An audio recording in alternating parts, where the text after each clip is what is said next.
And hello, everyone. Hello, and welcome to the Foxhole Fridays. We are playing our Traveler Pirates of Drinax campaign, The Gamblers. And right now, it's just going to be myself and Ari. Just the two of us hanging out for just a little bit. The rest of the crew will show up after break. Probably. I mean, yes. We'll find out what they... You know, it's fine. I wouldn't worry about whether or not they find Terrica's body dead or alive or what. I mean, it's really unclear. Yeah. What? But on the plus side, I can totally hear you. So that's great. Good news. Also, hey, I figured out what was going on before. You want to know what it was? What was it? My mic was muted. I see. You were just messing with me now. You were just trolling me. That's cool. That's cool. Intentionally, I swear. I just had to preemptively get you back for whatever is about to happen. I just, it was... Everything's about to happen. Or, not. So, hi, everyone. Thank you for being here. I really appreciate having each and every one of you here watching this crew. This is one of the best crews I know to play with. They are lovely people. People also had birthdays, and thank you. If you would like to support us, the best thing you can do is be here and watch us. You can either watch us live or watch us on the YouTubes, which is over at troopersjp. And if you are watching us on the YouTubes, please do give a like, subscribe, leave a comment. I am not yet partnered over there on the YouTube, but maybe one day I will be. So any subscriber helps. And I do have, let me see the other things you can do. You can retweet our going live tweet because that's lovely. We can get more people coming in, or reskeet our going live skeet, or, you know what? Yeah, any of those things are great. I still like the other terms better. Yeah, skeet and twat. Yeah, absolutely. Mm-hmm. There we go. Thank you. Thank you. I wanted to be there for you. It's important. You can, if you like, let's see. You can give tips and bits during the show, and all of that goes to help pay for the cast. You can become a patron, which you can find over at Patreon at Academic Foxhole. And that also helps pay for the cast or music or art commissions. We have a special sponsorship tier at the $200 level, and there are only 4 available, and that is our sponsor tier. And the sponsor tier will pay for 1 episode, 4 players in an episode for 1 week. And if you are in that sponsor tier, you get a special shout out also in the credits and a special radio ad for you all. And our current sponsor, one of our current sponsors is Will and TW, who takes notes, without whom I don't know what I would do. So, because, when I GM, I just sort of go into a fugue state, and if I don't write down some of these names, I will never get them back again. So thanks for Willem for doing that. That is great joy. So, as you might notice, I was going to read the messages. We have 2 comments. We have a new viewer, Malamber9823, who has 2 comments to make on season 2, episodes 9 and 10, because they are binge watching our show, which I appreciate. And if you remember, season 2 was Thebes, and the comment for episode 9, Gathering Sticks, was, I love everything about all these characters. I miss Harlock, but would love if Quint stayed as part of the crew when she gets back. I'll find out as soon as I'm binging this series. I'll find out soon as I'm binging this series to get caught up and watch live. Lol. I don't know. Does Quint stick around? I suppose we'll find out. No comment. No comment. And then also episode 10 of season 2, Theban Power Plays. Rocket forgot that Harlock has received an expo message in-game, so the one she went over was not the most recent. So my friends, I'm excited to have just a moment, since we did not have our pilot here last time, to have a lot of handouts that I might need for reasons. Did the gambler get scratched?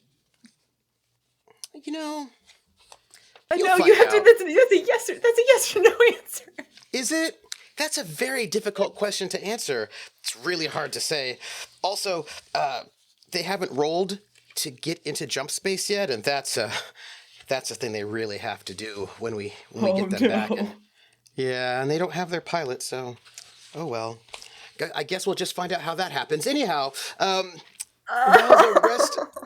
They don't have their pilot. Also, your light's a little bright. Anyhow, Yeah. It will be it's better fine. in 2 weeks. Mine's a little bright too. What? This might help. Sometimes if I turn on the other light, if I like There we make go. more light in this area, it's because I have a window over here and I have like Oh, the yeah. blinds on it, but they can only do so much. So, I know. I would like to introduce the player we currently have, who's in the hot seat, in the birthday seat, in the happy seat, in the seat of joy, the seat of only presents, the best seat in the house. Ari, it is so good to have you here. Could you say who you are playing, and then answer a question for me? The question I would like you to answer, if you don't mind, is sorry. I'm going to ask this question, and don't even wonder. Don't read into the question in any way or be worried. Has your character ever been deep in Imperial space? Like deep in Imperial space by the core. Deep in like, Imperial space? Like years away in travel.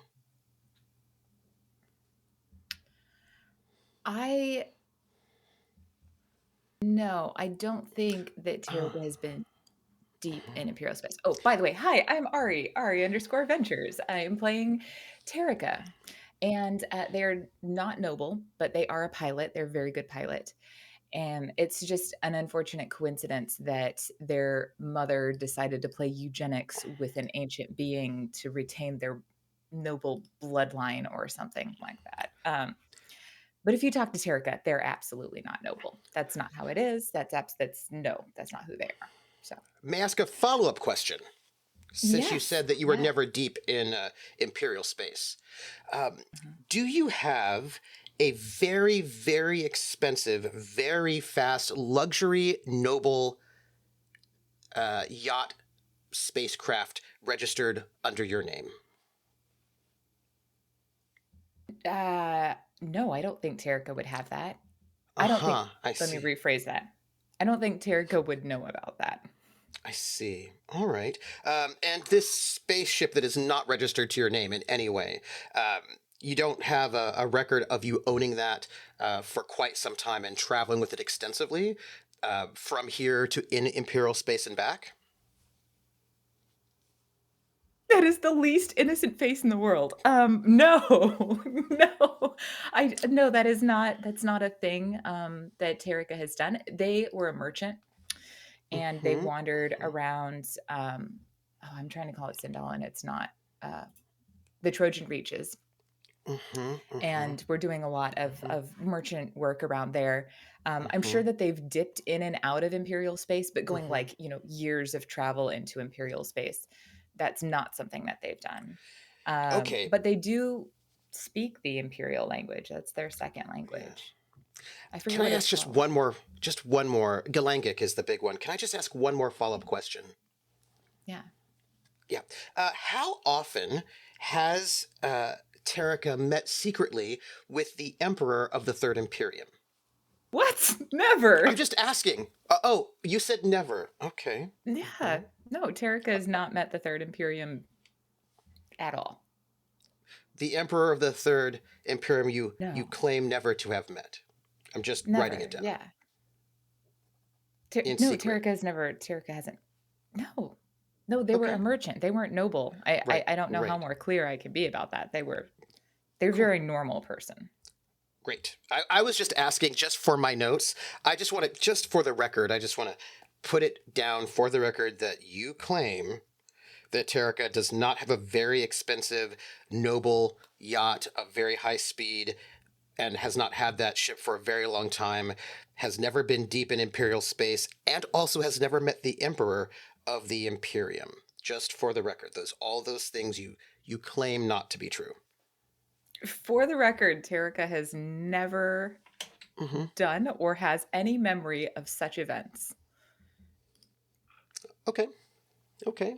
That's But if such a interesting. ship existed, then it wouldn't be stealing if Terrica were to take it, would it? No, Because it would be theirs. that would be correct. Isn't that interesting?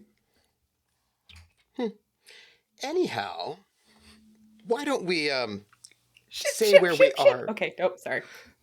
I do need to pull a photograph up into Roll20, but I don't have to do that just moments. So,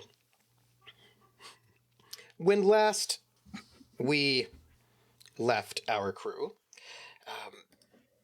they were in jump space, and there was some heavy conversations, and one of our gamblers sort of stole some very experimental, very illegal, very untested psionic drugs. And our antagonist, Terrica, had these drugs secretly in their pocket. And when all of this confrontation sort of stuff happened, they were clutching, as quoted, I'm quoting the player, this small packet of drugs very tightly. A packet of drugs that has all sorts of things in it. And it caused a bit of a hole in the bag that was holding it. And, well, our pilot got teleported away against their will or knowledge. I will also note that our pilot does not have the teleportation skill, and they were in jump space, so such things are not really possible. They're just not possible. So I think everybody assumes they're dead, because that makes a lot of sense. Our pilot then woke up. We don't know how long it's been or where they are, but our pilot woke up hearing Severance, their biological father, that they still have not dealt with that situation. And I'm just gonna just say for the record, I just for no particular reason, and I wouldn't be worried about this at all, that genetic testing has been done and it has been confirmed definitively that Terrica's father is Severance. So I'm just putting it out there that if you hear anything different, who knows what that's about. But that has been confirmed by the work of our doctor, that this is the truth, not fake news. So, I just need to put that out there. So, yes, but when Terrica woke up, they could hear echoing in their mind the voice of Severance, Captain Baron Admiral Corsair Severance. Did I get the Baron in there? There are many titles. You did. Dadmiral. Oh, you Dadmiral. Yeah. To hold on, to not worry, because they were going to come and find them. So, let us take ourselves back to where it is that Terrica finds themselves.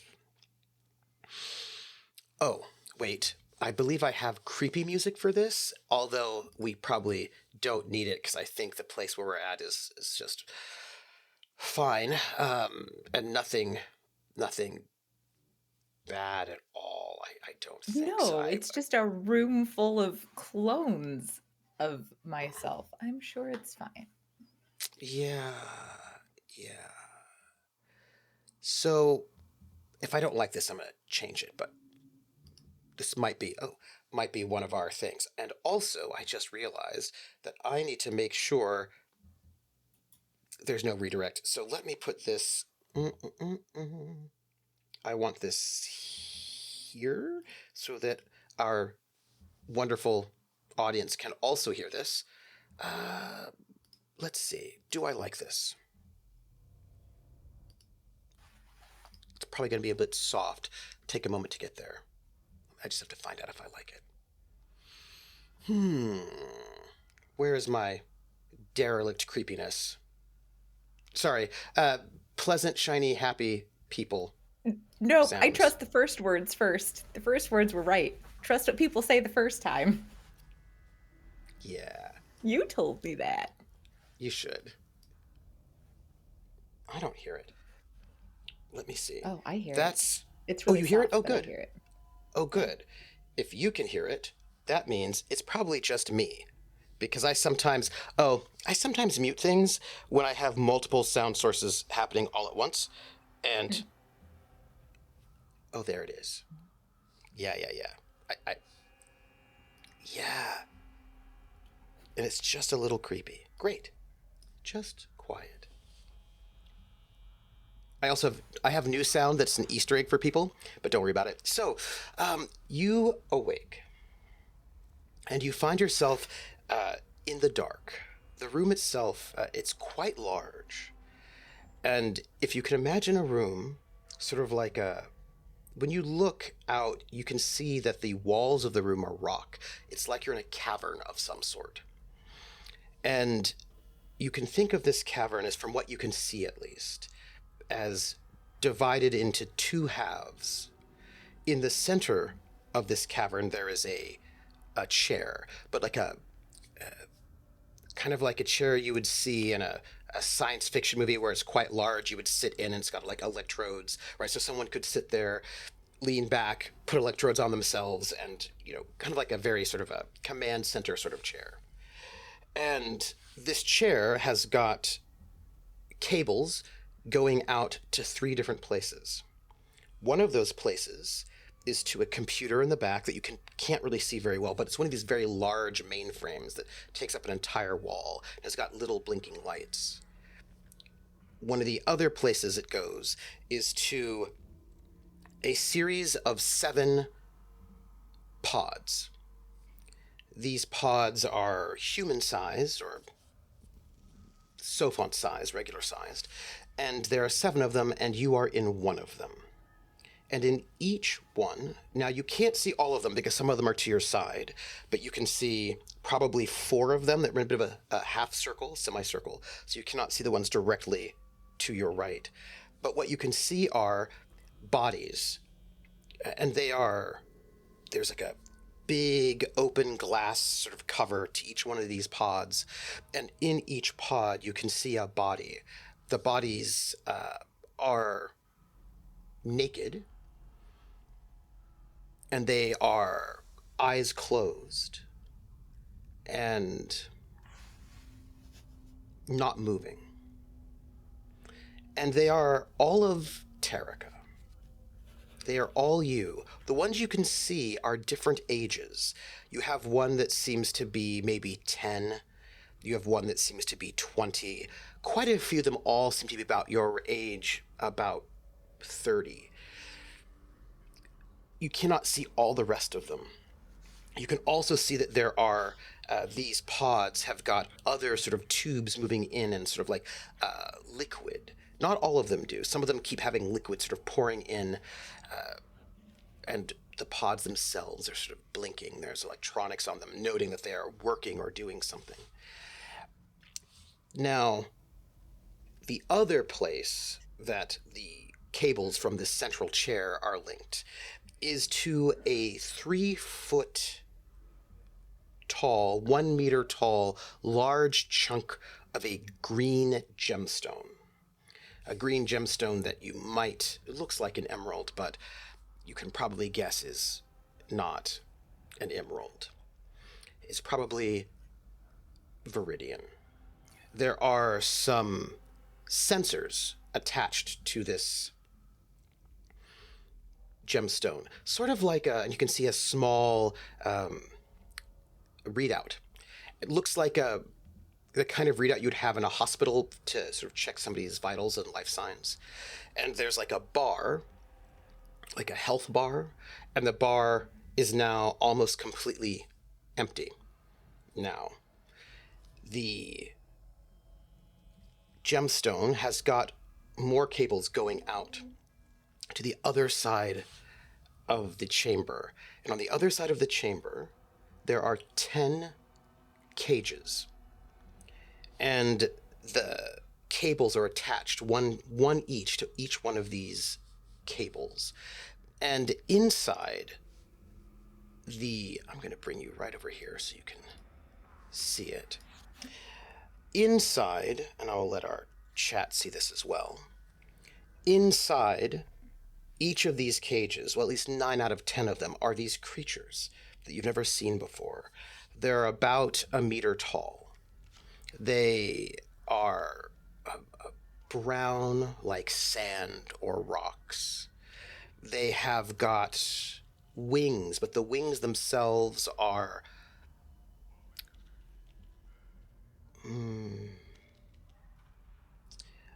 vestigial. It doesn't look like these wings could actually carry them. It doesn't look like they could fly on them.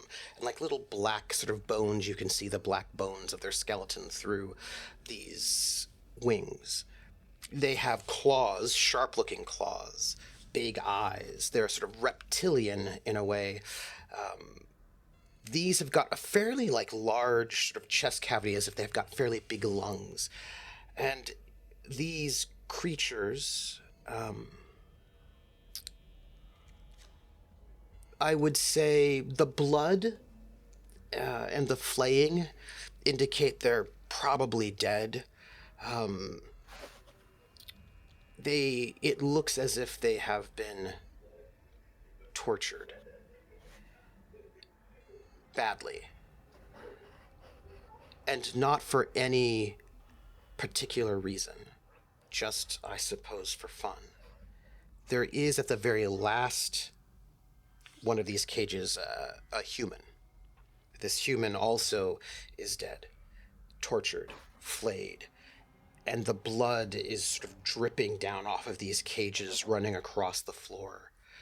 And the thing is, it doesn't look particularly old.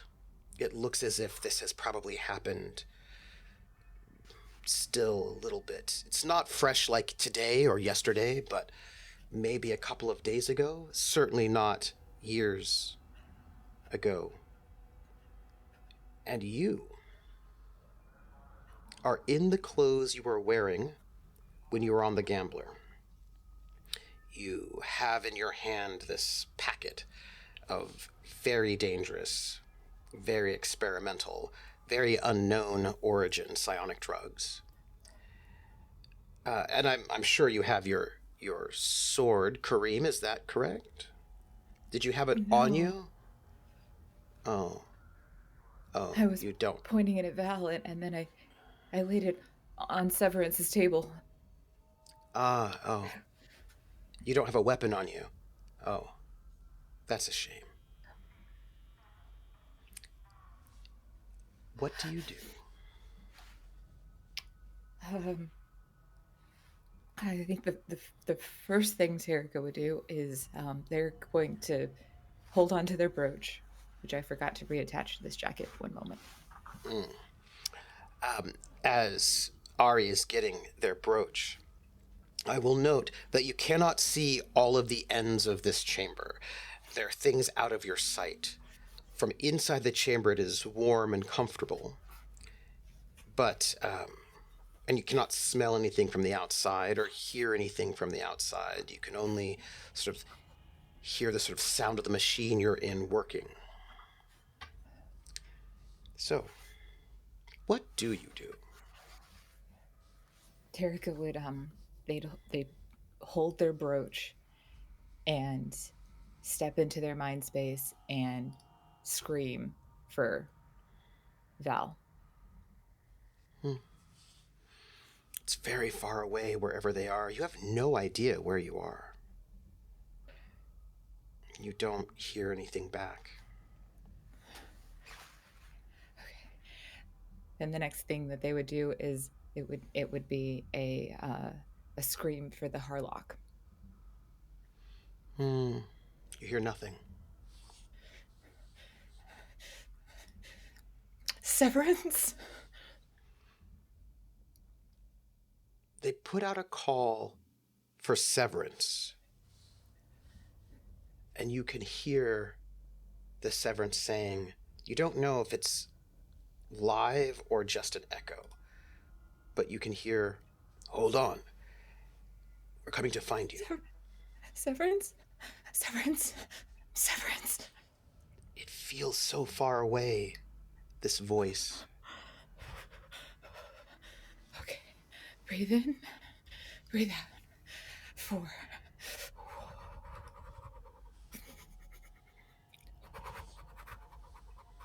Don't throw up. Don't throw up. Don't throw up. Okay. Okay.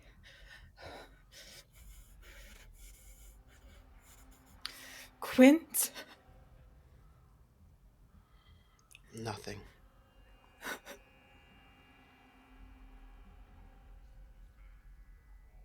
Okay. Okay.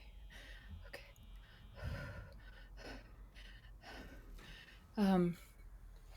They're going to look at the little packet in their hand, and they're going to open it very carefully and It take. tickles your nose, and you can feel like a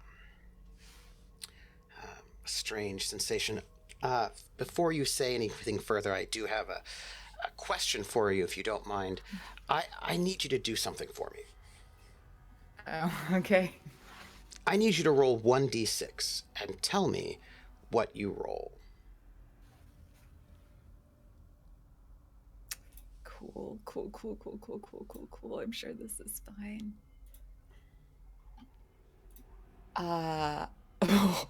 Um, I rolled a 1. Roll one more. You're at advantage. You get a boon for this, for reasons. A boon, but I'm not near. Okay, that was a 6. So got both Okay. ends of the spectrum here. All right. That may or may not be good for you. Would you look at your character sheet for me? Mm-hmm. There are many different stats we have, and everybody has a number of different stats, including one called psionic strength.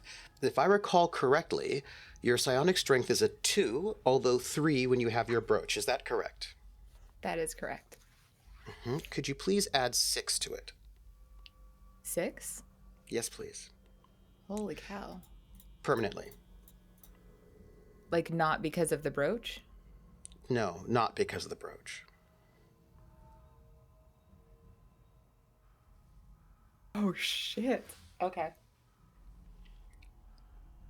Your base psionic strength is 6 more. So, can Terrica tell? Not yet, but I can tell you this. You feel weird. Your body feels strange. The contours of your body are the same, but they don't feel the same. They feel as if there's like a centimeter distance between where you feel like your skin is and where your skin is.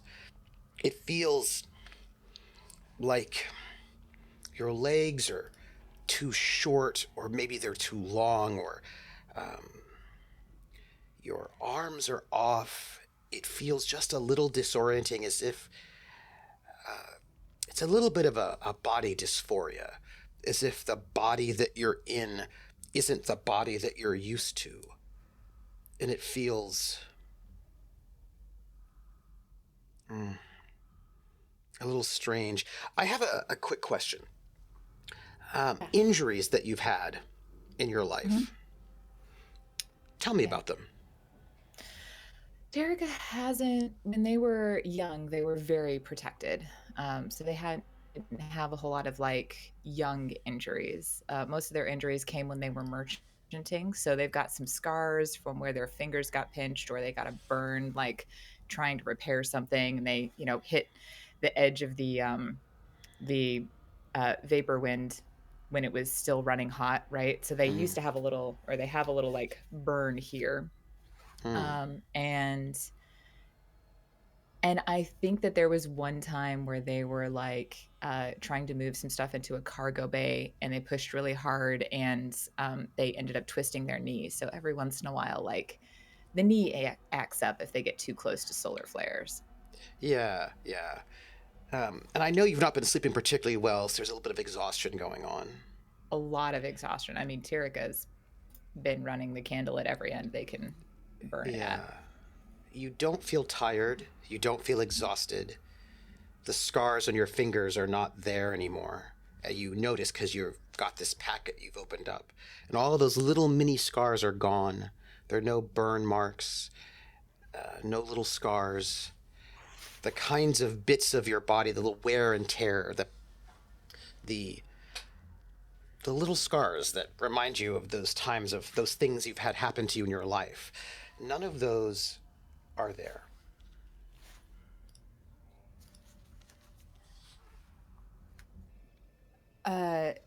Terrica just almost lost my brooch there.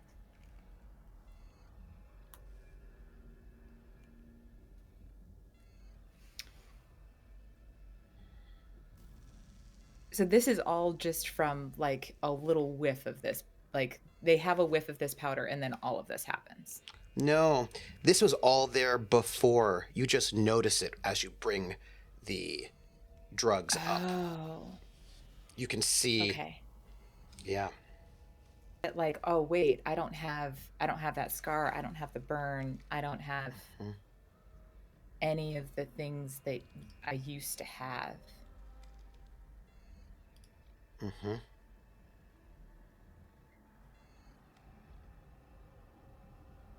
And they like look around the room at the other clones.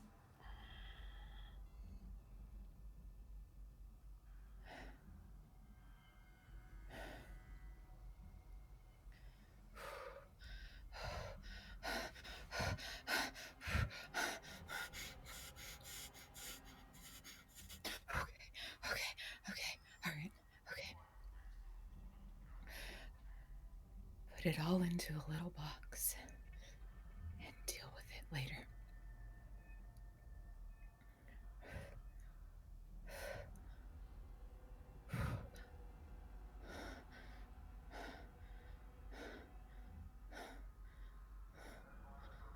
Okay. Terrica's gonna, there's gotta be like a button on the inside somewhere, right?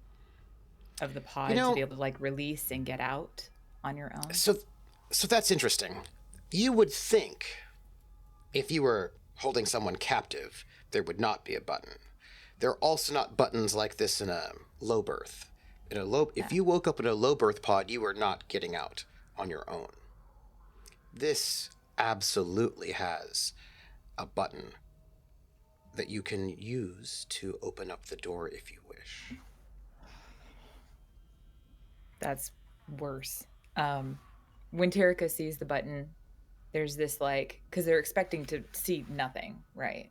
And so when they see the button, there's this moment of like,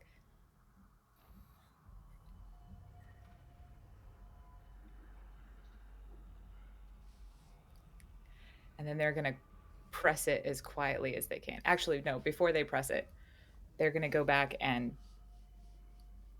just take a little of the drug, like less than a fingernail. And then they're gonna try to contact everyone again. Um, for the record, you take some of this drug and you ingest it. Is that correct? Yes. Okay. What is your psionic strength? 9. Is that unenhanced or enhanced? With or without the brooch? That's with the brooch. Without the brooch, it's an 8. Please take 8 damage to your endurance. Oh, snap. As the worst pain you can imagine just starts going through your body. It is something that is, you know, when you get like nerve pain, you can't actually feel exactly where it is physically, but it's going through your entire self, just as if fire, you have ingested fire, as if whatever it is attacking something. It's like your entire inner self is aflame. I think Terrica does their absolute best not to scream. But they scream. What is your endurance? 7. So what happens? Because So there's your endurance is now 0. Where would you like the other damage to come from? Your strength or your dexterity? Strength. Okay. So take the 2 from your strength. So that's Wait, 1 from my strength, right? Because it was 8 total. I have 7. Yeah. Yes. Okay, cool. So that's not great. You are No. not feeling good. I feel like that is perhaps a slight understatement. You begin to fade. If you would, I need you to make a roll for me. Okay. Could you roll your endurance? Which will be a 2d6 minus 3, I believe. Yes, it will.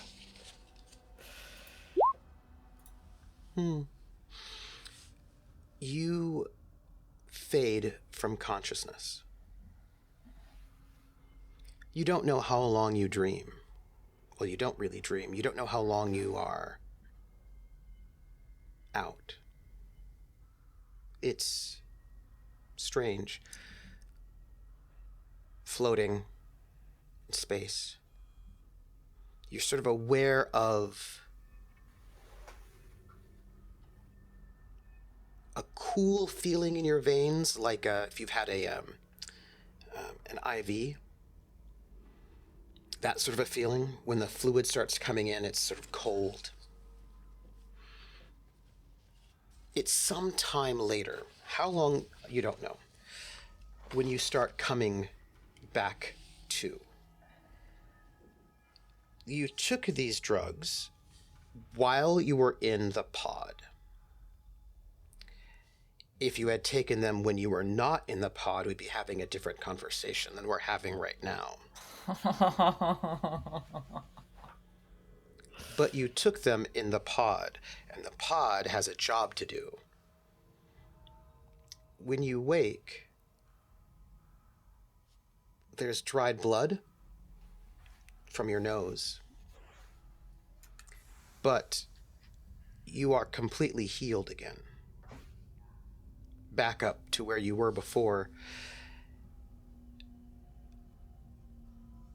And you can see little lights on the pod blinking and working as you are coming to. Also, at this moment, temporarily, your psionic strength is not what it used to be. It is currently 15. Oh my god. It's not yours, though. Okay. You can feel that it's artificial, that it is a different flavor. It's like you can taste it differently. It's like you're on drugs, actually. You know, when you take drugs that are maybe speed and you feel like you've got all this power, it's that feeling, but you have all of this power. Terrica, you don't know how long it'll last. Terrica's going to try and make the most of it, and they're going to grab their brooch, and they're going to scream, First for severance. Then, if no, uh, if there's no response after calling for severance, um, then for Val, then for Quint, and then for the Harlock.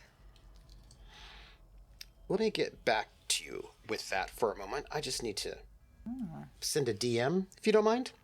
okay. Yeah. Just Cool. a quick Cool. Cool. DM. Cool. In the meantime, what do you do? Uh, they're gonna try and get out of the pod.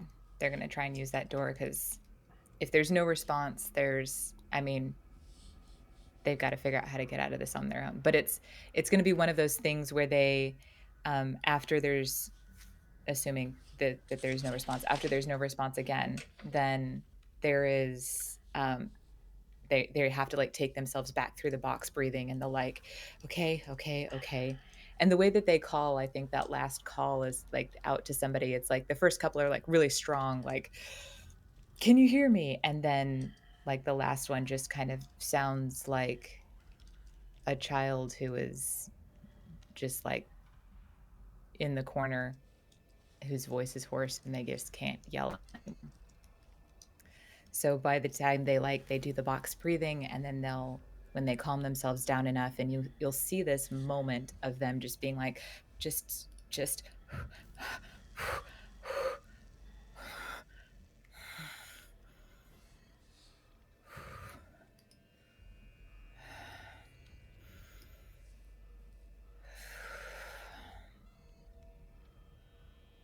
and then they'll push the door to exit the pod. You push the door open, and there's a strange sound of machinery that you're not quite certain where it comes from. It just seems to come from the entire place. And as the door opens, you step out, you can just smell the blood. Actually, it smells like death.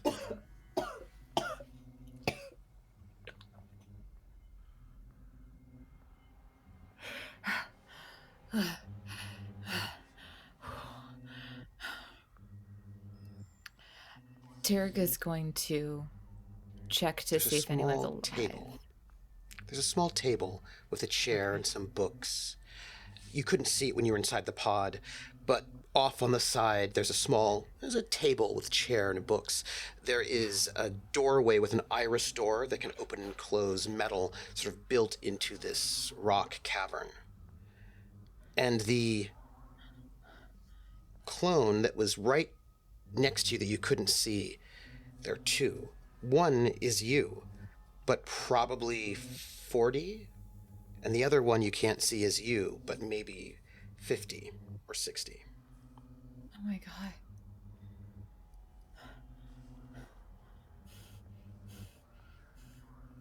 I'm gonna fucking kill her. Oh, and there's a way in the back. You can smell it. It smells like burnt flesh, hair.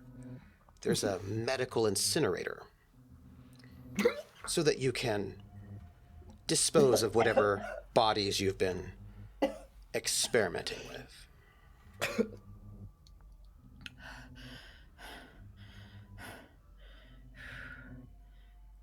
Terrica is going to they're going to check to see if anybody is alive. I'm assuming that the clones are in some sort of stasis. Yes. Are any of the other beings alive? No. It looks like they've been killed within the last... recently. If you have a medical, you could roll it if you want to know more. If you want to. Do I have medical? I don't think I do. Oh, I have medic, actually. That's what you would need. I was pretty sure you did. I think it's great. It's a 5. Not great. It's not great. You need an 8, but with a 5 you can get some information. Okay. They have been tortured. They show signs of this torture happening while they were alive, and it seems to you as if they were kept alive a very long time while they were being slowly flayed. That whoever did this to maximize their pain and fear, to prolong their death as long as possible. And you would say, can't really say for certain, but in the last week, probably?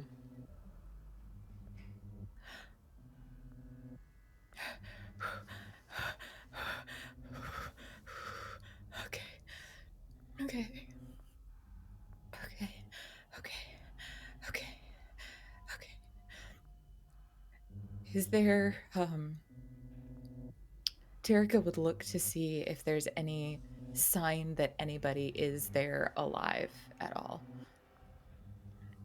No, I'm afraid not. But Is, they made the sacrifice, a noble, heroic sacrifice, I guess. wait, who? The dead people? Yeah. No, Yeah. that's not heroic or noble. That's just violent and cruel. Well, sacrifices do have to be made. Not that kind of sacrifice. Exactly that kind of sacrifice. How else do you fuel a machine like this?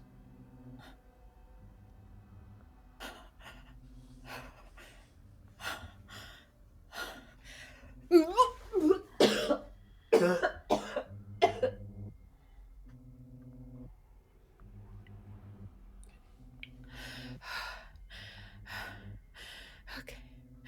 Terrica's going to. There is one thing alive in the room, but barely.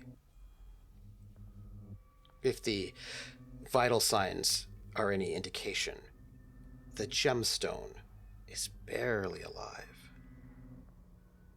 but it's still alive. Terrica will go and just very carefully rest a hand on it and listen, like they have with their brooch so many times. Please roll psionic strength. Oh boy. You should do quite well, considering how boosted you are. I should, which is a little worrisome. Sometimes you may not want to succeed so well, but you do. You reach out and you listen.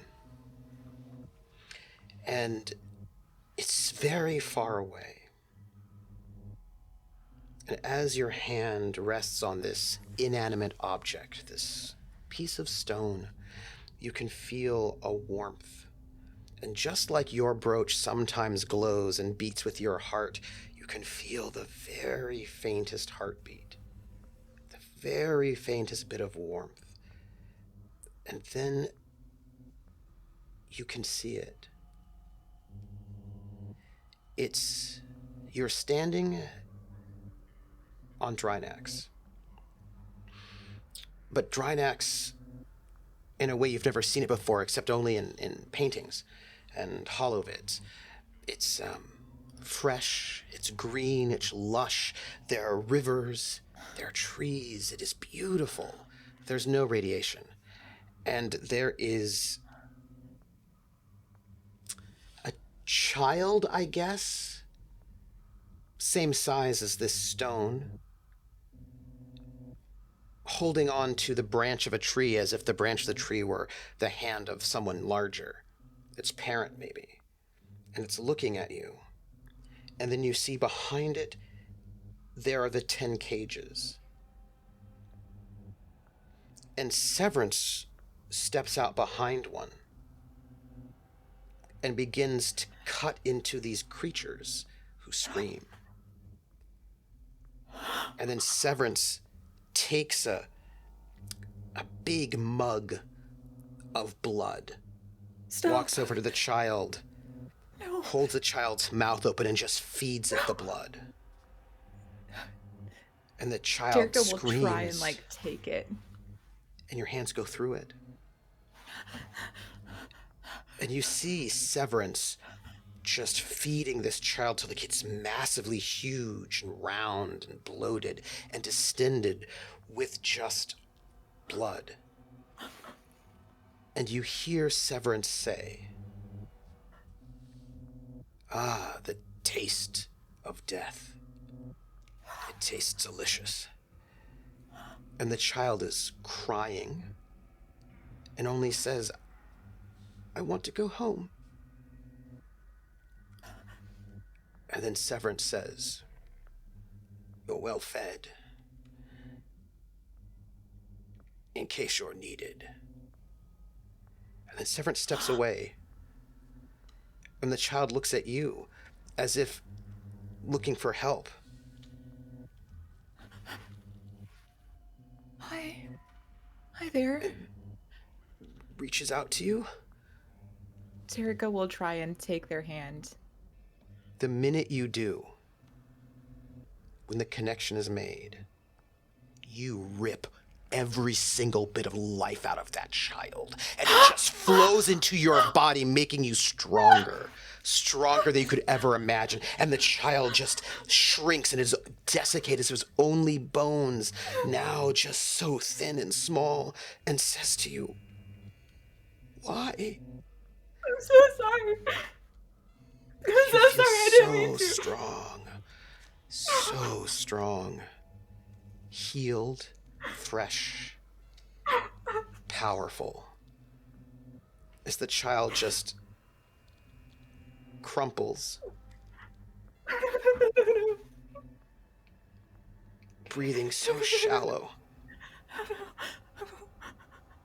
It's okay. It's okay. Okay, we'll find a way to... Okay, it's okay. It's okay. And the skies above Drinax darken with pain. And then there's winds blowing. The planet itself is weeping as blood rains from the sky. And then you hear something that pulls you out of this memory. You hear Severance's voice. Far away, like before, and you hear Severance say, "I hear you. We are on our way. Be strong."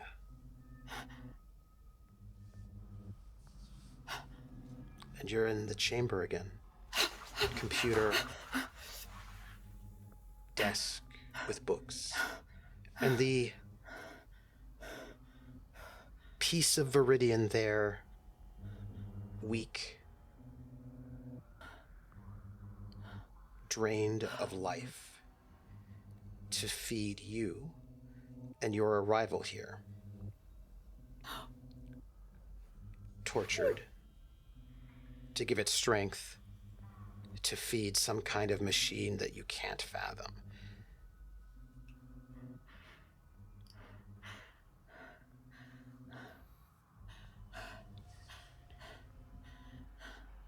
The Severance that I saw, Hmm? was he wearing the green glasses?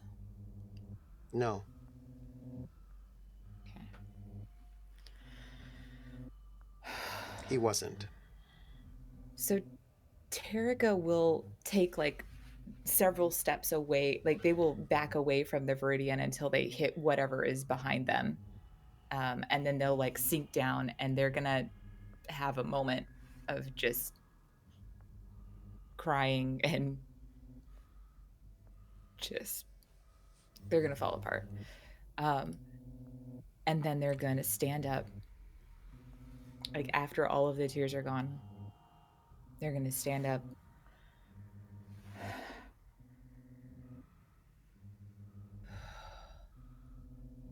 and then they're gonna go, and one by one they're gonna take each of the clones and put them into and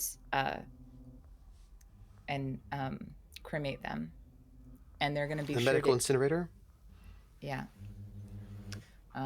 and they're going to be sure to put each of the remains into their own bag. Um, and as they incinerate each clone, I will tell you, there's evidence hmm, that an unknown number of beings have been, when you go to the incinerator, many, many beings have been tortured and killed to feed this stone and then rip the power from it over and over again. You don't know how many times, but there's evidence this has been going on for a very long time, that this piece oh of Viridian no. has been used and abused in Oh no. terrible ways for a very long time. And the scraps of these beings are there by the incinerator. I think we see a tear like fall out of Terrica's eyes, but then you see them take all of that emotion and shove it deep down again. And as they are incinerating each being, they will say the burial ritual rites from Drinax. And then after they get done with the clones, they will do the same for all of the other beings in the chamber. I don't know how long that's going to take, but they would take as much time as necessary to make sure that each being had the the honor that they should have, um, at least according to Terrica's rituals. So there will be obviously like the all the words you're supposed to say there, but then there's of course that second part where those who knew the deceased stand up and speak Yeah. specifically to who they are and what they have done. And in that place, Terrica speaks to who they could have been, um, and speaks to the possibility that they had before them, and mourns the fact that they lost it. But they don't As cry Terrica anymore. says this for themselves, what do they say for all of these different Terricas?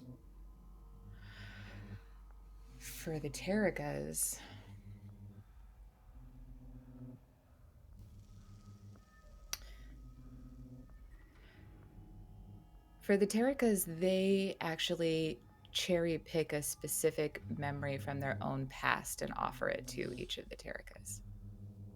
Um, and these are not memories. These are memories that aren't from their childhood and the roaming in the halls of Drinax. These are the memories of uh, running through those back alleys and collapsing on top of the roof. Just them and Val, after they were being chased because they had tried to cheat at cards and they hadn't been as quite as successful that time.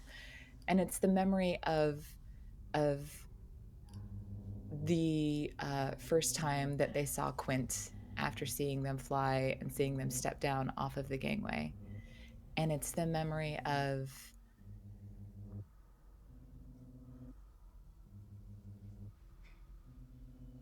it's the simple memory of them sitting by themselves, reading a book about how to take care of the gambler, with their feet all tucked up beneath them, toes curled, and a hot cup of Drinaxian tea right beside them on the table, with a little bit of steam spilling up, and the book just balanced on their legs, and that utter contentment in the moment. And so they offer these memories just to each and every one of them, specifically tailored for the clone's age that it was, right?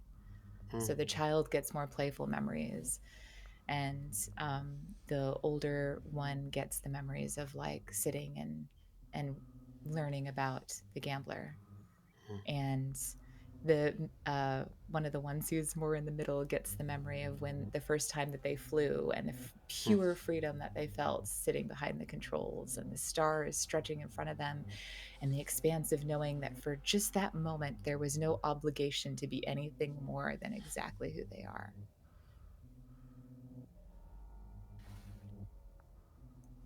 These rituals are very important. Mhm.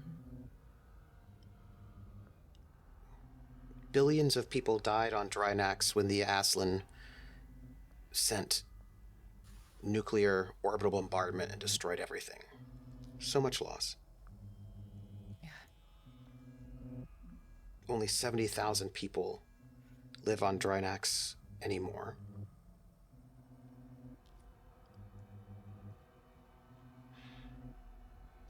It's a lot of loss.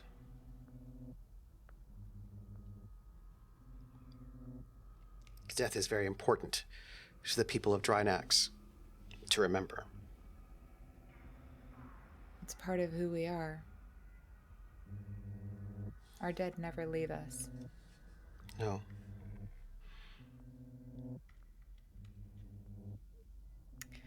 They don't keep they set the bags of their clones in a specific place, and the rest of the bags are going to they need to figure out how to get outside, so they're going to like be looking for how to do that.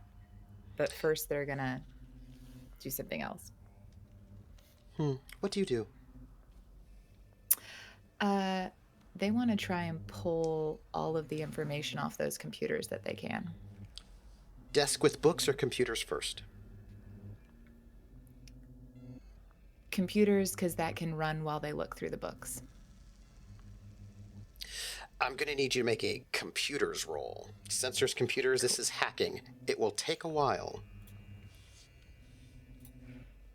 Computers. I have electronics. Will that work?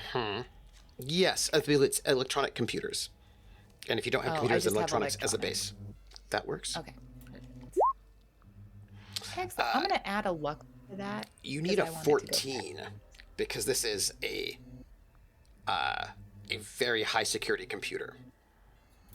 I will add 3 luck onto that to give me my 14. And that will be success at a minor cost. Okay. This will take. I want to keep these luck. I just about killed my endurance. I gotta. Taking this drug, you got the sense that the stronger you are psionically, the more dangerous it is for you to take this. Oh. Zodani are very, very powerful psionically. And if you had no psionic powers at all, then you would become very powerful with almost no downside. Interesting. So Terrica would have been better off to take this ages ago. But you're in a new Interesting. body now. Interesting. A body that Yeah. has been engineered to be a little bit more powerful psionically for whomever might be popping in, which was not supposed to be you. Surprise. Yes. So as you start to work on this, this is going to take you maybe 8 hours to do. It's hard work to get into a highly secure computer.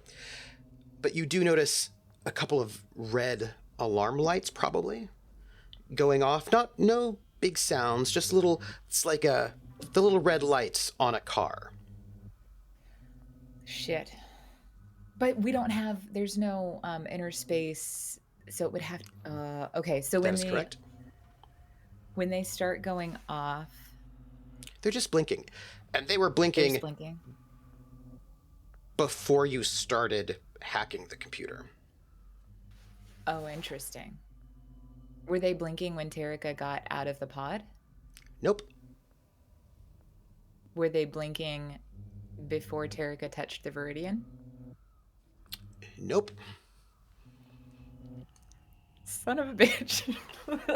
Were they blinking after Terrica touched the Viridian? Nope. Oh, okay. What else have you done today? What are they blinking? Were they blinking after Terrica opened up the other pods? Yes. Well, after you destroyed all those clones is when they started blinking. Oh, okay. Well, And actually, that was. there's one for each clone pod. Oh, okay. Okay. Well, Yeah. that's fun. Yeah. Ugh. Mm-hmm. Um. Terrica hasn't tried to like leave yet. Mm-mm.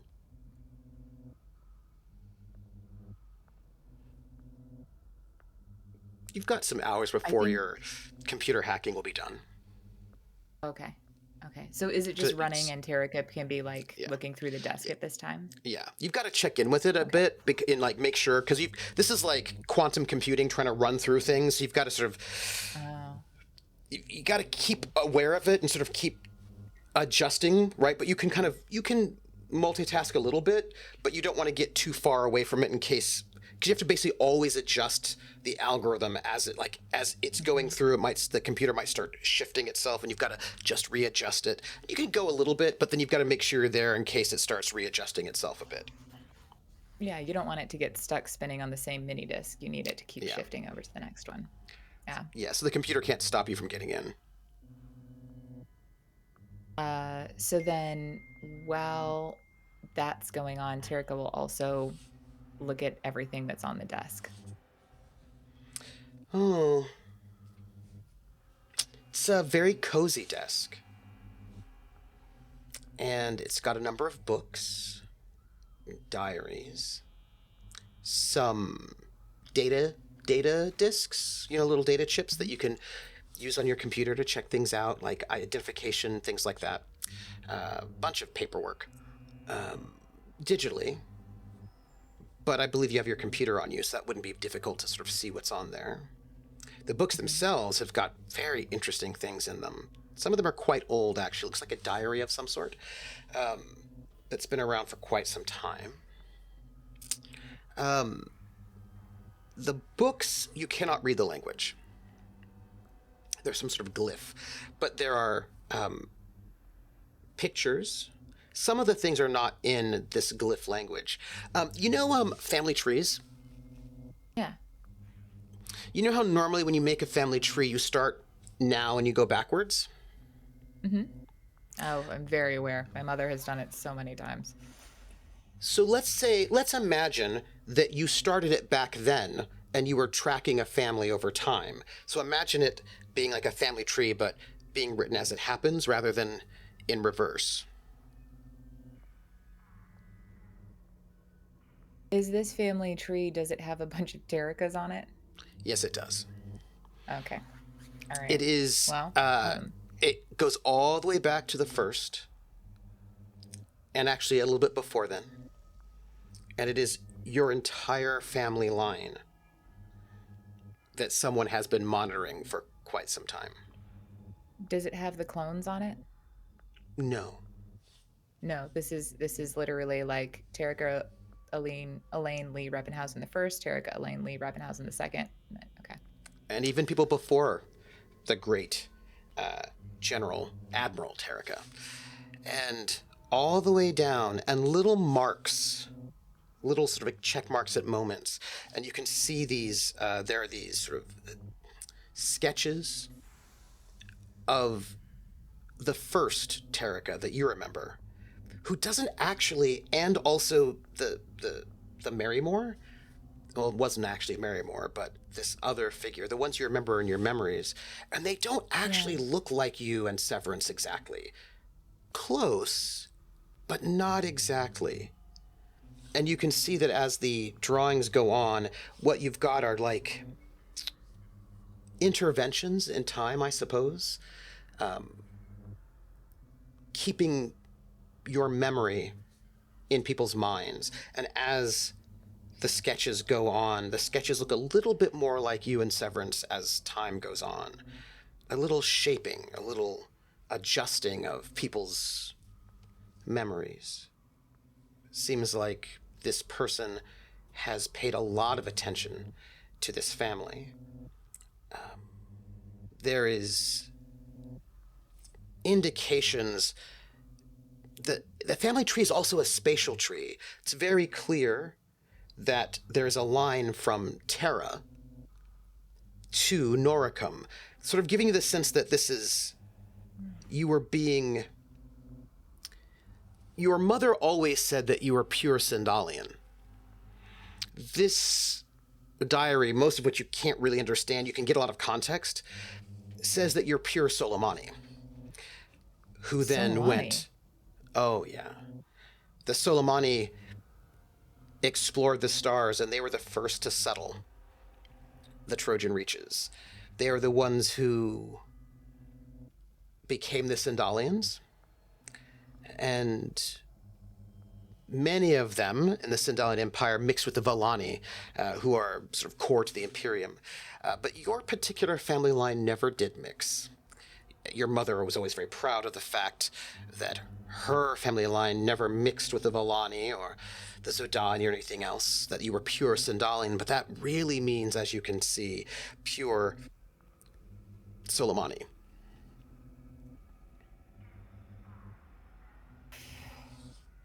Terrica is going to tuck the journal next to the ashes of their clones. So about your ID and some of the documents there, there's some really fascinating things about you, as it turns out. There's some money, some credits, credit stick in there, with a good 50,000 credits on it. Wow. There's your identification, as you are. It's a copy of your identification. There is this is digital. There is the ship's papers for a ship. The Elaine. It's a high-speed, very expensive luxury nobles yacht that has its home port at Drinax and has a whole record of being flown around by you over time to various places, including into the core Imperium. There's correspondence there where the Emperor, you apparently confronted the Emperor, saying that your mother told you that he was your father, that you are actually the oldest child of the Emperor of the Third Imperium. What? That's what it says. And there are medical tests proving this to be the case.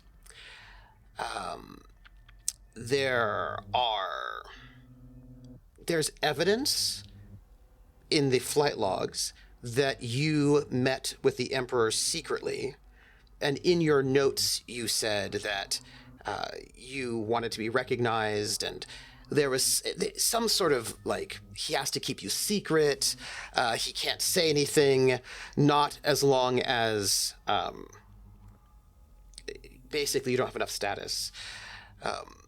And then you've said, apparently you've said, that once Drinax is reborn, then you will have enough status to be recognized as his child.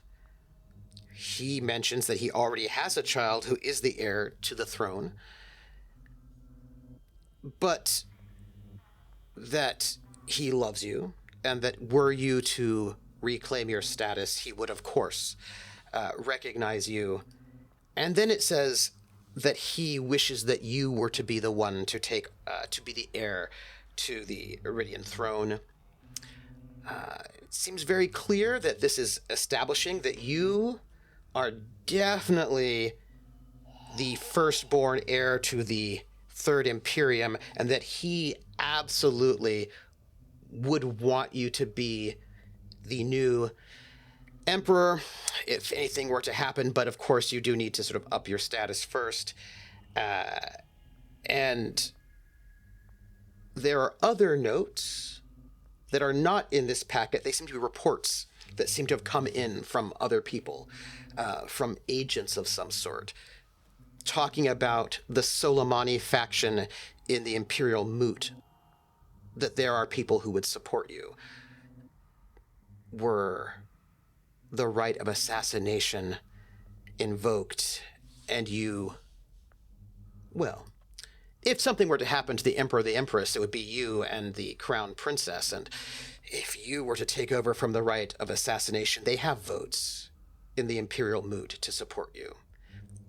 And it seems like you can look at these reports, one person from the Soleimani faction, another person from the Soleimani faction. There are agents lining up support for you, when the time comes.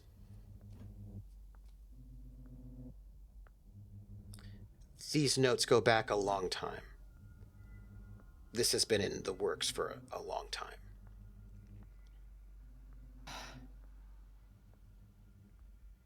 Is there And any there's a note reference from your to... mother.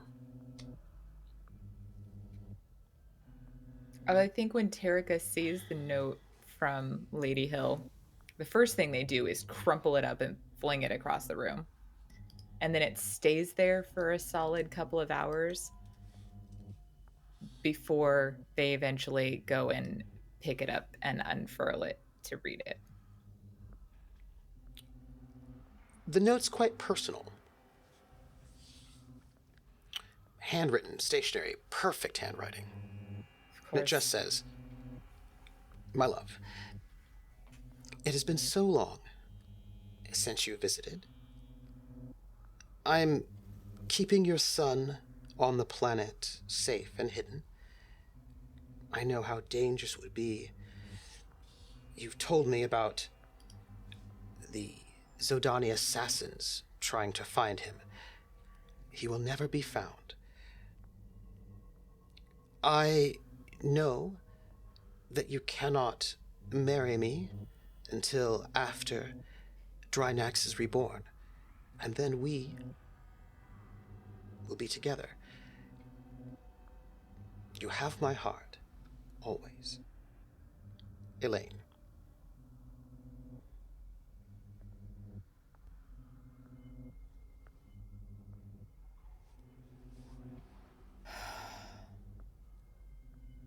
Is it addressed to Terrica?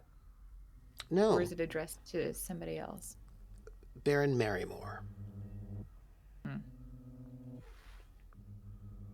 Terrica puts the note into the incinerator and turns it on.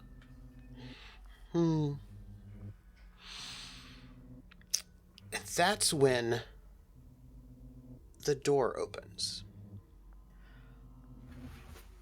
Terrica's gonna like spin around and try and hide behind the desk.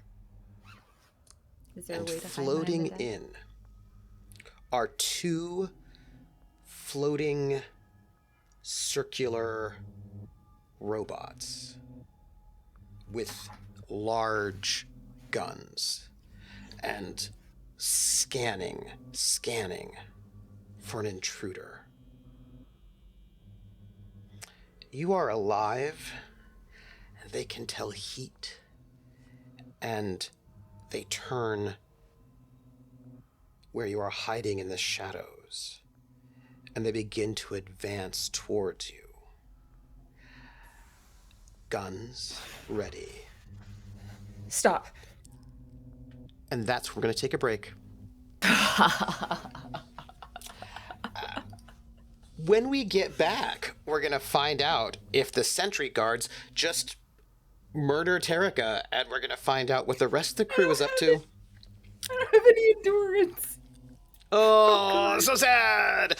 We'll be right back, everybody. Everybody go, stretch your legs, drink some water. We will be right back in 10 minutes. Mistakes were made. Were they?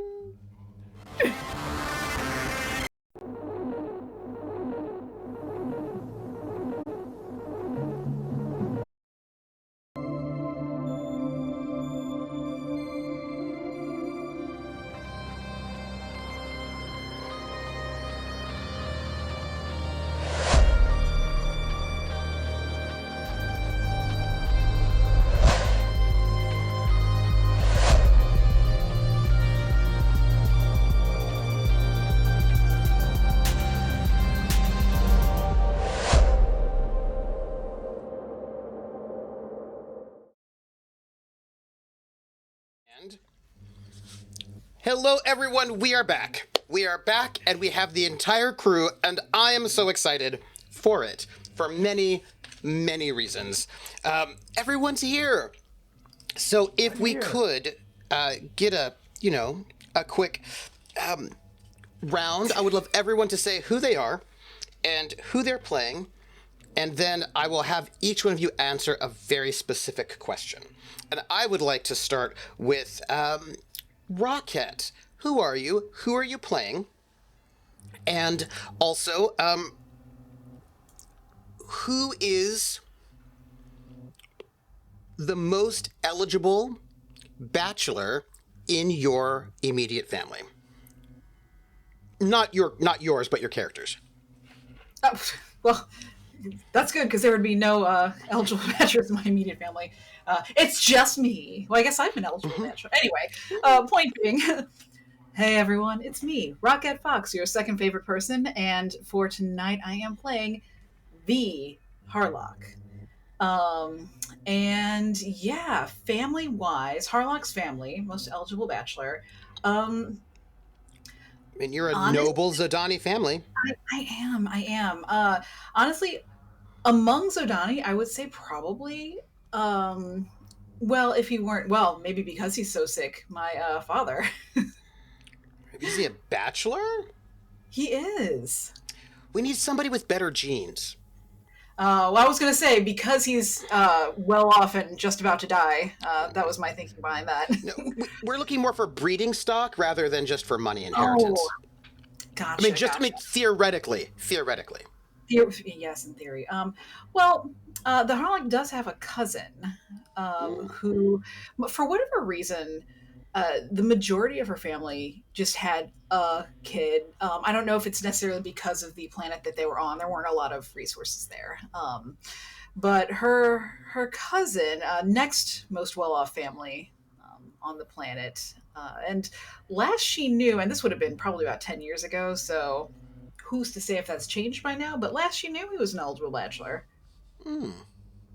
Cool. Yeah, not the best with psionics, but, not all of us can be.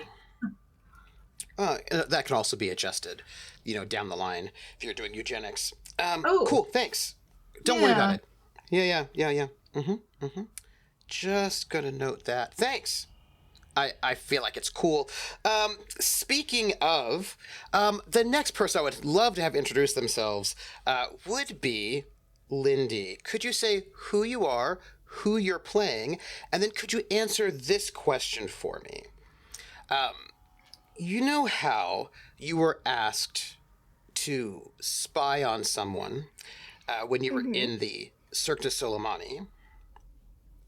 Multiple times, yes. But the last one, before it all went bad. Okay.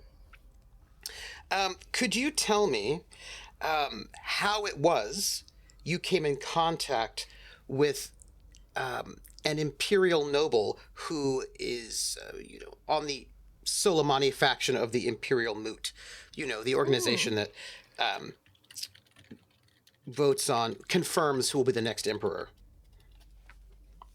Right, yeah. So I could tell you all about how I got to meet them. Who are you and who you're playing?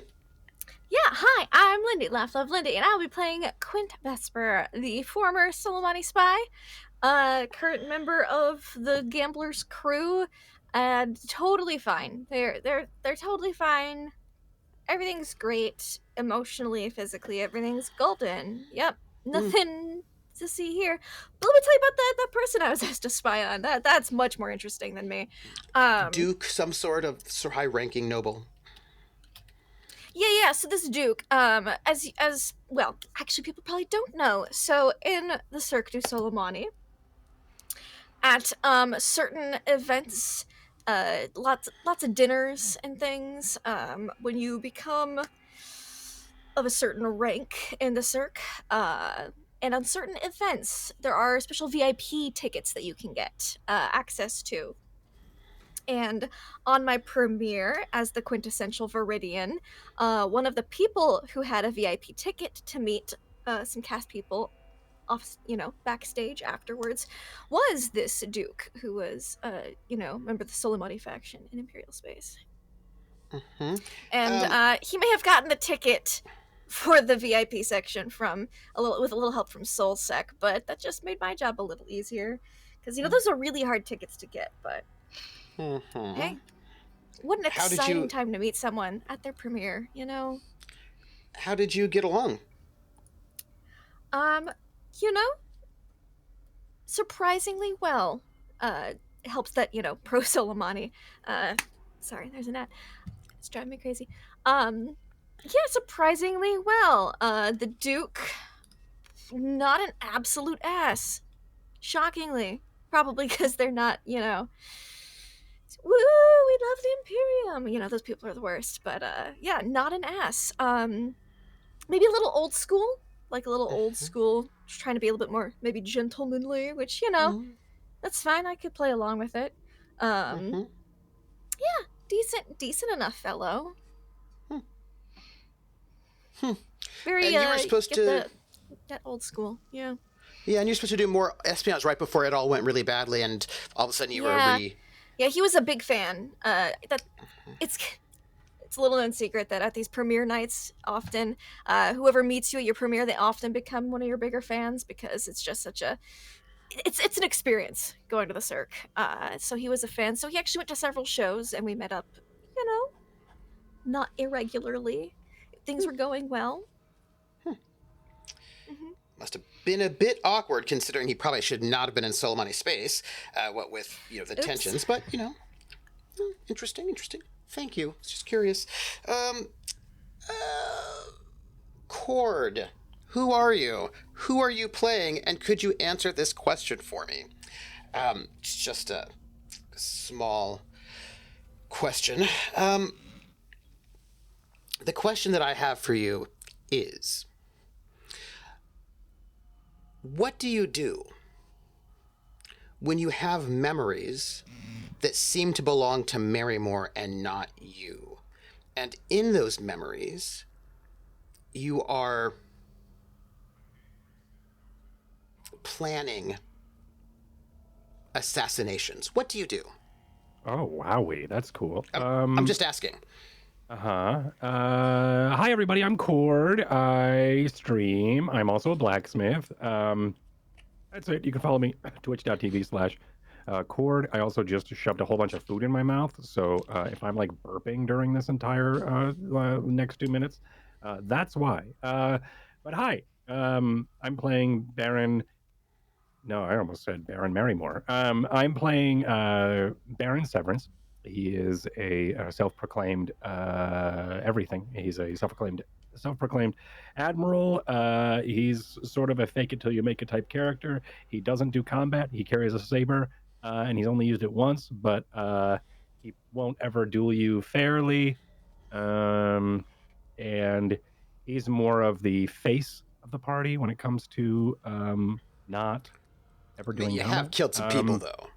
I mean... Yeah, I mean, 1. 2. 2. There's a pilot that you had a dance of death with. Didn't kill her. Just knocked her out, and then left her to die. It wasn't. Yeah. It wasn't. I didn't kill her. It was the elements that probably did. Anyway. But yeah, that's Baron Severance. He's really, he's like one of those people where it's like, how did you get aboard this ship? He's probably lied his way to get here. But the question was, what does Baron? Also, Baron, he is a. That's one of the burps. Excuse me. He is one of the clones, that has gone rogue, of this Duke, or this, this Duke of the Imperium. He calls himself a Drinaxian because he grew up on Drinax, but his prime is a noble from the Imperium.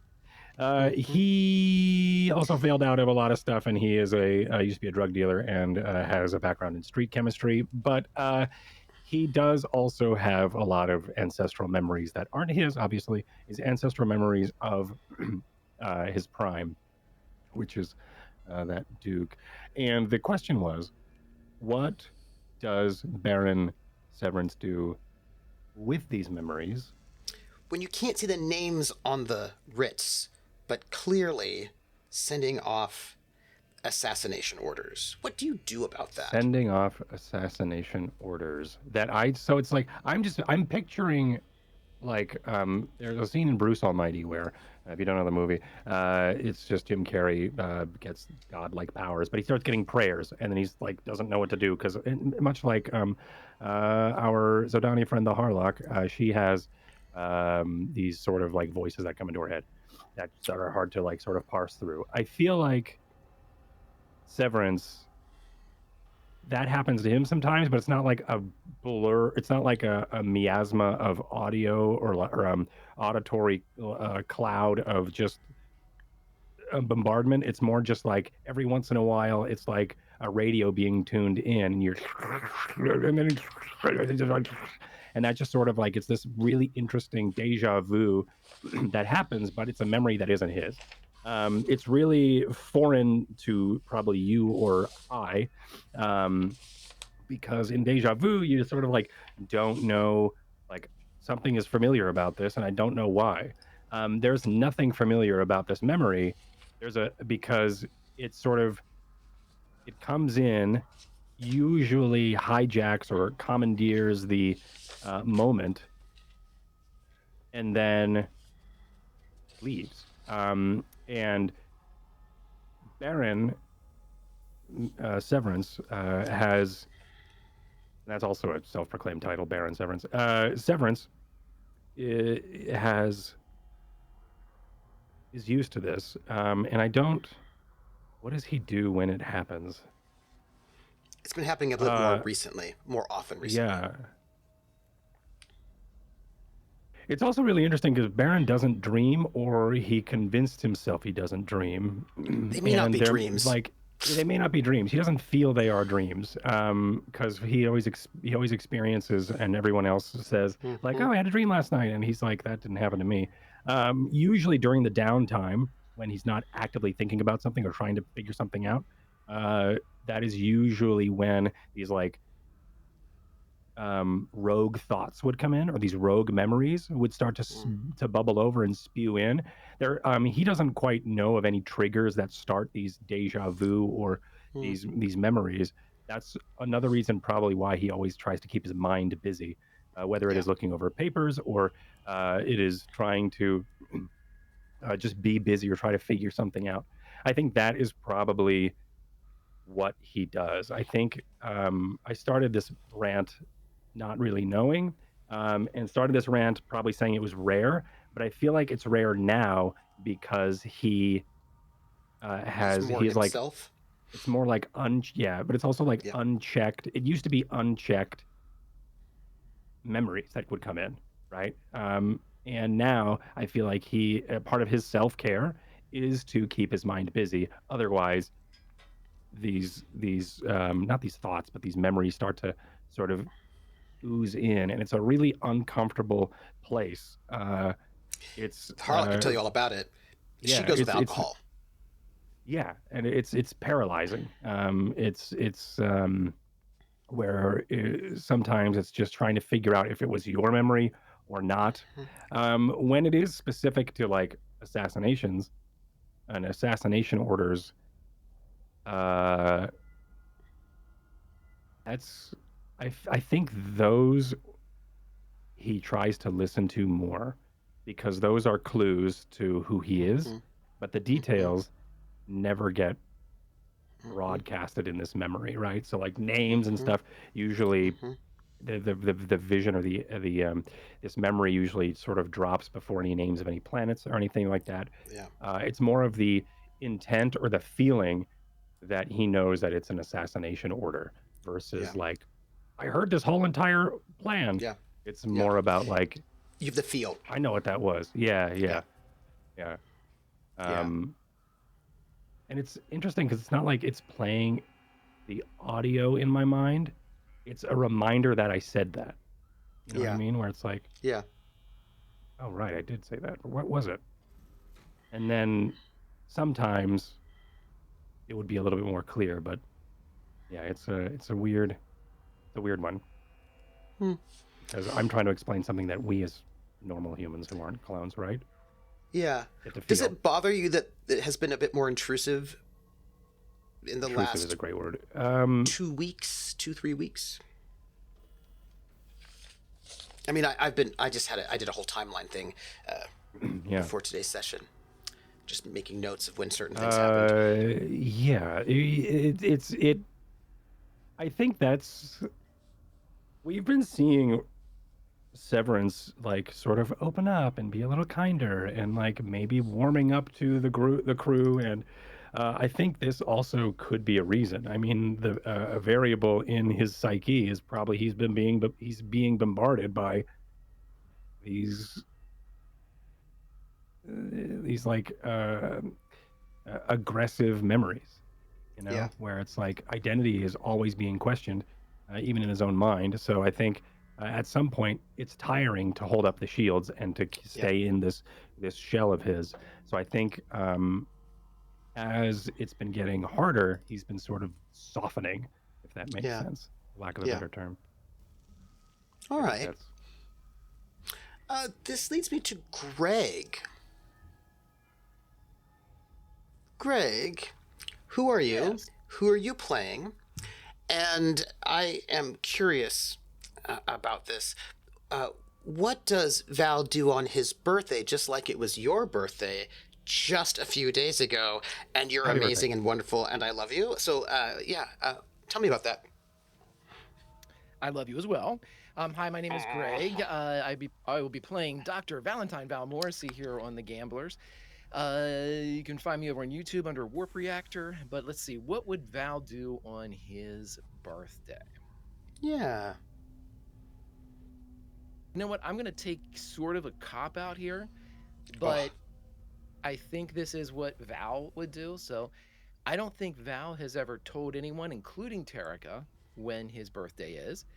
And I don't think he celebrates it at all. He makes no mention of it.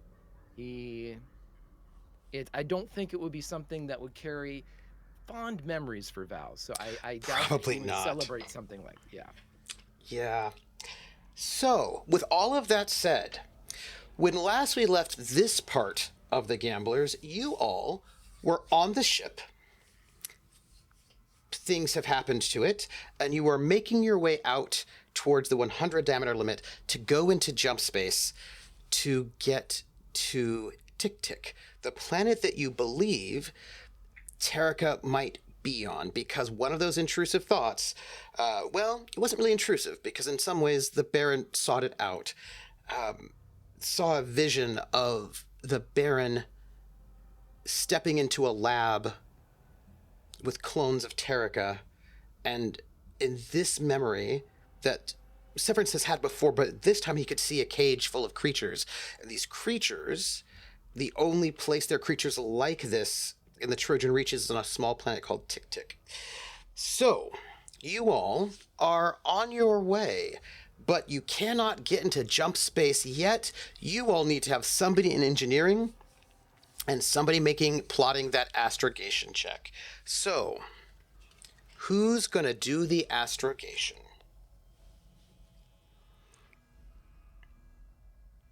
I don't think I'm the astrogator. I thought Val was. I think that's the that. Val. I am, but am I supposed to? Can I do both? We need, because somebody's got to be in the engine room, and somebody's got to be up. We need 2 people. Okay, then Quint, you fly, and I'll do the astro navigation. How's that? Okay.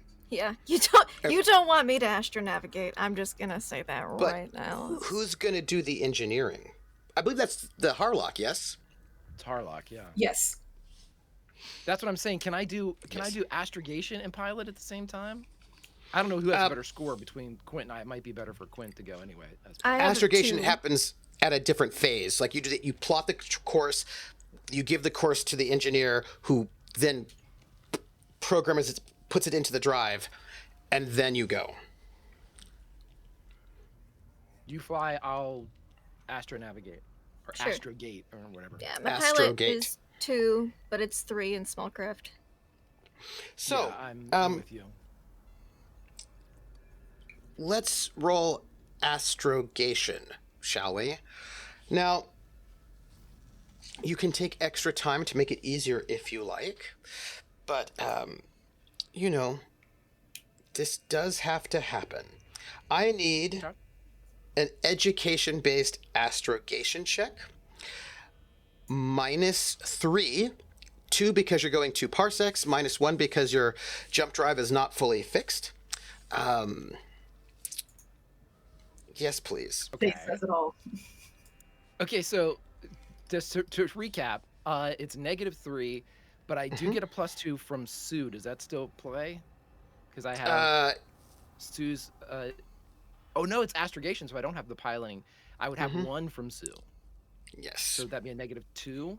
That You is can correct. take some extra time though to do it, and it's not like a full day or Yeah. anything. It's just a Yeah. couple hours. I would do that.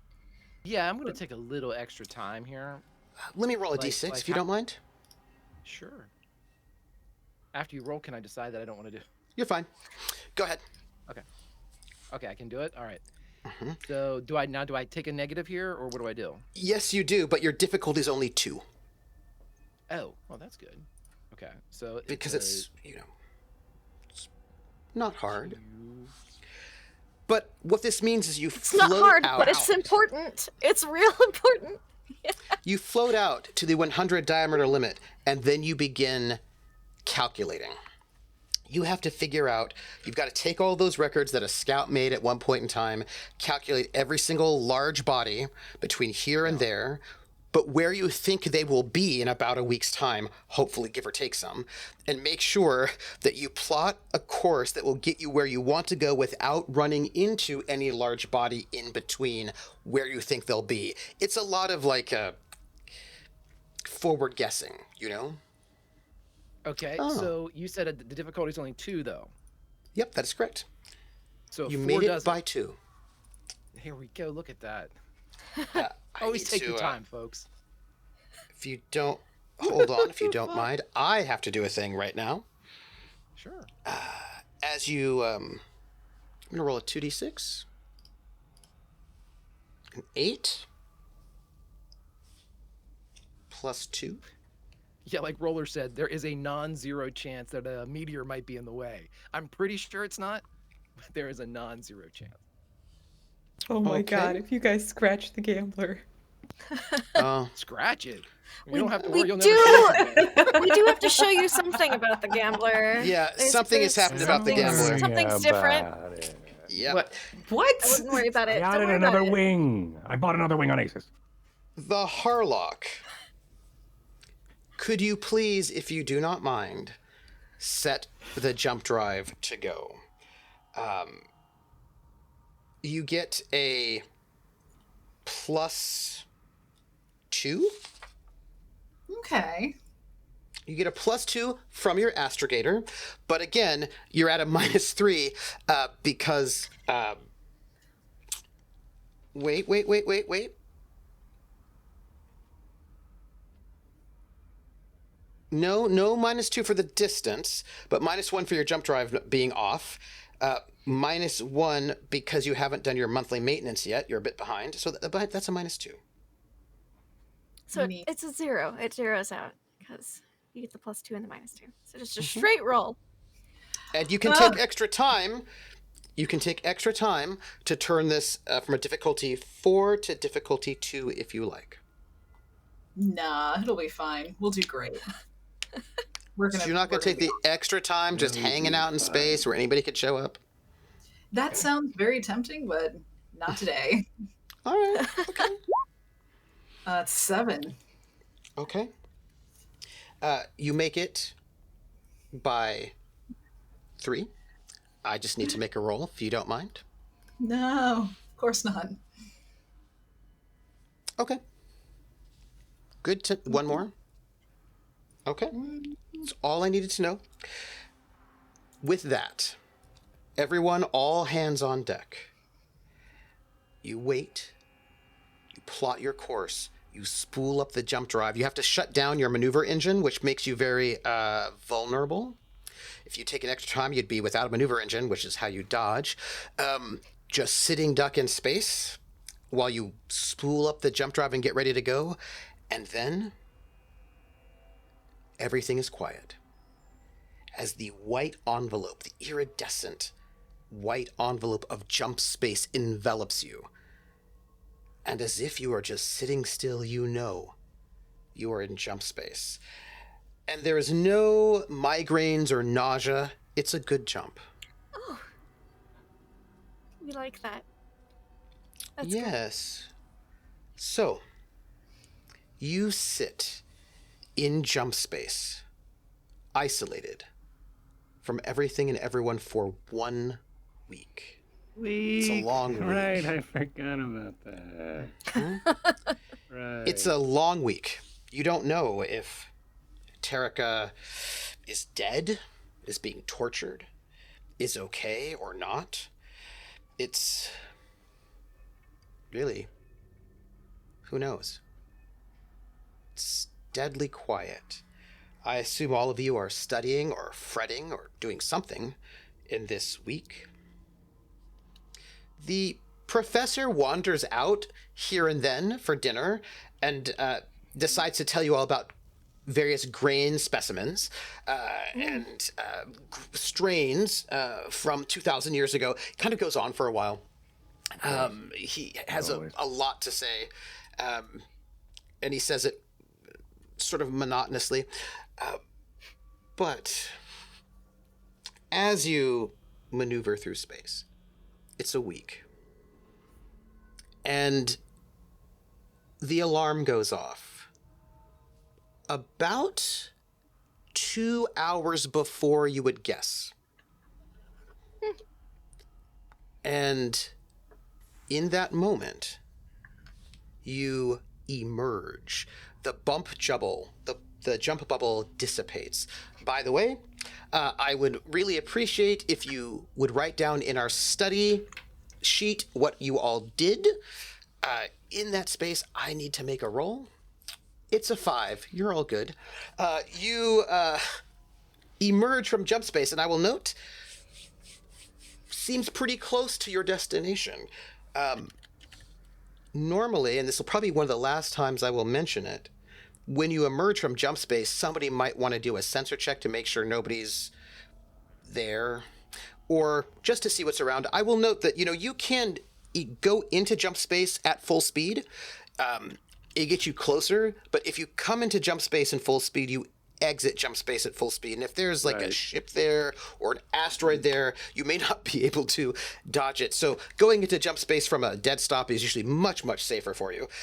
So anybody on sensors? I do not have it still. I have remote ops. I mean, I could train this week. You can do electronics. Any kind of electronics roll will work. But sensors gives you the bonus. I have electronics computers. I don't know if that works. Same. Yeah. So anybody with electronics can roll it. You just don't get the bonus for sensors. Mm-hmm. So just a straight electronics? Mm-hmm. You get a bonus because Sue... Yeah, No, Sue only has 2 skills at the moment, I believe, right? Oh, he's getting... I get anytime... Extra skills. Technically, if I'm allowed to use computers, then I get a bonus for Sue. So if that's the case. I don't know if I'm rolling with computers, though. Are you rolling with electronics? That's the skill. It's electronics computers. Whenever you're using electronics computers, you get a bonus. So basically, Sue has... Just straight electronics. Just straight electronics, unfortunately. Just straight electronics. Okay. Technically, Sue should only have 2 skills, and when you roll those skills, he can give you the bonus if they're int or edu-based. Sensors. But no, like the sub skill. What is it? Sensors. Like intelligence? Is it education? Education. Okay. Yeah, you don't want me to do that. You don't want me to roll sensors. You don't want me to be educated anything. Technically, he only has 2 skills at the moment that you know of. Do you want to do it? Who wants to make the roll? I'm doing it. Haha. Okay, good. Do it. I'm not very educated. 11 is good. You send your signals out. Now, there are a couple of things to note about this. You have some secret bonuses. Were there any ships that were not sketchy, i.e. regular normal ships that had their transponders on, like you do, you would be getting a +4 to that. So this is a number that out of which you kind of like scan out, and things that are more stealthy will have a penalty, right? But that 11 is pretty good to get most things. And as you sort of send your, you scan the sensors, and it's just all of this sort of data information you have to sift through very quickly to make sure there's nothing. And as you sift, you focus in on the planet. I'm going to just pull you all over to your TkTk page because I would like you to see it, because I like joy, and that's what I like to do. Let me pull you all Show me over joy. to go. Here we go. So I'm sending you over to your TkTk page, and actually I also have to go there, and let me bring you all up on the map. So TkTk is not in the jump shadow of its star, but it is in the jump shadow of the gas giant that it orbits around. So it's going to be like a 5-hour flight to, because you're a very, very fast ship, it's going to be like a 5-hour flight to actually get to TkTk. So you have to, take that long flight. If Terrica was behind the wheel, but Terrica isn't, so it's like 7. Yeah, and as you are flying in, it is quiet. This is not a particularly well-traveled system, sort of alone. You've got time. There are off in the distance, you can see a couple, like a spaceship here or there. Not like before when you just ceased and there was just like ships everywhere. This is longer. They're very distant, but you kind of notice like you might get one ship in the lonesome. And as you're moving, it takes you a while. You're actually getting fairly close to TkTk before you get something else. Because you rolled well enough. Would you like to spend 2 luck? Me? And all I ever have is 2 luck. Oh, wait, no. Your ship has a lot of really good sensors. You do not need them because your ship has really, really good sensors. You have a bonus. I'll save, my luck is sacred. Because you have basic powerful military sensors. You notice as you're moving in towards TkTk, a ship is heading in to the planet with its transponder off, and not where you're heading. The beacon for the planet's downport is obvious because the welcome video pops up, and you have a very clear sort of a direction of where you should be going, where you are to land. And you just get a little blip of a ship, probably around your size. You can't really tell what make and model because it's transponder's off and it's not, and you're quite distant, sort of landing somewhere else on the planet. And as you're moving in to the planet itself, there are almost no lights anywhere. You know how the big lights you had at Assis, this is not that planet. This is not a planet full of, well, if you would pull up your welcome video for TkTk, I feel like that might explain a little bit more what it's like as the video comes through.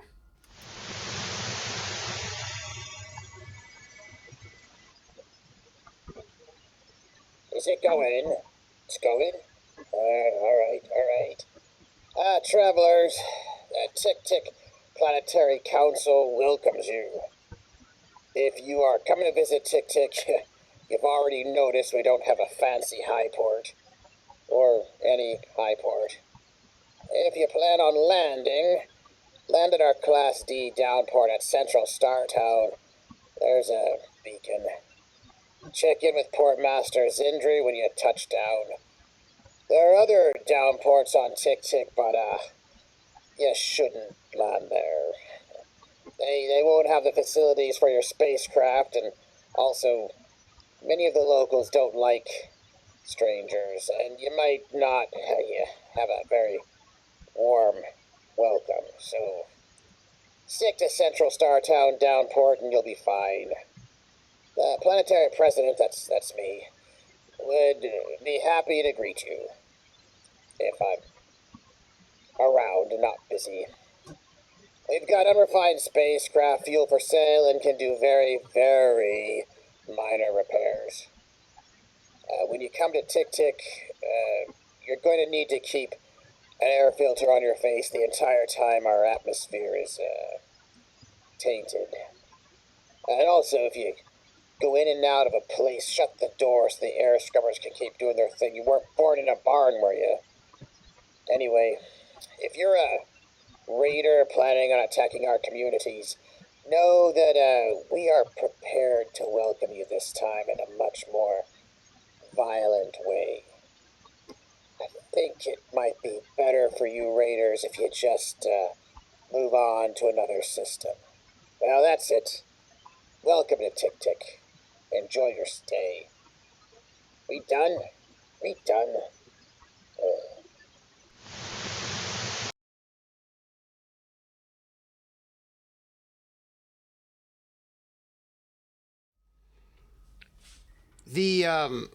The very short welcome video, you get in about like 10 diameters rather than 100. Like with a cease, you got that welcome video the minute you hit that 100 diameter range. Blast it all out. They have very good telecommunications technology. This one you didn't get until you got about 10 diameters close to the planet is when you got this one showed up for you. And there is the main downport waiting for you. At Startown, Central Startown. It is indeed Central Startown on TkTk. I know it's... Okay, yeah, I guess as we... It looks like there it is. Whoever's That driving- other ship that you saw that had its transponder off was not going here. They were going off somewhere else. But as you're arriving, like flying into this place does not seem to have cities. I mean, except for, of course, you know, the Starport town, Central Starport town. Their big city. Massive. Right. It's not very massive. It's actually just kind of embarrassing. It's not a big city. It's a rest stop. You know what I mean? It's like a highway rest stop kind of city. Not particularly well populated is how I would call this place. So we have really no idea where to go. Right? Now that I'm thinking about it, I'm like, wait a minute, we have no... Now what? Right. Well, we Now have that what? ship with no transponder that's going someplace else. There is that.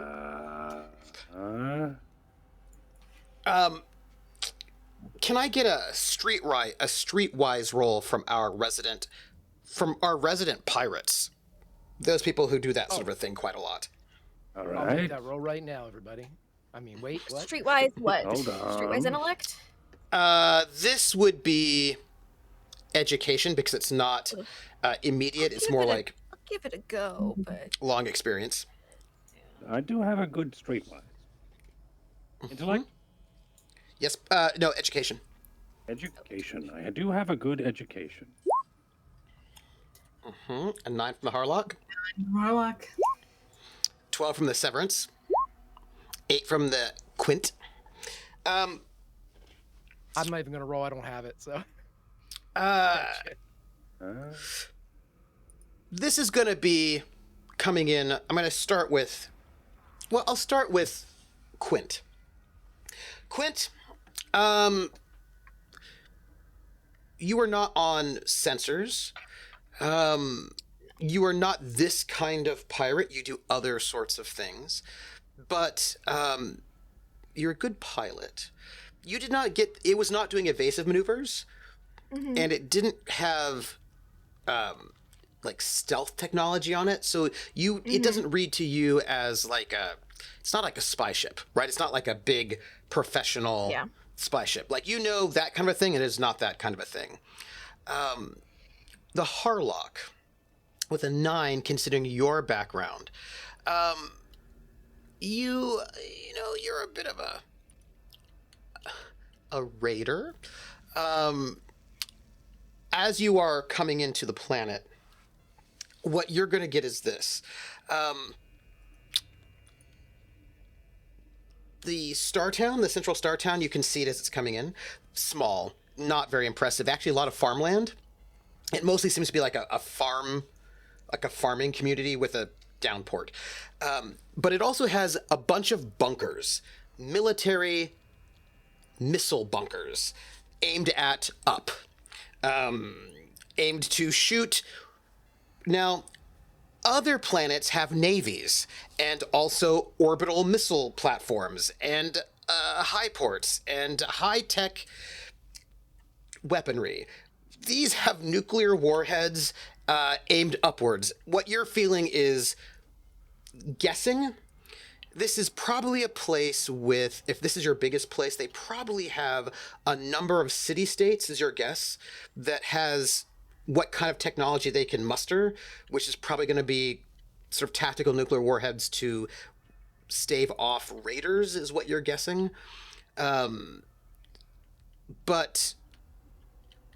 that says to you that ship probably is not going to go to one of the city-states, right? That's probably not what it's doing. And Severance, you were a pirate for a while.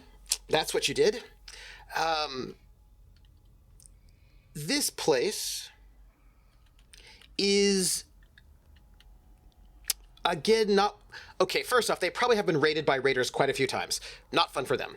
But this place, if you were going to be a pirate, they don't have good sensors. They don't have good sensors, which means they probably cannot detect you coming in unless you're very close, and also maybe not if you're not close to one. They don't seem to have a planetary network, sensor network.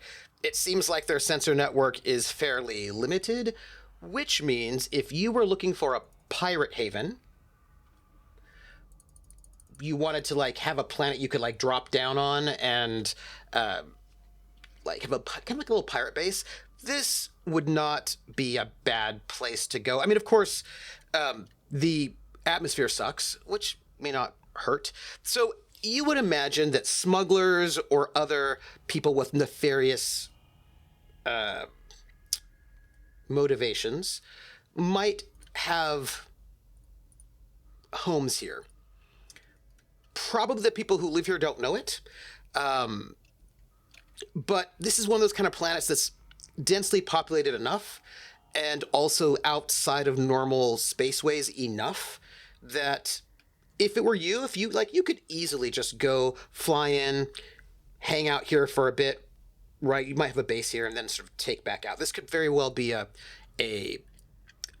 pirate way station is your vibe. So you don't get the sense that whoever that ship was is necessarily there for Terrica, but more, or even necessarily connected to that at all. And actually, probably not, right? If you were thinking about your memory, you doubt that Marymore's not a pirate. You imagine there are probably a couple different pirate ships on the planet. Smugglers. It gives you that vibe. There's enough space that you could probably dump here.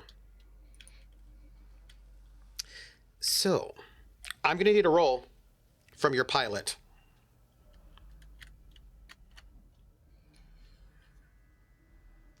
Is it me or you, Val? That's I'll do whichever. If you want me to same. do it, I could be on gunner if we suspect some shit's gonna go south. -2. All right, well, I will roll as well. Did you say It's -2? -2, because you're going into atmosphere. If this were a high port, that would be easier. But unfortunately, this planet does not have a high port. You have to get down into the atmosphere. All right, That's let's crash +2. this fucker. You I got have 2 better. as well. Okay, then we're even. Yeah. Can Would it help if get I a- co-piloted? Would it be a bonus? You could roll your piloting, and if you get a good roll, you can aid to him, yes. We'll try it because we're at a minus. Let's. If you get a unless bad Val roll, does- though, it It might. You get a does bad hurt. roll, It does hurt. It does hurt. Would I also This be is at a what happens. -2 Yep, you for would. my aid? It would Yep. be ooh. That's like doubling up our shit there. This is what happens when you don't have a Alright. pilot. I'll spend roll. my luck if I have to. Okay. I'll be on gunner then. You're looking for an 8 at a -2. Because you don't have For an 8. 8. That is correct. All right. It's an average task. It's too bad you don't have Terrica here, but go ahead.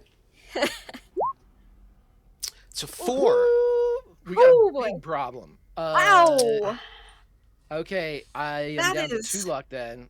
I will Yeah. spend 4 luck. Well, no, I have to spend 5 to get it above, don't I? Mhm. 6 for the tie. 6? Yeah, because you need an 8 and you're at Crashed a... into the planet. Oh, yeah, 4. 4. Yeah, that's right. You already put the -2 in? Yeah. I rolled 2 fucking ones. You did.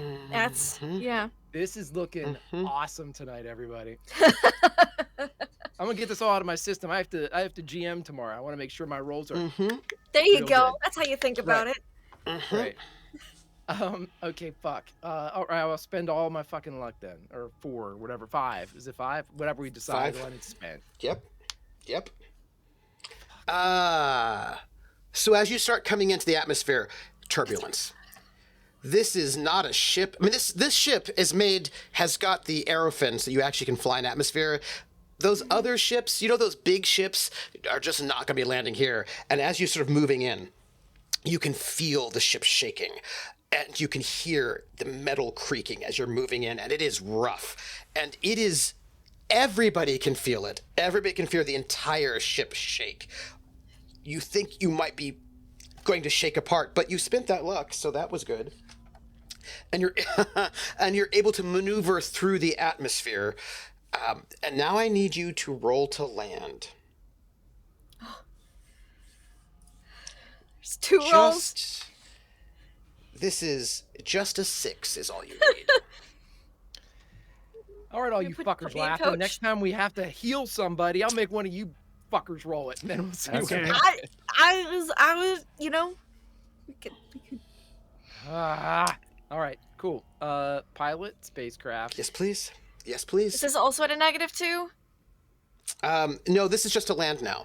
Now we're actually getting Okay. into the starport, so you don't have to go through you're like, this is your landing up. You need 2 more. Yeah, I don't have that. You can take the extra time to land really carefully, which would make it just on.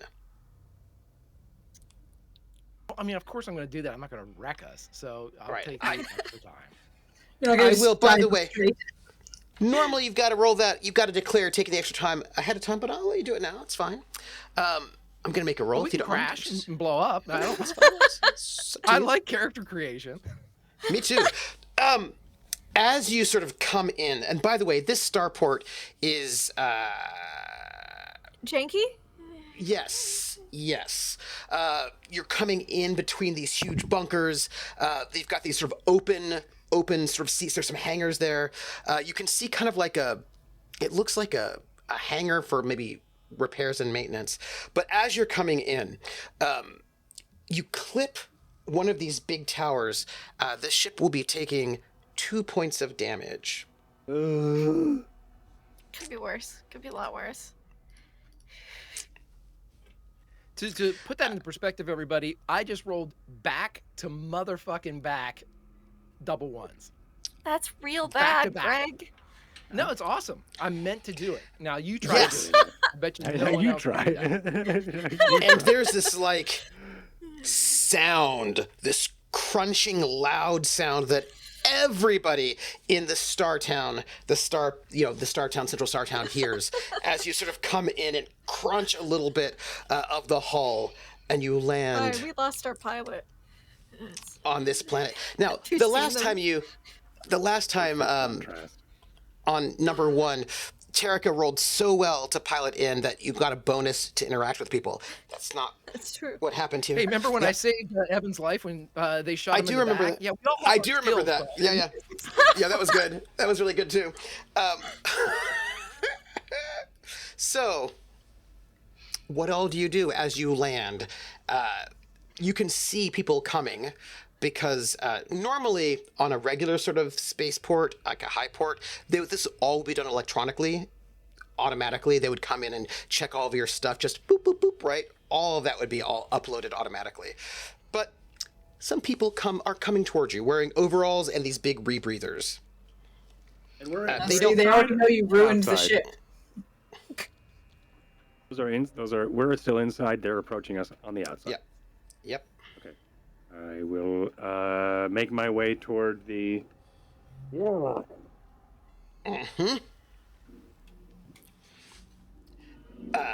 They're out joining me.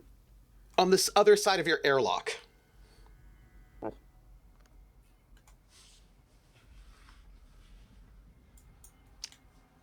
If you let them in.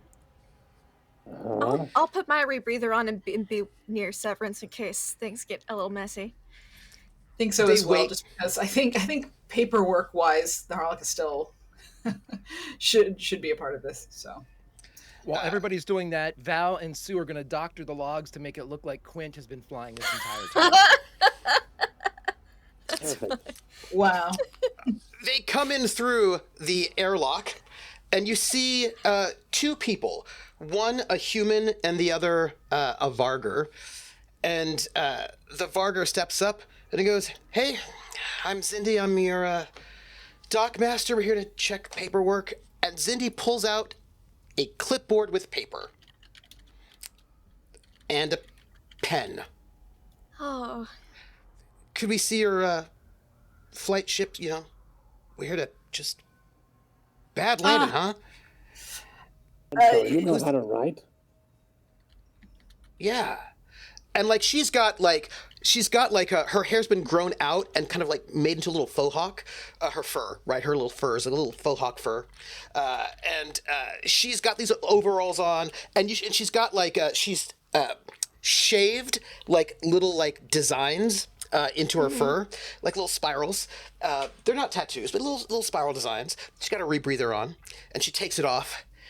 And the human, who's short but pretty broad, has got a little case of tools. And they're just standing there, pretty chill, kind of covered in grease. Fur hawk going on. She's got her clipboard. She's got her pen. Who's the captain? I looked at the gambler, and you could tell she just could tell from the outside hull because apparently not attaching to your computer system at all. Quick question. How bad does it look out there? Is it noticeably a scratch on the wing, or is that... Did you notice anything coming in? Well, Symmetrical your silhouette? hull looks like shit. Ah, good. What is it All right, And thank she you. writes down 65% damage. Shit. I think the Harlock would kind of turn over to Severance. Terrica is going to kill Val. Correct. Who's your captain? Can I get your ship's papers? Yes, and again, Severance, give them the papers. Oh, yes, Captain. Yes. Do you need actual paper? Is that what I'm to understand? Could we have paper? I just need to look at the... Where do I send this to? I have it here. Do we have I don't know how to get it to printer you. here? Just show it to me. I just show it to me. Well, Okay. And she looks at it, and then she's like, ugh.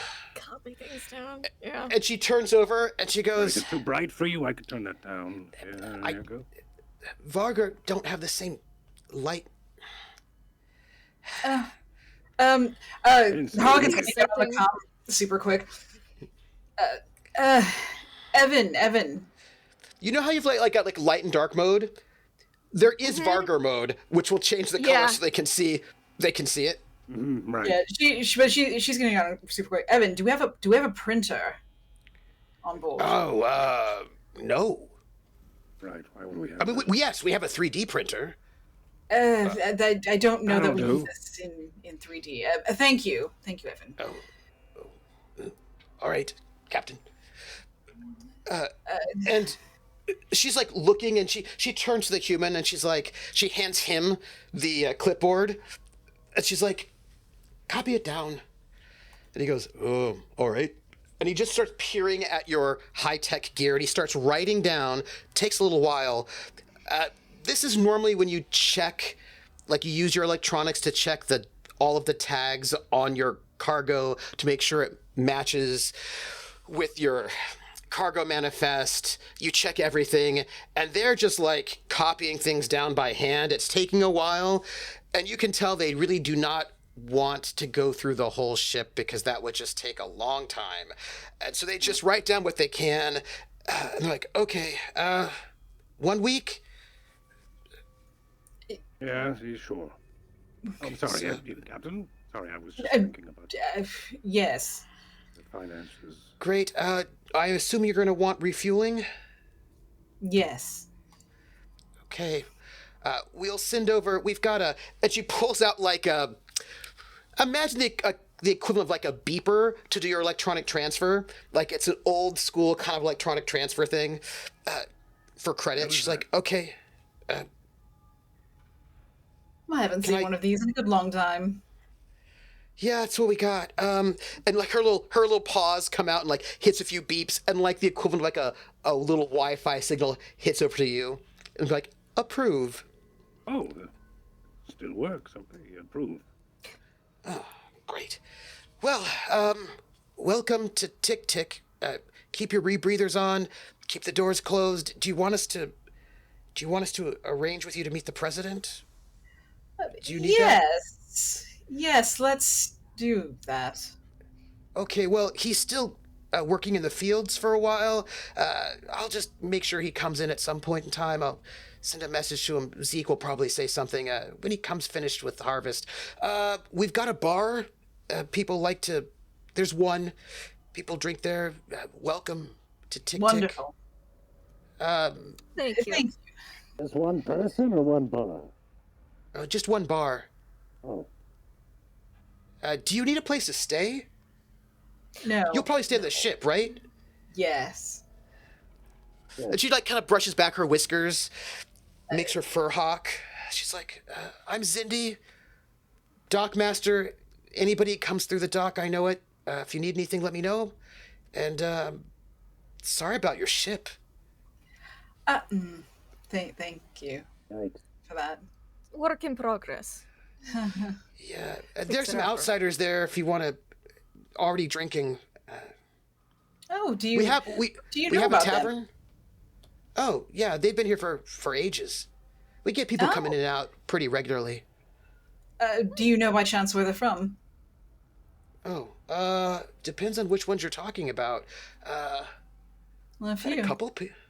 Oh, yeah, we've been getting. It's fine. We've been getting a lot more traffic in the last couple of years.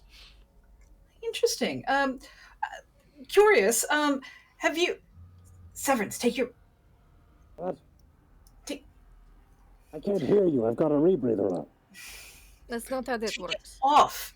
Down. Oh, what? She Have scratches. you perchance seen anyone who looks similar to this one? Oh, hi. It's good to see you again. You're in a different ship. Oh, thank you. No, not you. Him. It's nice to see you. That's helpful. When did he arrive before? Out of curiosity. And she looks a little confused, right? In terms of like something's a little bit odd, she thinks. And she says, I mean,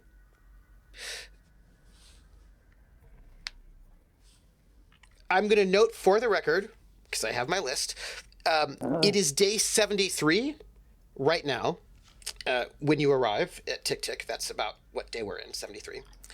And she goes, you must have, did you forget something? Me? Me? Yeah. And I'm just like nodding in the background, like, oh my gosh, always. Yes. Sir, don't you yes, remember I did. you were just here before we met up with you, right outside? I must have forgot something because I forgot that I was here. What was I doing here? And I like I don't mime know. like a bump on the head, and like in the background, like.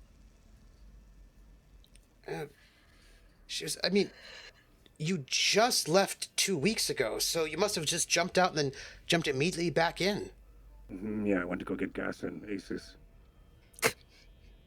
It was very Okay. important to return Prices are much lower there. for what you forgot. Did you two talk before, perchance? He's very coy. Well, I mean, I talk to everyone who comes in. That's my job. I'm the dog master. And her tail twitches a little bit in the back. And she kind of looks at the Baron. She goes, "Makes sense. It's a different ship. So you must have just jumped out in that one little ship and then jumped back in on a different. Was he alone? Oh, he came in on a trade ship, I guess. One of these small ones. Was gone. I mean, you know what you were doing. No. I'm so sorry. This ruse has gone on for too long. I should let you know that the person you have met is a clone of myself, and I do not know. They must have gone rogue, and I'm trying to track them down. Do you have any idea what they were up to and why they were here? I'm gonna need some lying from you. Okay, you got it. I'm gonna need some lying from you. This is social. Okay. Social deception. Social whaty? Oh, social Socialize. deception. Where is my deception? It is your. Good, I have deception. I don't know why I didn't think I did. Okay, great. It's your lying, cheating, sleight of hand. Okay, all right. You don't have to say it like I that. mean, that's what it is. I roll. That's a double one. That's not great. We are cursed. We are. Would you like to How spin did some this luck? happen? I would spend all 3 of my luck to bring it to an 8, which is. You actually don't need an 8. You only need to beat the 6. So 2 luck. 2. Because it's not that hard to deceive her. This is a double one. I'm gonna spend all of my luck. She goes. She sort of looks at you and she's like, "Cloning technology is not that good. I mean, has it gotten better on the outside?" Well, it's clearly not that good. Otherwise, they wouldn't have gone rogue the way he did. But I mean, clones don't normally look realistic. Right. Well, he has eyebrows. Oh. Mm-hmm. Right. Mm-hmm. I guess. Somewhere in She the thinks- genealogy, he was able to, of course, through the ancestral DNA, was able to acquire follicles on the forehead. Oh. Like myself. She thinks about it and she's like, I mean, I've mostly spent my life here and we don't have that kind of, must be some sort of. Oh, things have advanced- changed dramatically. Dramatically. Well, no, he came in on a passenger ship, a small trader, a free trader. Then he rented a vehicle, one of our sort of like a tracked vehicles, an ATV, and he went off into the outback, was gone for a bit, came back, and then left again. In which direction? North, south, east, west? Oh, no, he went off east. Your ATVs, Yeah. do they have trackers? No. Now, So somebody could just take one and take it forever and never retract. Is that what I'm understanding? why would you do that? I wouldn't. Yeah. I would. We were able to Well, track come him. Oh. We got word from one of the other city-states that he came by there. Yeah, we think it's a little bit weird, actually. He's been here a couple of times. Always the same thing. Going off the middle of nowhere, then coming back Same a little bit later, direction, then east? leaving. No, there are a couple. We figured he was probably a scientist. You know, we've got scientists and whatnot that come to visit to look at our TkTks. The cricket people, right? Yeah. How often does he return? Not often, to be honest. The last time I saw him was, 15 years ago? Then he just showed up, like, just a couple weeks ago out of nowhere, which I thought was pretty weird, because I hadn't seen him in a long time. Didn't look like he aged. He's probably one of those rich people, except he doesn't really look all that rich. Anyway, if he were rich, he'd probably be a bigger ship. Anyway, I it's look been richer like... than he does, right? We've got our golden Well, ship. yeah. And, right, okay. Good. Yeah. Yeah. He says he's just a simple trader. He hadn't seen him for 15 years. Came back, went back off into the outback again. But here's the thing. There are a couple TkTk villages, and they're really hard to find. You can't normally see them. But he doesn't seem to be going that way at all. So we don't really know where he's going. Funny thing, though, he didn't talk to anybody. I mean, he talks to me, but he didn't talk to anybody in the bar. He just gets in, goes off. This time, I didn't expect to see him. He just showed up real quick. Normally, the last time he was here, he stayed for like a month or so, did stuff. I don't know what he was doing. And then he came back out of the outback. And Let me get that for you. Here you go. Oh. There you are. There you are. Yes. There, Thank you. Good dog, master. Yeah, no, he just goes out there, but not where the villages are at all. What did he talk to you about, out of curiosity? This time he actually was pretty angry and distracted and pretty upset. Did he say what he was upset about? No, but he was mad. He was real mad. Yeah, I kind of try to stay away. Seemed like something went wrong with whatever, I don't know. Interesting. Very interesting. Here's the thing, though, I thought was pretty weird. When he came back with a ship, a starcraft, and then he took off. A small one. Hey. From when he was in the outback? Yeah, Malone, he never returned that ATV. So somewhere... She realizes, right? I had a suspicion. So, what we've learned today is you should definitely put trackers on the ATVs. It may help in the future. Uh-huh. And you were giving us shit for it. Yeah, no, he clearly had some kind of ship stashed out there.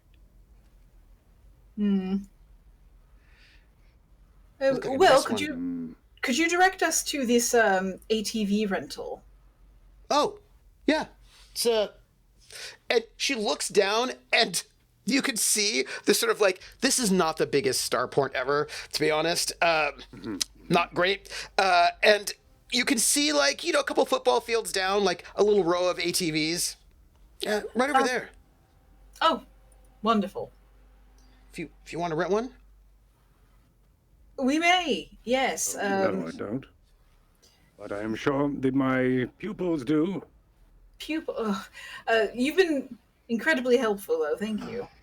Do we have to worry about this clone? No, he's not dangerous to anyone else. To anyone else. All right. Okay. Well, your paperwork looks good. Don't expect it to get uploaded to the system anytime soon. It's a while before.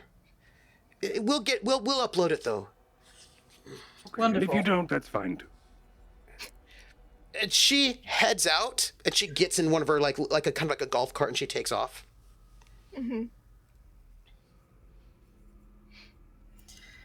right. Well, I guess we're going east. Yes, it seems as if your predecessor has been here. Right. Then let's go east, I guess. Do we still have this? No, we don't. We dropped off the stealth ship in Aces, didn't we? You didn't. You have it, but it's like attached to the bottom of your ship. But it's stealth. We just stealth fly it. They don't care. East? Okay, then they don't care. Yeah, let's do it. That seems fine then. They also don't have access to the central, like, what happens is, you're going to guess is what happens is that one of these sort of X-boats will come in. They're going to gather all the information probably once a month or once every couple of months. And then when one of their courier ships comes in, they beam that information to that ship. And that ship then goes off and sends off to the main network. So they're probably going to update the records once every month or two. But I think we should take the stealth ship and we should just go east and comb the horizon. Yeah, no, if they're not going to be keeping track, then yeah.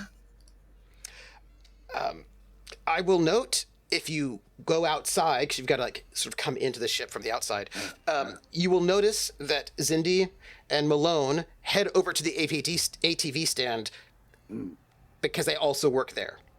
Right. So they're waiting. Yeah. Take off their dockmaster hat and put on their rental hat. Yep.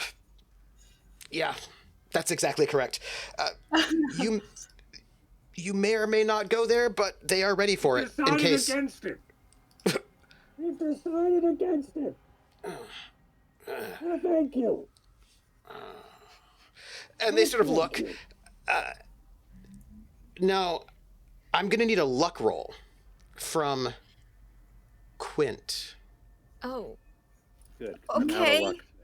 That's fine. That's okay. Can only bode well. Can only bode well. Trooper's burning our luck. Sure. 6. Not enough. That's okay. And I can't spend luck on a luck roll, can I? That is correct. I think so. That makes sense. As you are heading out to, because you have to get into the ship from the outside. As you're heading out, you hear somebody say, "Hey,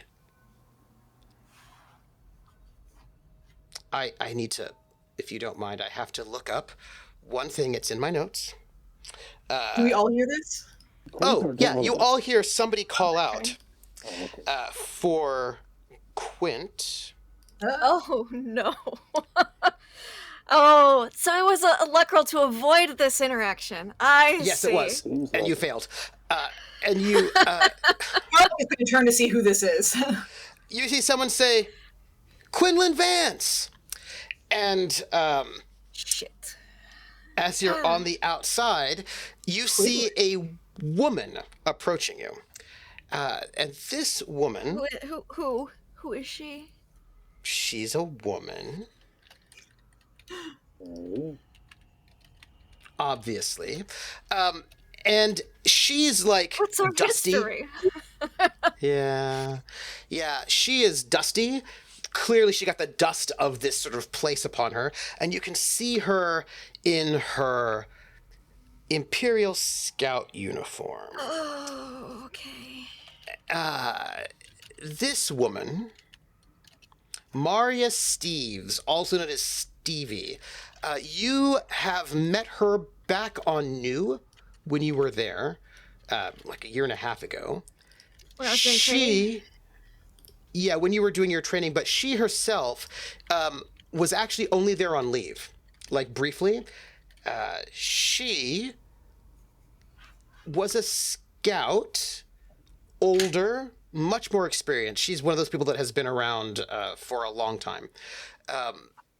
Very experienced. She also was on, if what you remember from the time, how much do you pay attention, by the way?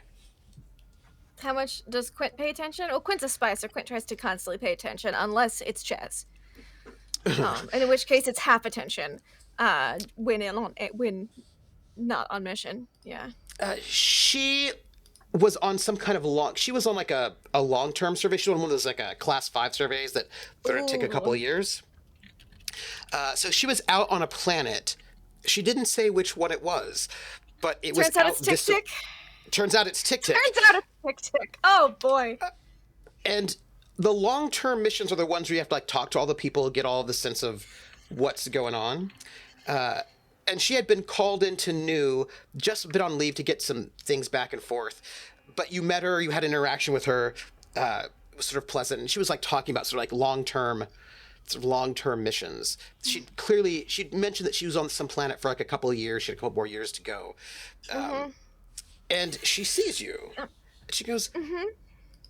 Quinlan Vance, and she's sort of like she's like a black woman with sort of like frizzy hair that's got quite a bit of gray in it. She's sort of put on a bit of weight, but not too much. She's just a little bit stocky. And you remember her being the kind of woman who smokes cigars and likes to have a good whiskey, pretty relaxed and chill, but also tends to be in the middle of nowhere for a really long time. Doesn't get out a lot. Yeah. That out Cool. out in the bush. Yeah. And she goes, Quinlan Vance. And she sort of walks up and she sees this group of people and she goes, The cogs are turning. What's my angle? What's my angle? What's my angle? she's like, Scout Vance, what are you doing here? She says. What? Come into the Starport bar and let's get a drink. I think we'll step away from just under the breath to the Harlock. I'll be back as soon as I can. And just get on and just step towards knowing my own backstory. Quinlan Vance probably didn't have any siblings or anything. No, cool. Yep. Hello, it's been a while. How long is it that you've been here? I mean, it feels like ages. Oh. And she says, you know what? We should bring your friends. It's my round of drinks. We can sit and have a lovely time for a couple of hours, she says as she gestures to all of you. Oh, I don't think that one doesn't drink, and I'm gonna point to Severance. That one doesn't drink at all. And I thought, did you have something to do? And I'll gesture at the Harlock. Like, weren't you busy? Maybe you don't have to come hang out if you don't want to. Like, it's up to the Harlock. If the Harlock And wants she to come hang out smiles. with She's like, Imperials. I'm Senior Scout Stevie. Come on. I'm sure you have all the time in the world. Meanwhile, over in a cavern, two very dangerous, heavily armed robot sentries with guns approach the hiding Terrica, with clearly murder on their mind. Because after all, your group of people who are here to help you have all the time in the world. They don't need to rush. So these two big murder robots start approaching. And if I recall correctly, you had said stop, if I remember correctly.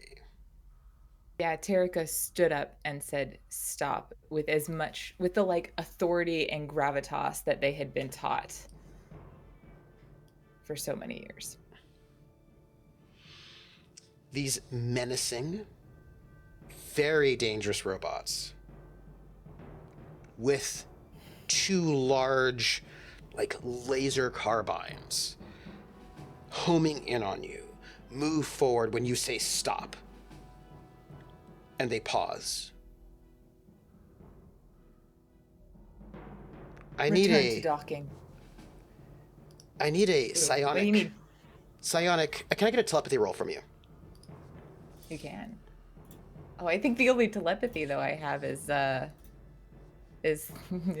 it is. It's the noble avatar of Drinax telepathy. Please use it. Remember, this is based off of your psionic strength, which is currently 15. Oh, why didn't it account for that though when I did the roll? Because it's showing a 2, but Yeah. it's It showing says a 2 with a negative. What is that -1 for? You should be at a +3. I should be at a +3. Mm-hmm. I don't know 'Cause where the you're- -1 is coming from. See what you rolled it off of. What skill did you roll it off of? What attribute for your noble? Oh, I just clicked the powers button right next to the telepathy one. And does it say psionic strength? Oh, it does say strength. No, it did not say psionic strength. Okay, there we you go. That's Please re-roll. There we go. Because your psionic strength is currently I was like, 15. what is... There you go. that's very That- different number. That's very different. You say that, and all of a sudden, in your mind, you hear their voices saying, "Is everything all right?" Number 2.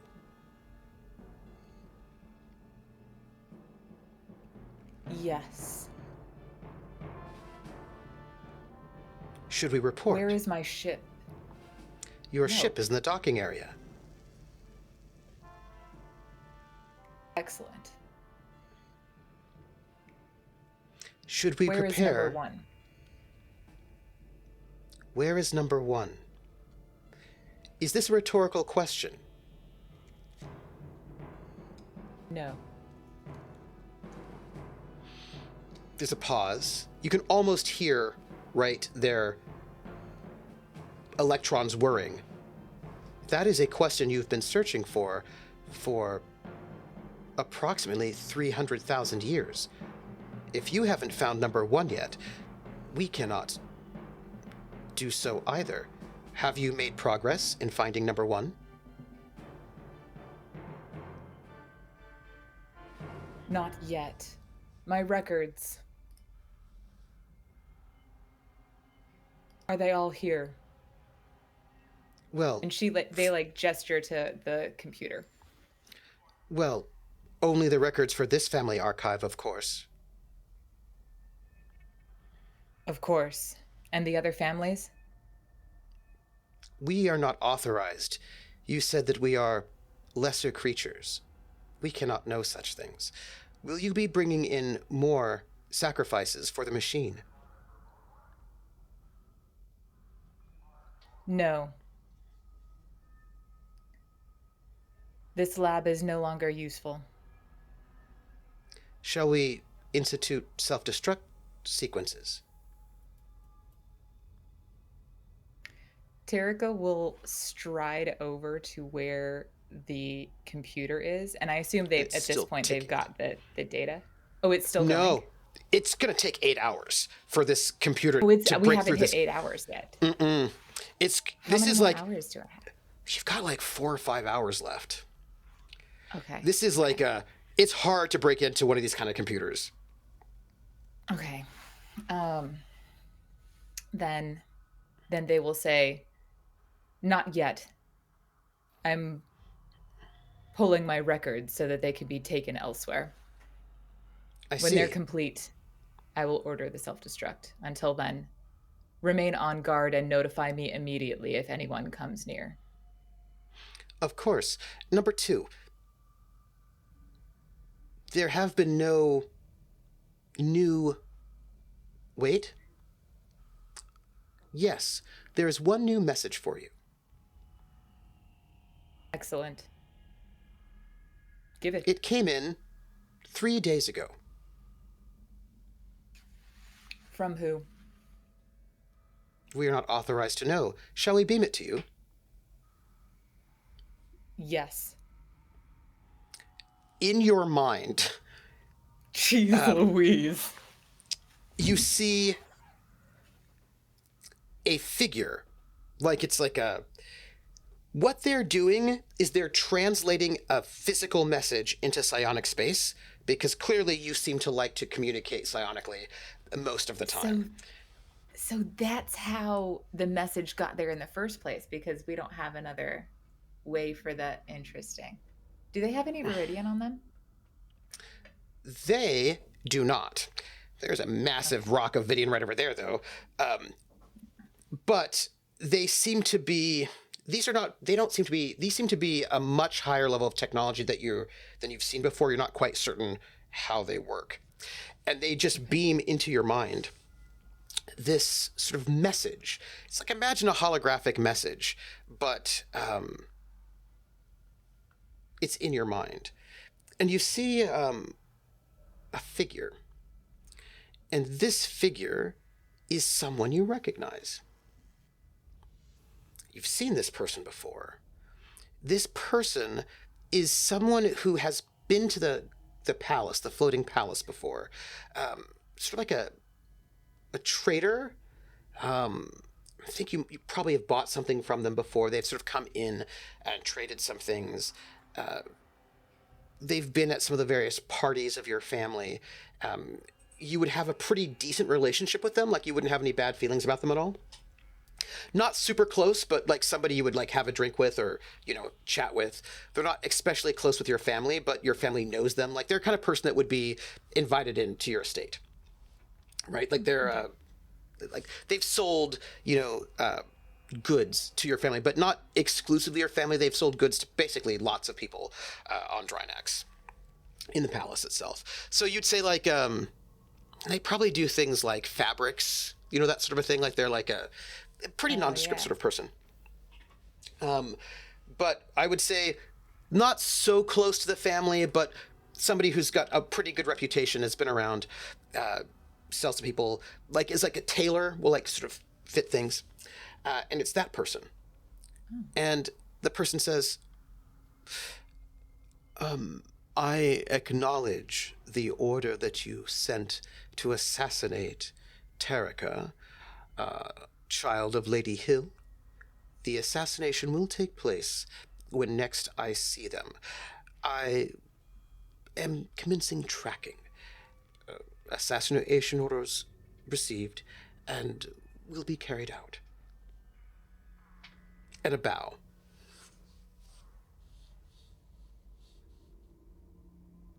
And then says, should I also assassinate Lady Hill and her husband as previously discussed?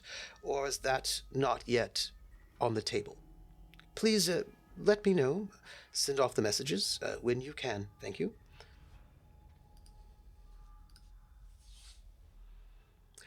And this sort of nondescript, sort of boring tailor just flickers out. Has this message been delivered anywhere else? We are not aware of whether or not this message has been sent to other places. The courier ship came in and sent its burst signals just 3 days ago. We hold all messages for you until you arrive again. Excellent. Number 2, do you have other orders for us? How do you charge? Well, we have very long batteries. The last time we charged was 1,000 years ago. We went to our docking stations. Excellent. Your pets are still scattered about this world. Your charging stock. They are doing well.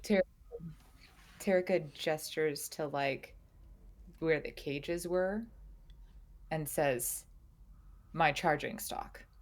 Yes.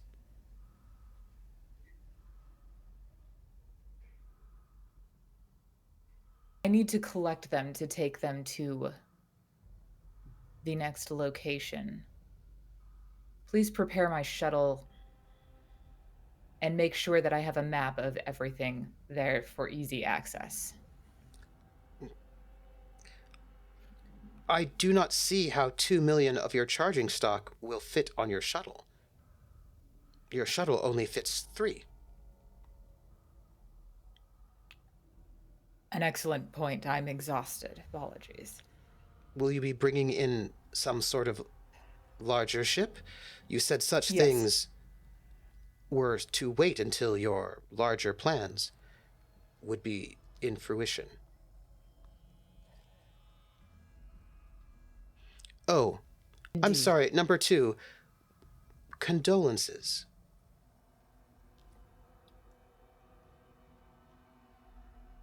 Thank you. I don't care about such things. No, of course. We did not mean to presume you would care about living creatures other than yourself. We meant, if you are here with us now, that means the Merrymore line has been extinguished. Condolences. We hope your last death was not painful.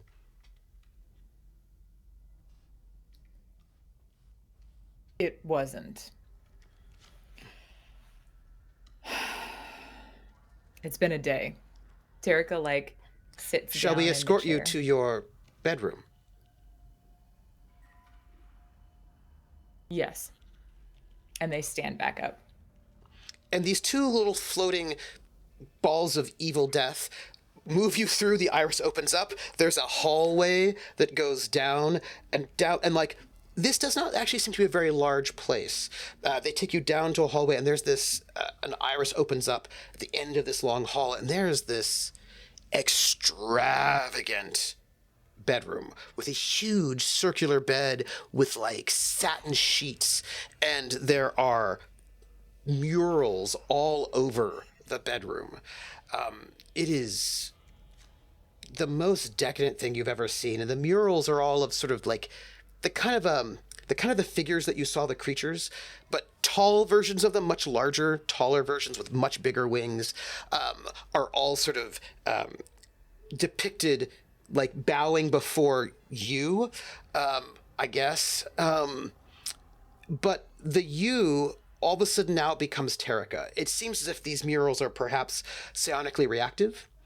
And it is now you. When you walked in, it was for a moment Severance, and now it is you. And so there are all these,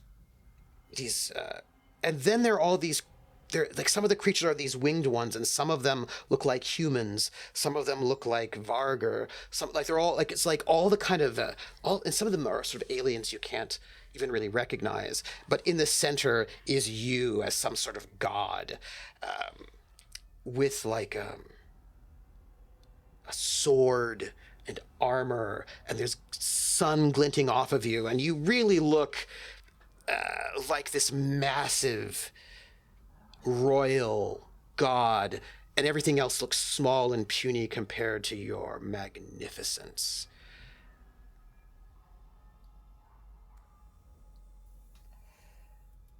Thank you. Of course. Am I correct in assuming that unless given a direct order, you will not contact the other labs? We do not have Terrica doesn't access know to the about other labs. just so we're clear. Excellent. We were told this is of utmost secret. Number one would kill you, of course, if he found you. Or Seven. Or any of them. But have you learned anything about other 25 yet? The other one comes in, says, but we are to remind you that you are the greatest of all of them. None of them could defeat you. None of them know your plans, and you will destroy them all. You are, of course, the best of all of the children of the grandfather. No one is better than you. No. Yes, you are right. And it's clear to you that this is something that they have been programmed to tell you, because you like to hear this, apparently. Oh, shit. Terrica will say, have we learned where 25 is? 25 was killed, we believe, 200,050 years ago. Yes, we're not certain right. which one of your siblings did it. I meant 225.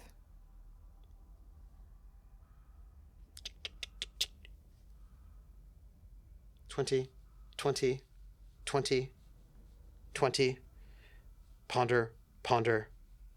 Ponder. And you can see calculations.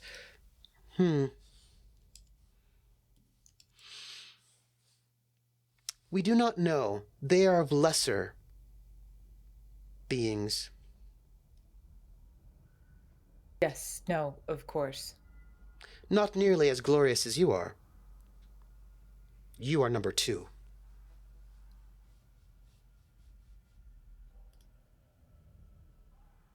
As far as we can tell, they all still think you are dead.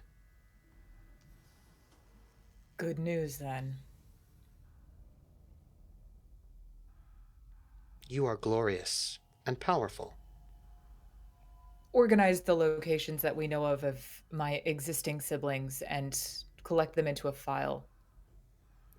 We do not know the locations of your siblings. We cannot locate their pocket dimensions. Yes, of course. I'm sorry, the sleep is getting to me. It is always difficult to transition into a new body, especially a new persona. Yes, this one is very different. It's odd. Hopefully, the genetic engineering has prepared this body so it is less difficult for you. But you are glorious and powerful. All things will work for you in time. Enough.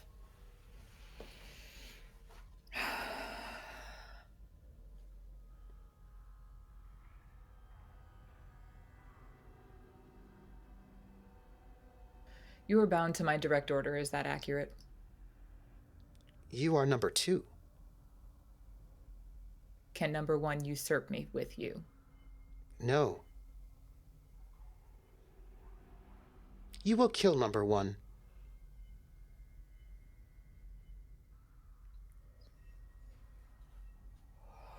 You will kill all of your siblings. And then, as is right, you shall rule the entire of all charted space. As is right.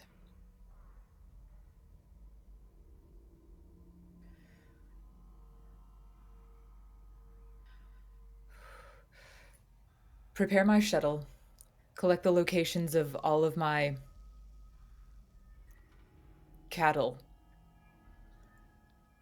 Yes, And put yourselves on the shuttle. of course. We'll depart in 5 hours. Thank you. And they just zip, and they sort of float out. Meanwhile, Shit. on the landing pad of the downport spaceport, you have this scout who's inviting you all to drinks. Are you on leave? No, we're not. I No, am, I meant yes. Quinlan. No. Yeah, Chaz had a we're on- complete breakdown. It was the strangest thing. Did They gave me he? some leave after. Yes. Yeah. Ooh. We're on a mission, Quint. We need you.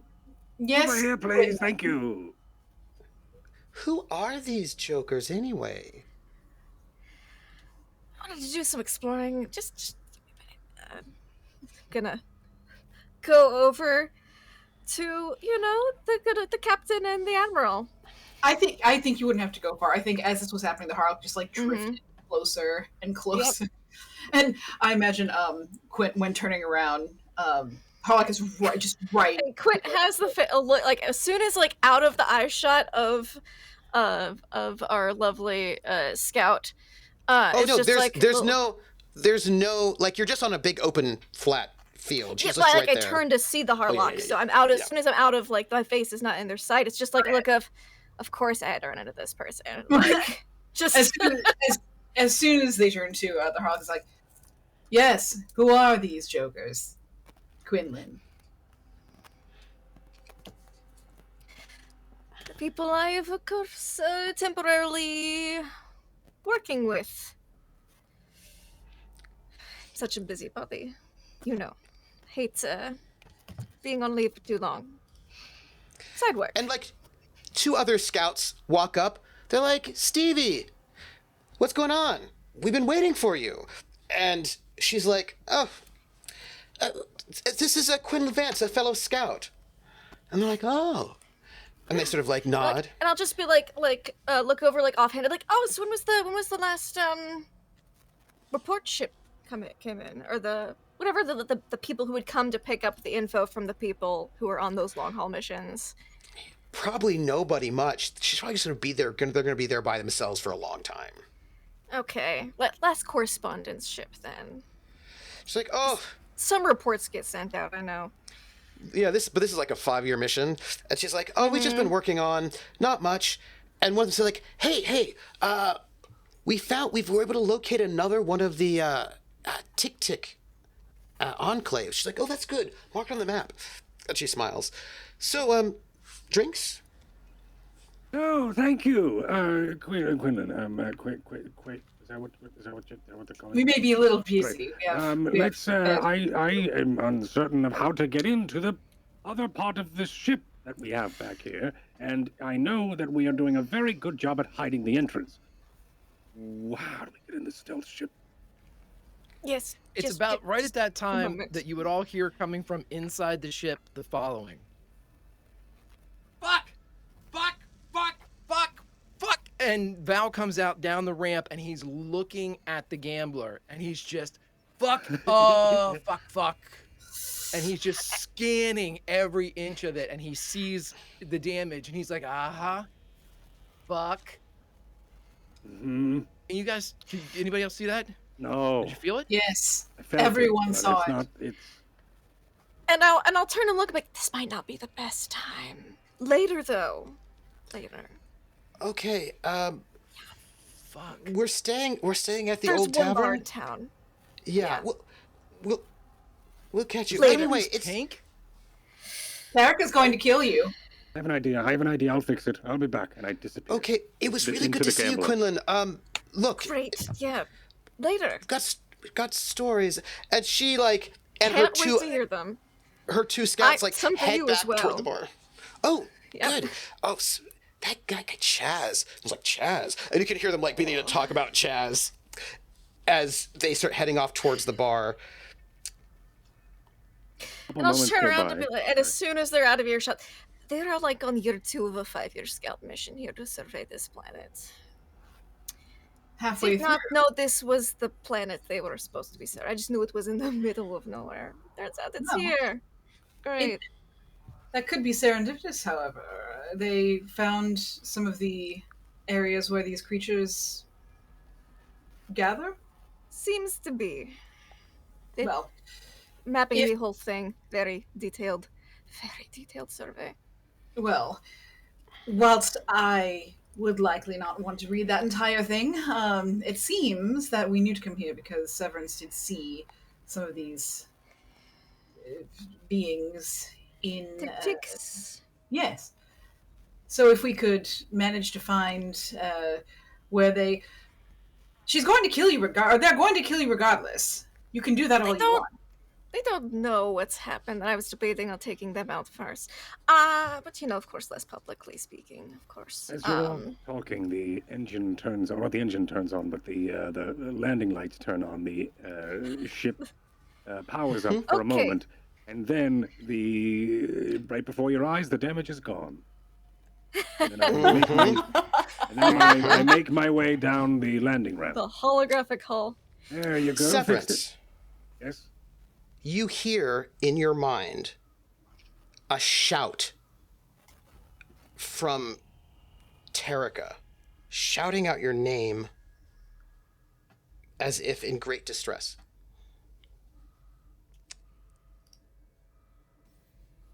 And I believe what you said in return is in my DMs. I think it was something along the lines of, "I hear you." Hold on, look, I have it right here. We're on. I the hear you. way. We're on our way. Be strong. And that's what I say to all of you, just out loud. And then I go, "We have to go now. Now. All right, they should be. Lead the way.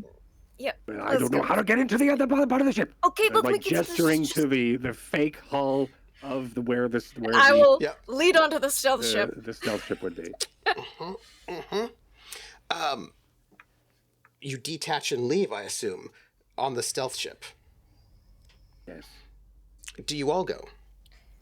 I shoot a message to Corinne saying, "Hey, could you make sure that Professor doesn't leave the ship? Just say we're out of rebreathers and it's a hell world or something. Thanks. You hear I'll bring you a drink." You hear her say, "Does that mean I don't have shore leave?" If you could convince Wesley to do it, I mean, I have a very nice bottle. Wesley cannot give you a protect sip. anyone. He won't leave the ship. Thank you, Corinne. I owe you one. I'm gonna Just to need cover a our small bases, craft.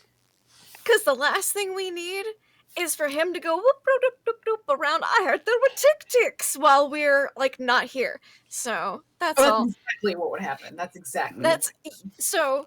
I will roll you that small craft. I would be happy to. Thank you. Let's go. I'm bringing the suit too. Just Oh, there's room for it on the ship. Trooper, I have some funny 12. distortion coming from your microphone. Is that you hear it too? Yeah, I'm Okay. hearing it too. Yeah. That's weird.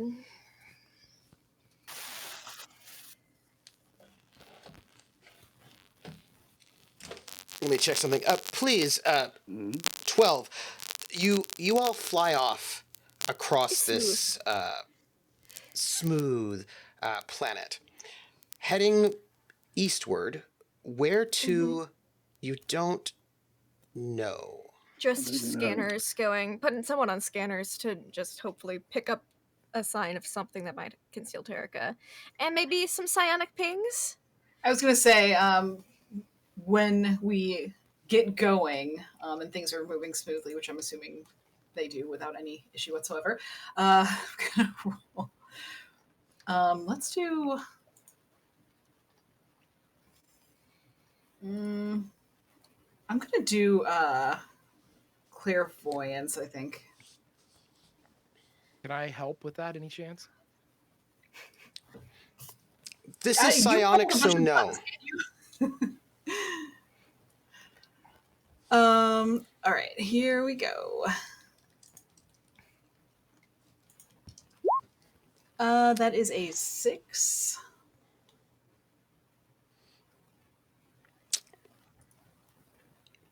That's not good enough. Normally, Normally, you say. yes. Normally. Could you roll with a boon? So give me one more d6, and we'll replace your best. Yes. Oh, your least. And just a D6, you say? Yes, please. It's a 1. So you're at a 6. Oh, You reach out to try to get a sense, right, of where you might be finding Terrica. And you don't find them yet. Your distance is not so great. But if you continue moving, you might be able to, because you've got an entire planet, right? If you continue moving eastward, you might be able to get there. But It's a distance accessible by as you're- ATV, so that gives us a clue as to how far it probably Right. is. Now, as you are traveling, flying out overwards, you do get a sense of... You get a sense of life. You get a sense of beings. Psionic beings. Out there.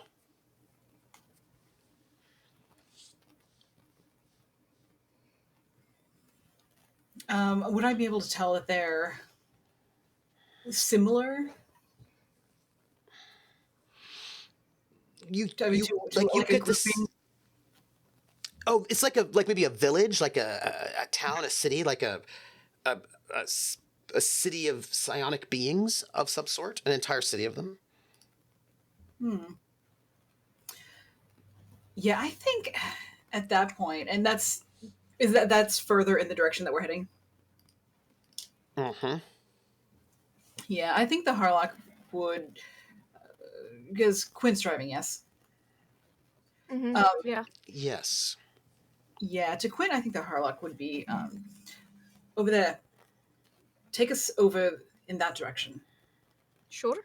and then would either give like the actual location specific or just kind of guide us there. As you fly in this direction, I'm going to show the map for everybody.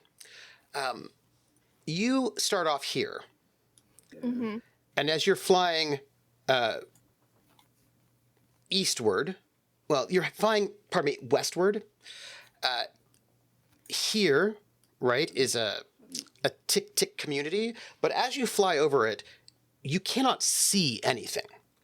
You sense them psionically, but visually you see nothing whatsoever. You just see, like,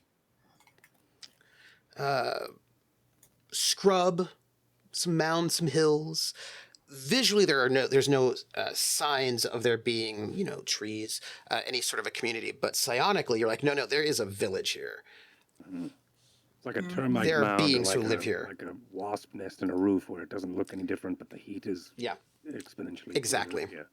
Right. Yeah. I would still have a sense of enough of where it is that I could guide the landing to where we don't land on top of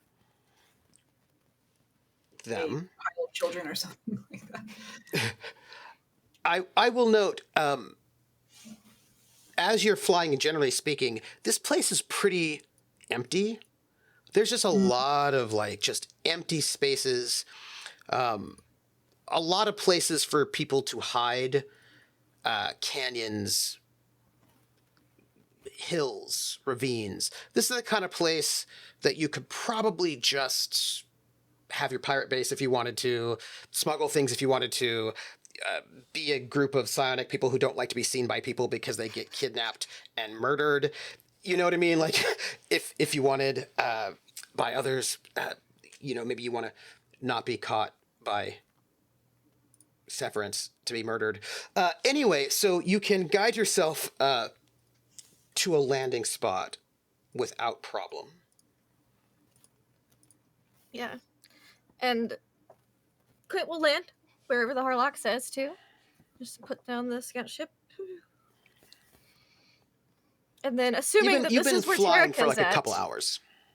is gonna try to reach out for Terrica psionically, because that seems like the thing to do. Roll it for me, please, with a bonus. I would love to. With a boon. Telepathy. With a boon. Oh, okay. Mm-hmm. Do you all step out? I think the Harlock will, just to go toward where the psionic, more into the psionic. Mm-hmm. Someone's stepping out. I'm also stepping out. I'm also going to put my rebreather on, and then I'm stepping out. Same. Mm-hmm. Yes. Yeah. The breather is Does on. anybody stay on the ship? I'm stepping out in the suit. Mm-hmm. I stay on the So- ship for a moment to make until everybody else gets off, and then make sure everything's good. Two things happen all at once, and I'm going to need Terrica here for this. Oh no. Oh yay? Yeah. I don't know which to. Two. One of the Two two. things Let's go with terror. Oh no, though. Point one. Terrica, you are far, far out of range to hear from Quint as Quint reaches out to you. Oh, boy. But Oh. Quint, you're kind of a little bit hypercharged right now. Am I? And Why is that? no. Do we don't- Terrica, do we not Terrica know? is Oh. right now. Good. Whew, I was very worried for a moment. Yeah. Yeah, I took some drugs. Yeah. Now you, Quint, were you in the room when the drug exposure happened? You were I out was in the. I was in the room with Val and Severance, but When Terrica disappeared and went poof. when Terrica disappeared, yeah, I was in that room Yeah. That because it was means just you me were and the Baron also- left afterwards. Oh, yeah. does that? That means you were also exposed to the drugs. Yep. That's right. That's why you got that bonus right now. And Oh, two things happen. cool. I will tell you, this is too far of a distance to make a contact like this. Not really doable. However, somebody is supercharged on drugs and somebody else has been exposed to those drugs. And Fine. as you Guess I reach didn't get out that rebreather on quick enough. for Terrica, hey, you didn't take a dose, so it's not as easy, but it's as if you have a link and you feel as if you can reach, when you reach out, Terrica, you are in this bedroom and you can hear Quint calling out to you psionically as if they were right next to you. It is crystal clear. It is close. It is so close. There's this connection that is an enhanced close connection. Terrica? Quint. Oh, shit, you answered. Oh, Hi, Quint. are you all Hi. right? It's fine. Okay, that's better than terrible. We'll take where- it. Where are you? We are on TkTk, the planet TkTk. Severance knew to look for you here for some reason. I don't think that he said a vision or something. So we flew here. Straight after kicking out that fashion guy on Aces. And we are in the scout ship. We are looking for you. The hard look had me set down here. I think we might be close. Do you have your coordinates? I would be able to verify. No. I can find them, I think. Where are you? Are you with the TkTks?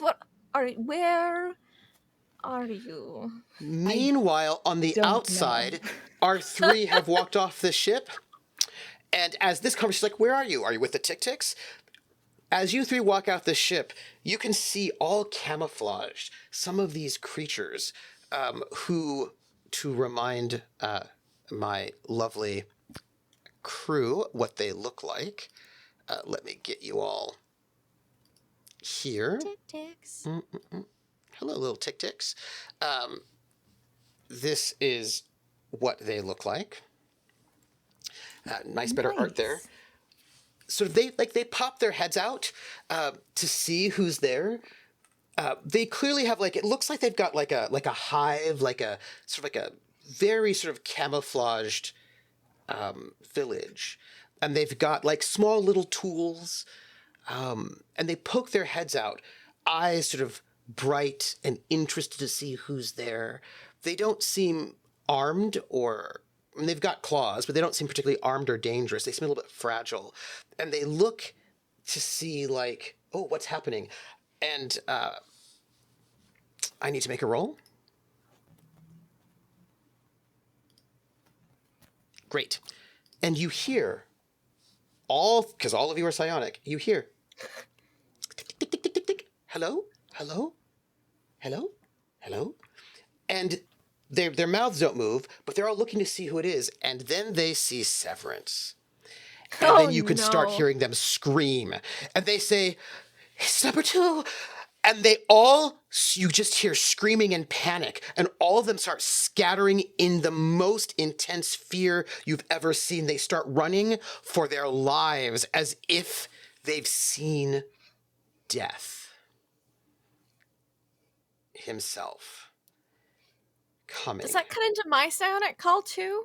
Is that Yes. Oh, that's Quint is out just going in front to the beginning of the ship too to be like, what the fuck is happening? And you can see some of them grabbing small little children, little tick-tick children, grabbing them, and they are running. They are seeing the bringer of death.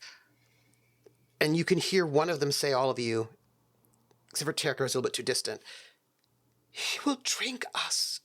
He will drink up our death. Tick, tick, tick, tick, tick. And they just... That's exactly the quote that I'm using. That's the exact quote that I'm using. Exactly correct. And they all begin to scurry, running from this figure of death, who will very specifically drink up their death.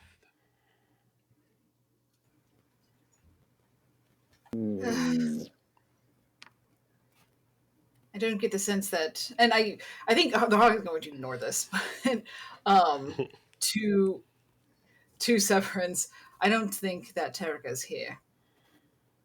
I don't think they like There's maybe a couple hundred of them who just flee, just going off into the scrub in a panic, leaving everything they have. And you can just hear crying all in your mind. There's the only thing you can hear outside of your ears are just little tick, tick, tick, tick, tick, tick, tick. And you just hear one thing, and that is, the killer of the stars in the sky is back. as this entire village flees from the killer of the stars in the sky. Killer of the Stars in the Sky, Corsair, Admiral Baron Severance. I don't think we made a good impression. Terrica, you're still on the line, by the way. I don't have the sense that it's going to be very easy to calm them down or explain what's going on here. No.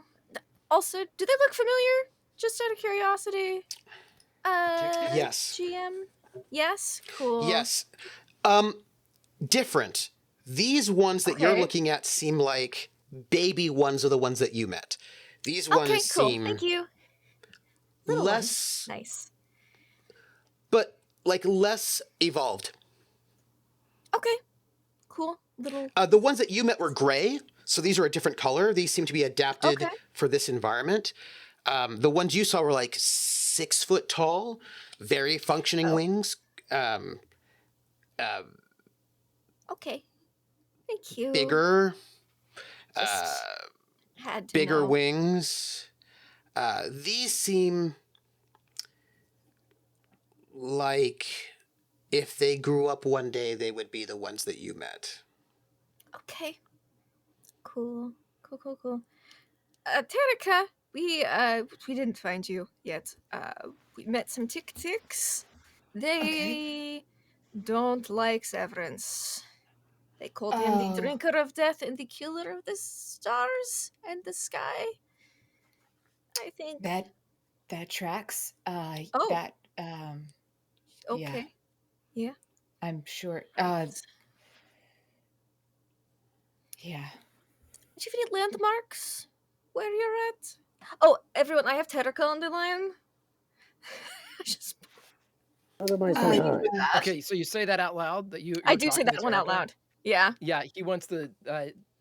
Val's not going to ask permission. He's going to try to engage in that call as well. Roll I it. imagine Give me your Severance psionic. says hi. Val just grabbing the phone away.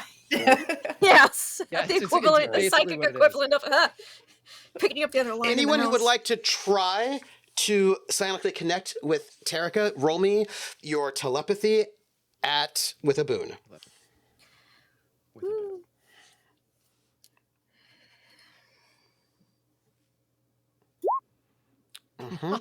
Oh no! 14. Well, at least that one's a 1, 2, 3 for you, Greg. It's not a 1, 1, 1, 1, 1. I'm done for tonight. I'll see y'all later. Sorry, Bless. the call cannot be completed. Val? Dial. You connect in. The Harlock, you connect in and also. It is different. This is different. This is not right. Can we see each other? In a sort of a mental space, yes. Okay. I didn't mean Driver's Where- there, what he you has were his saying. shirt off. It's one of those scenes. So where What are did you? you say? I didn't hear you, bud. I said it's Adam Driver's there and has his shirt off. It's Yeah. one of those- I'm like, oh. Just no reason. yeah. Terrica's like, oh, sorry, this is what my brain Everybody's space there, is. he's just- This night's picking up, right?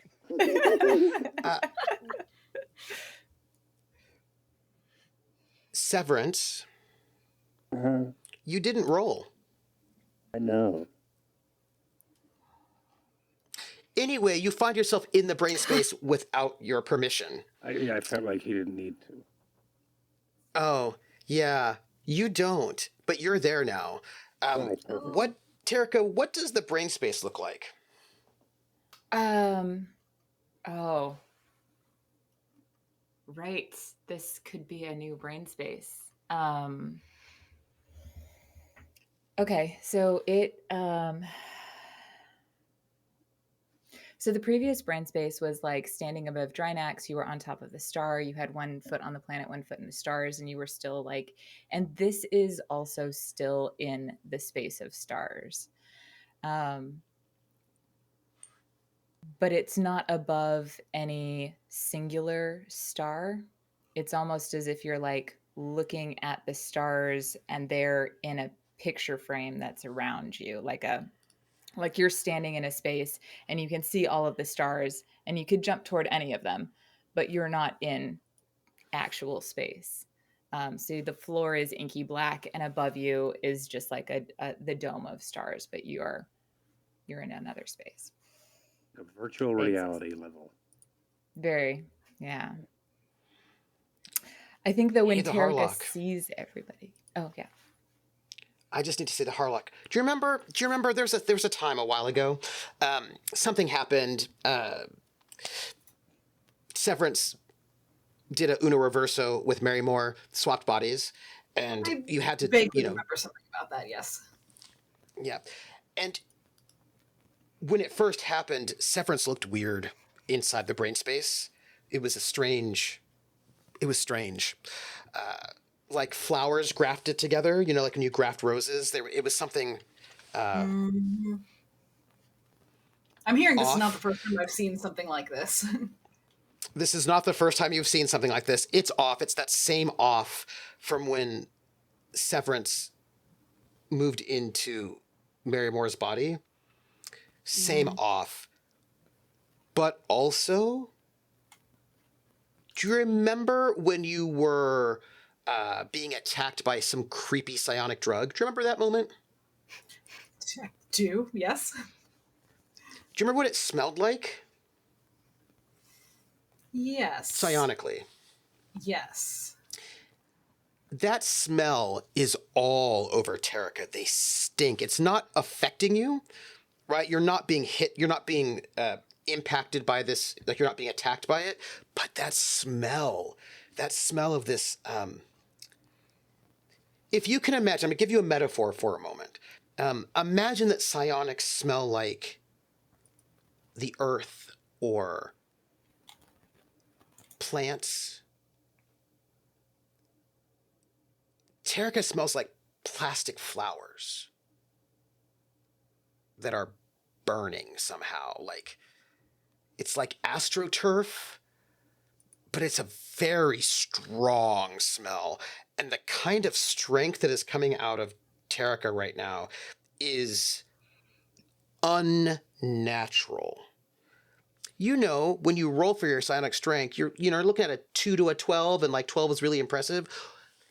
If we're going to put a number on it, Terrica's at a 15, which is, and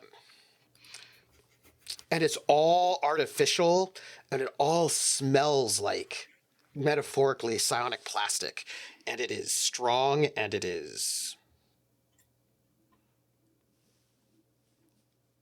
like garbage. I imagine It's in this really space, powerful. in this space, first getting there, the Hawk's like, Terrica and kind of just.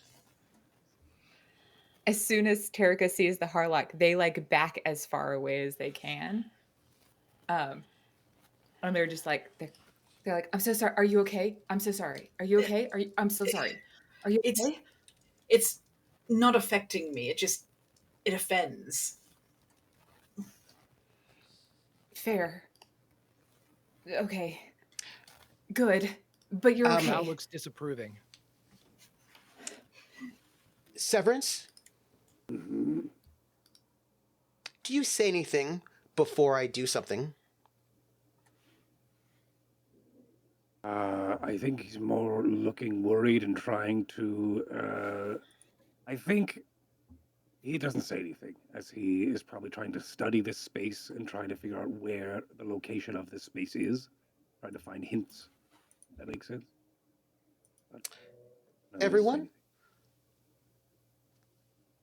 What, before I do something, what do you look like in this space, this new space? This Terrica brain space?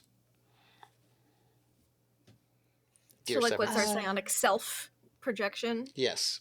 Yeah. Interesting. Okay. I look like I always do, except clean, and the hair is immaculate. Would Just shaved. we appear in the way that Terrica would envision us? Yes, a little bit. What does Severance look like, Terrica? Oh, okay, okay. Severance looks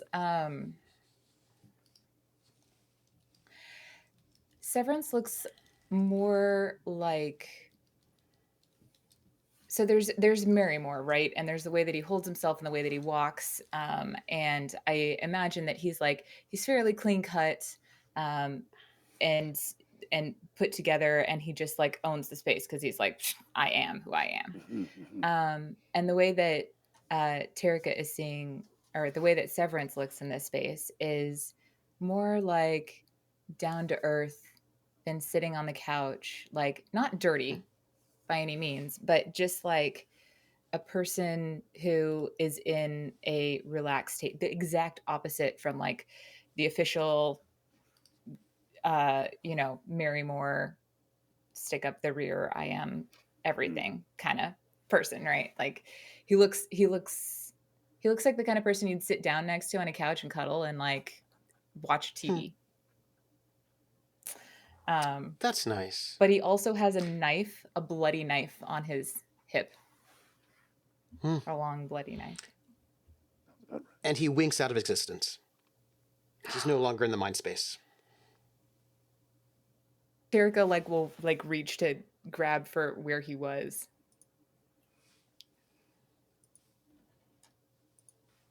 I didn't do that. I don't think. I don't know. I don't know where I am. We're in your mind right now.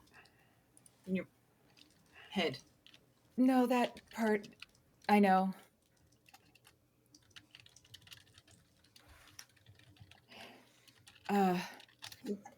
How are you? You have some.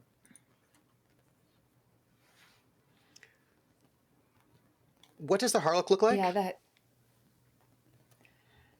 The Harlock is this tall, like larger than life, commanding sort of like creature, where everything is just like elongated and deadly and in like complete control.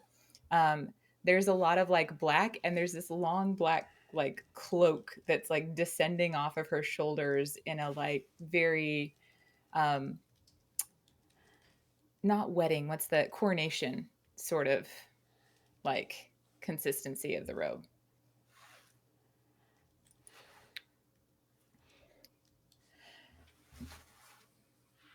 I'm sorry. I don't know where I'm in. I'm in a lab. It's all right. Calm down. Calm down. There. What do you remember seeing? What objects, plants, anything in the sky, in the distance? What do you hear, smell? I haven't been outside. There were clones of me. And Terrica like looks down at their hand for a moment and is just like, I think I'm There's in blood a clone there? right now. There's blood on my hands? Blood on your hands. Yeah, you know there is. Oh, I think as Terrica starts to like put the hand down, the Harlock's gonna grab one. You are still who you are. You're not responsible for anything that's happened when you weren't in control of this vessel.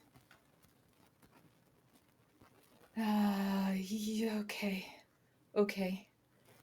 And then kind of takes part of this cloak and like starts wiping the hand off.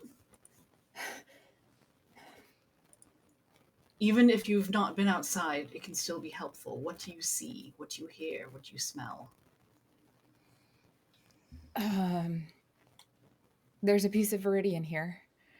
It's big. There's these beings that are also here. They've got little wings and they're kind of short and The TkTks. yeah. What does Quint Terrica look like like? projects an image of the mutilated one that they saw. What does Quint look like? Quint looks like, so Quint has a mask on their face that actually like covers the whole face, and They look like the definition of stunning. Just every like hair in place except for that one hair that's just like hanging down that you just want to like brush out of the way. And just like this aura of just sexual prowess. Like that's what Quint looks like.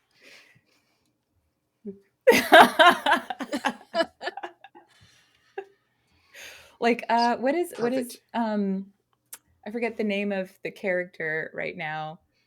But she's got red hair and it like goes over one eye and she wears the red Oh, dress and it's Jessica like one leg Rabbit. is out. Yeah. Yes, there we go. Yeah. Something like Jessica Rabbit. With a mask. With a mask on over the whole face. Oh.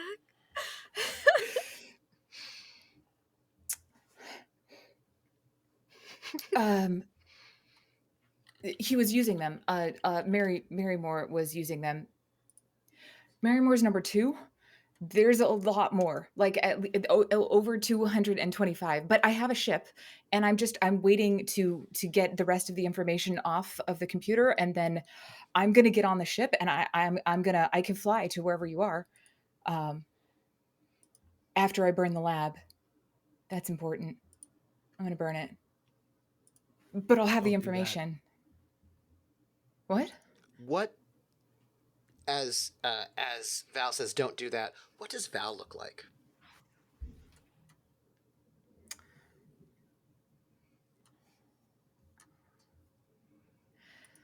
Val looks like somebody that you might find at a poker table. He's got like the glasses on his face, the like the ones you can't see through, but for some reason like you can hear. But it's obvious that these are the type that you wouldn't normally be able to, like they'd be like the dark glasses you can't see, that sort of thing. And he's got this like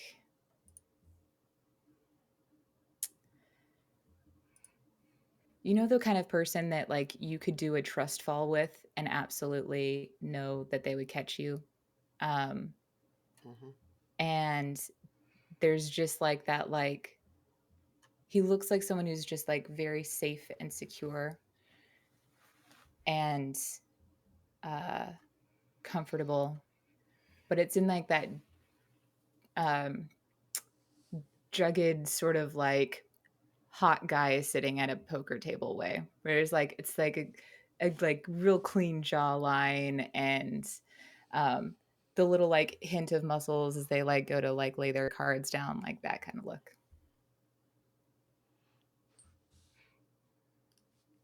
And he says, don't do that. Don't do that. Well, why not? We need all that information. Might be stuff on there that you can't get out.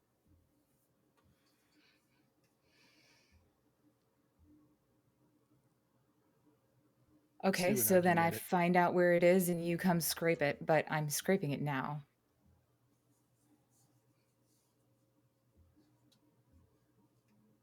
Yeah, let's just make sure it's clean. I will. Terrica will like take 2 steps closer to Val. He smells I'll just be familiar like, to you. He smells familiar. Mm-hmm. Familiar There's something... in what way? It's like you've both had the same kind of meals before. Like he's maybe had like a delicious sort of like an amaretto, warm, hot with like a cream and that kind of smell. It smells delicious. And you also smell it, and it is delicious. This smell of something that you've drunk up, and he smells like it too, and it is intoxicating. You've never smelled it before. No. But it smells right. Yeah. Like, death. Yeah, like death. Terrica will take another step closer and another step closer until they're like not quite nose to nose, but close. And they'll just say, I'll be back when I find the coordinates. And if they try to like give Val a hug, is everyone, I know like earlier, the Harlock had been able to wipe the blood off of Terrica's hands. Mm-hmm. So like, can they hug Val? Yes. They will Val try allows to. it. I don't know if Val is okay with it or not. Val wouldn't stop. Or wouldn't stop you. Yeah. Terrica would just, it would be like that kind of hug where it's just like, and then there's this sort of like, there's all of this tension that is held in their body. And then when they hug, there's like a little bit of a relax, but it's not all of the tension leaves. Trooper? Yes. I'd like to try something, and with my dice today, you're probably going to kill Val. But Before I you have say no what you're going luck. to try, before you say what you're going to try, I just need to let you know that you feel more powerful psionically in proximity to Terrica. Quint, you feel more powerful psionically in proximity to Terrica. Okay. The Harlock, feeling a little like, you're like, hold on now. You're feeling like, you're not in on the good vibes, and it feels, again, there's like this smell of plastic. Something artificial is in the air. But you can kind of see like, what's the tackiest thing I can think of? Fake vines. You know those like fake flower vines, like long vines with like little plastic like daisies on them, you know? Mhm. There's like a link between the three of them. And one that would have gone off to Severance, but Severance is missing. All the people that have been infected by this drug, I'm sorry, infected, that's not the right word, who've had a contact high, all have these vines linking them. Now that they're weak, the roots are very strong on Terrica, who actually took a dose. The rest of them have Great, not guys. actually taken doses. But you can see also in Terrica scars that are healing, as if some sort of psychic wound hit them, but they are now almost completely healed of it. But we can tell that they're hurt or were hurt. No, for you all, it's great. Everything is fine. Oh. The Harlock notices there was a psychic wound, but the rest of y'all, everything is great.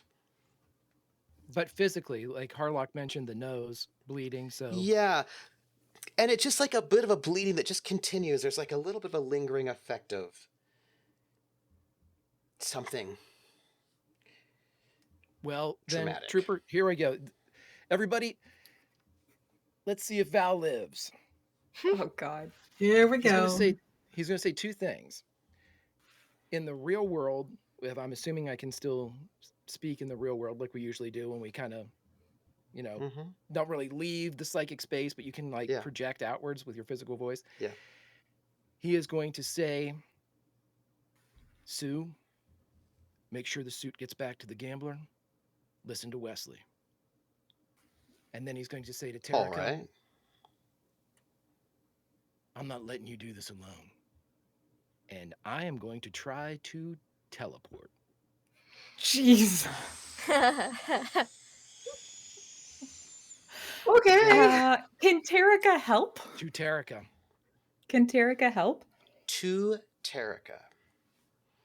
I need you I need to ask a couple of questions. The answer to Who all of them is here- yes.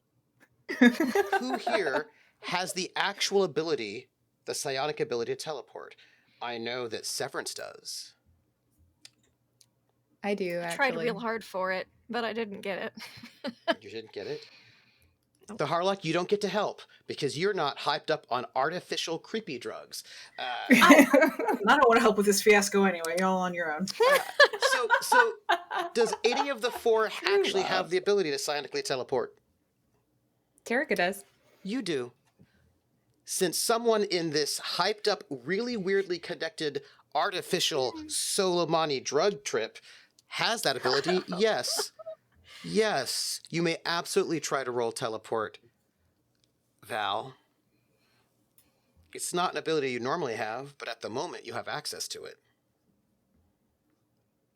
Please roll Would with you- a boon. Just Can psionic strength?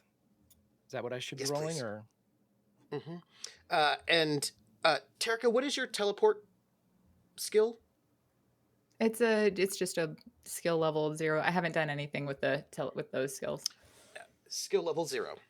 So just give me your psionic strength with a boon. Yeah. Val, I need you to know this.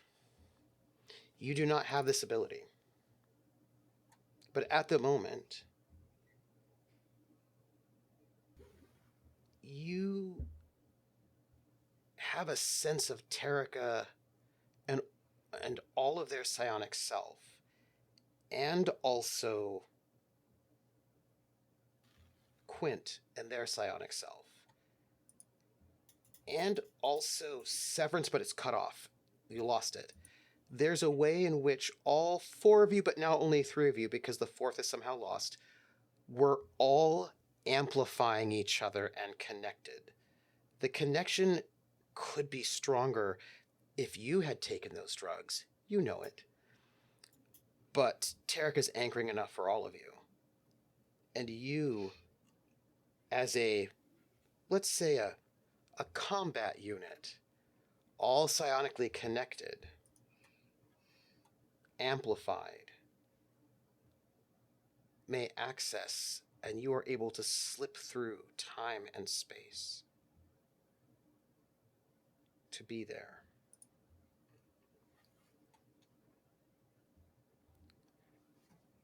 I don't want to hijack this moment, but I see an opportunity.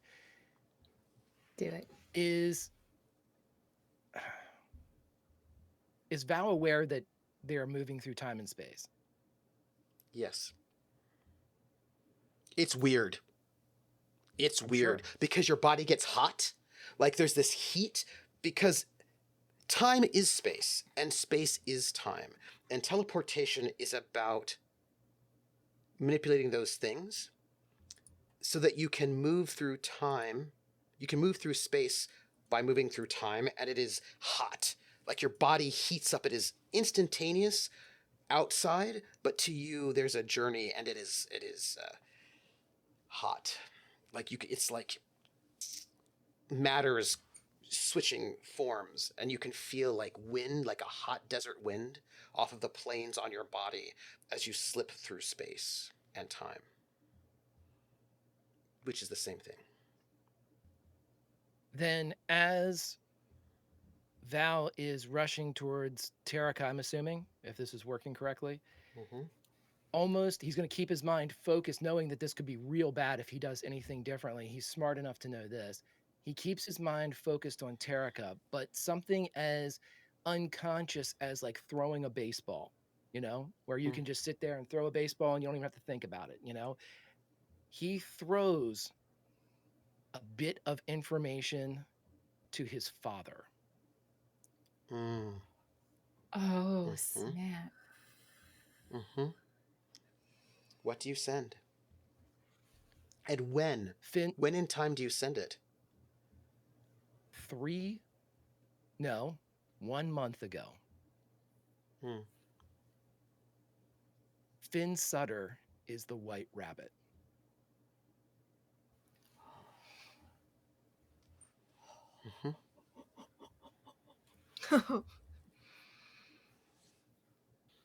1 month ago, your father wakes up from a dream. There was something that he's wanted to know. He's been searching for to find out who is the White Rabbit that he has been meaning to take down and destroy, but it is hard to find that information. And 1 month ago, in a dream, he had an insight. Finn Sutter. And you might see in the past Ruby beginning to do research and finding out this varmint was someone who disrespected his son. And you can see Ruby contact a GD associate saying, I got the bastard. We're going to take him down.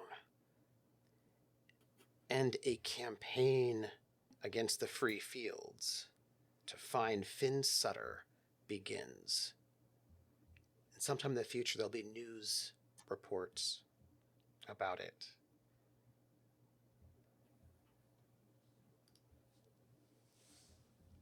But Ruby has got a clue. Does he appear with Terrica? Ruby's in passing through time and space. You arrive there in a bedroom. Huge, massive round bed, weird murals.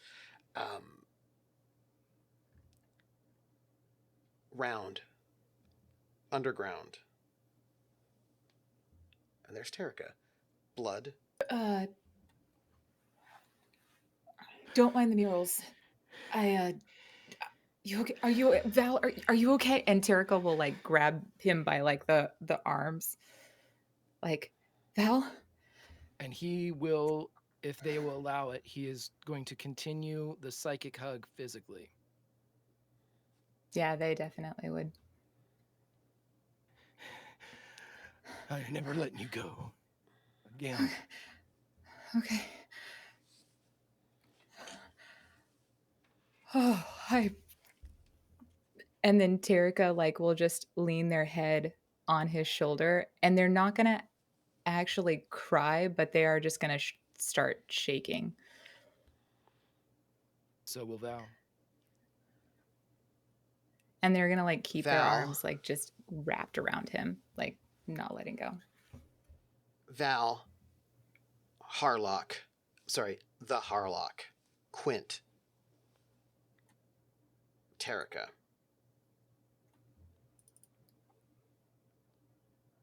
I would say Severance, but Severance is busy right now.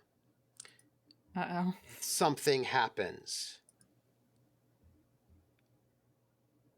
Terrica, you feel it first, physically. Val's hand is white hot. Not his flesh hand, but his Viridian hand. It is white hot. The Harlock, you are the mother of the child. The child you can hear calling and crying out to you. And Quint, you have a long, long experience with something that is being lost to you, perhaps. You see Rudolph Valentino pop up by you in this mind space, saying, something's wrong. I'm being pulled away. And he reaches out to you, trying to get to you, and you can see him being pulled away from you. Your Terran Viridian, your love. I'm gonna try to hold on to that. Val, your hand is being pulled from you down the hallway. You start feeling a tug. Terrica's not letting go of Val. Like,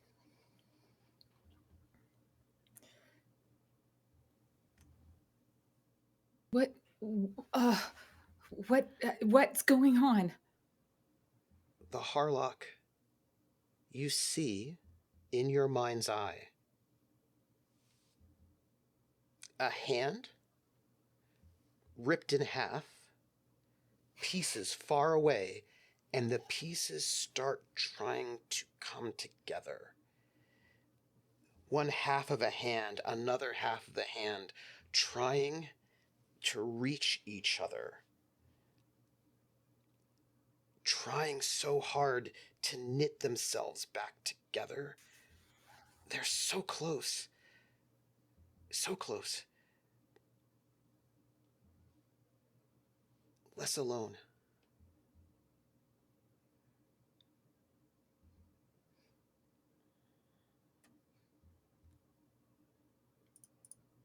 Does it hurt? It yearns. Oh, yearning I can deal with.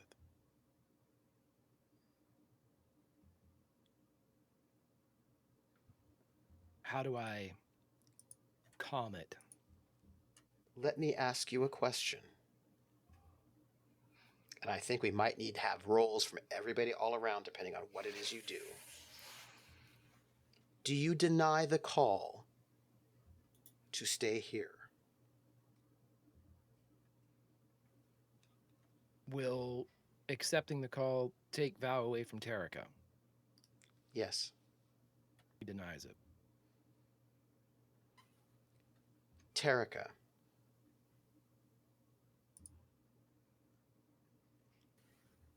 Val is being called away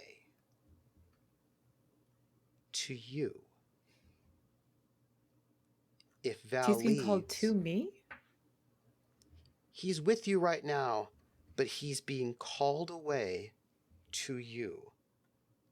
Val is staying here by you, but not going to you. Do you want him to go to you, or do you want him to stay here?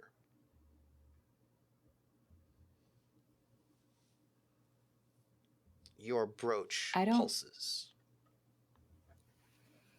I mean, Terrica would not physically let go of Val. Your choice is made. All right.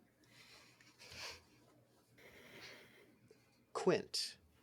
Hi.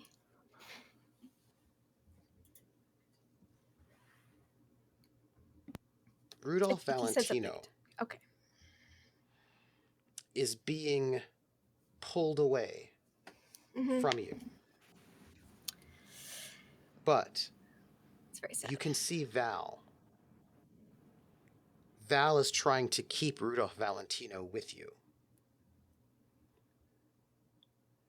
Do you reinforce Rudolph Valentino staying?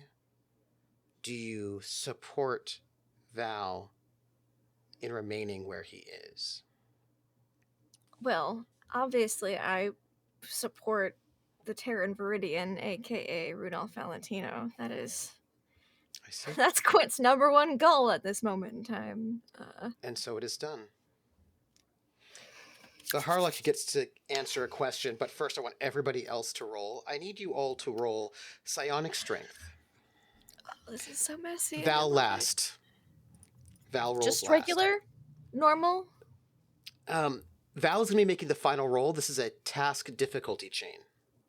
Is Okay, what this I is just wasn't going sure to if be. we had boons or pluses or minuses. Just regular or straight. anything. Okay. Psionic strength. 6. 11. Pause. That is a -2 from Quint. Can I put all To 5 of my Val's luck roll. into it? Yes, you may. There we go. You will be getting a +2 to remain where you are, Val. Ari. Terrica has decided to push you away from them to keep you by them. Yep. Rather than pull Val to you where the pull was coming from, psionically, you keep Val here physically, and so push him away. Val, you get a +2 to this roll, so you have a +4. Is this a psionic roll? Yes, but we have to have the Harlock roll first before you make yours. Oh, God. The Harlock. Why, yes. You see it in your mind. The two pieces of the hand trying to come together. The child wanting to stitch itself back together, fragmented and lost, splintered, separate. And the little pieces are trying to come back together, and it smells of Drinax. Except that part of it smells like something else. And you can see that the child that you plucked out of that Viridian stone at that other lab wants to reconnect with its other piece to become something greater than it is, something more coherent, something more whole, less broken and shattered. But there is an infection in the other half. There is a different being growing like a mold on the other half of that hand. And in this moment, the hand piece with the mold that was beginning to stitch towards the other hand half grabs into the dirt to stay where it is and to not rejoin with the other half. And you can see Terrica, and you can see the brooch on Terrica's chest resonating with the untainted child, calling out to it to be reunited. And Terrica takes the brooch off and drops it away, so that little piece cannot help, and lets the hand half with the mold stay. And you see Quint put up a little roadblock so the hand cannot crawl and become healed again. And you see Val holding on to the hand so that it cannot go and join with its other piece. And what do you do?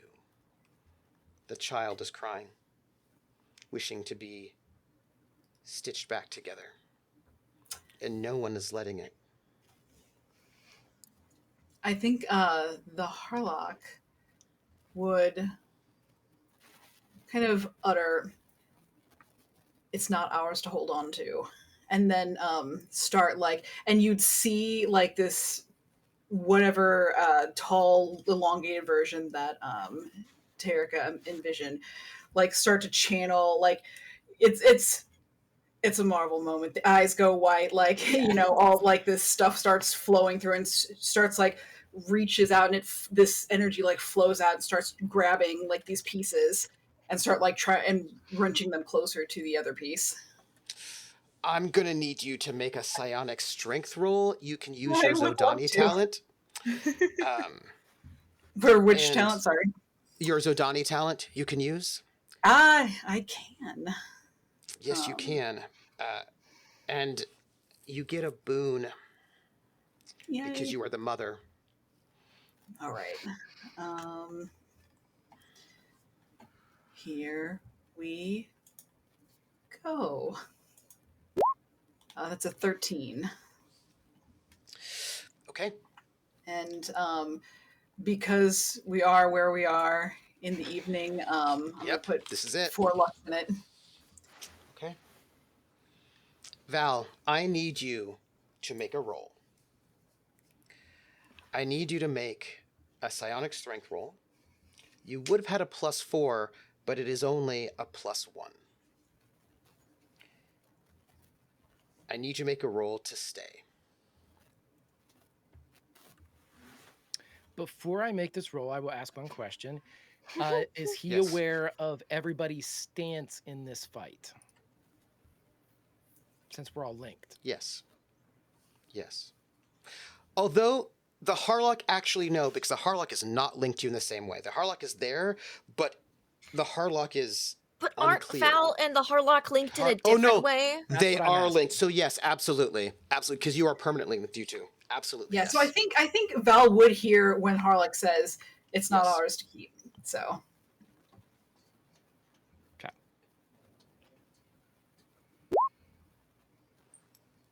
maybe that I was have directed. one him. luck too. I can feel. You have one last luck. I have one last luck. Do you spend it? So a 10. You do not move. The Harlock. As we end this session, you hear something. Oh, I've got something to say to the Harlock before we end too. Down the hallway to the left, there's a room. And in that room, there's a child. The other half of the hand. Just like the one that you found dying in that other lab. It was dying because it had been used, and you saved it. And you took it psionically out of that space, and it was implanted, your hand and Val's hand together. Val the scalpel, you the eyes, and he swallowed the seed. And that being did not die that night, because you two together saved it. And in this moment, you know there is another piece of that whole. Another child not more than 50 feet away from Val and Terrica. And that child you see is dying, has been used as so terribly, much as the other one was, and just needed to get back together in order to survive. And in that one moment, it dies. Fully depleted, unable to reconnect, and a piece of Drinax's soul dies in this moment. Oh no. Mm. Lindy. I knew what I was rooting for.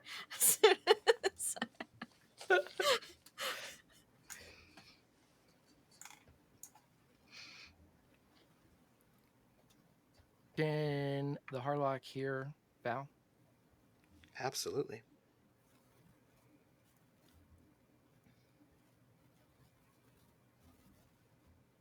You're no god. I think Harlock respond, neither are you. Recent circumstances would argue that. Well, congratulations. You're killing Drinax. And that's where we end our episode. Ooh! That's where we're here to end our episode. And everybody heard it. Everybody heard it. Wait, did Val just say good? Uh-huh. Yep. He sure Val did. just said good. Oh my. And Which Tim is doing there? I everybody assume Terrica heard it. can't hear this conversation. No, Terrica can hear this No, conversation. you all can. Yeah, I think all can. Oh, I'm staying shit. quiet in this conversation. Hey, to be fair, the Harlock really is just passing through. Like, if y'all want to kill Drinax, that's really your own. Your own. I got my own place to go back to. Terrica doesn't want to kill Trinax. Well, your They also don't want to decision lose would Val. say otherwise, Bad. yeah. I mean, you know. And the suit out in physical space moves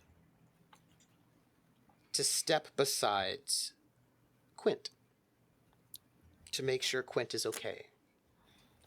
And the suit moves with the grace of a dancer.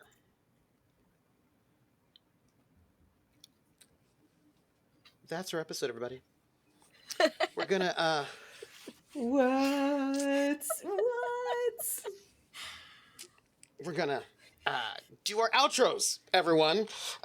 As we have two people physically in a lab with a now and we have two people physically outside the stealth ship.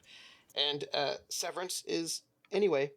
So let's do our outros. Who are you? Where can we find you? And give some love as the soul of that being was being torn between Terra and Drinax, and some choices have been made.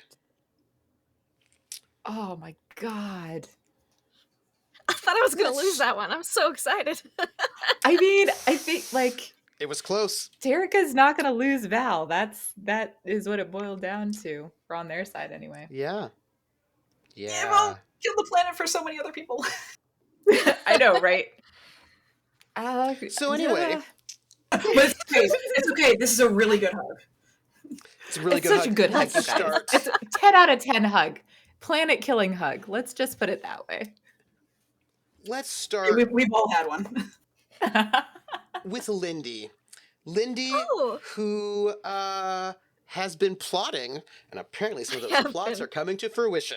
Lindy, What? who are you? Where can we find you and give some love?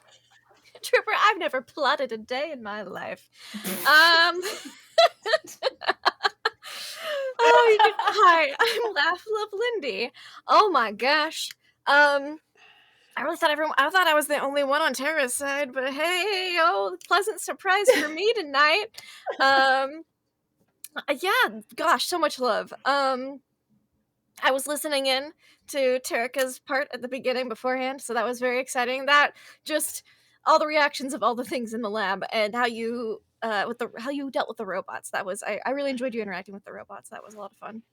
Thank you. They're programmed to follow Marymore, and this is Marymore.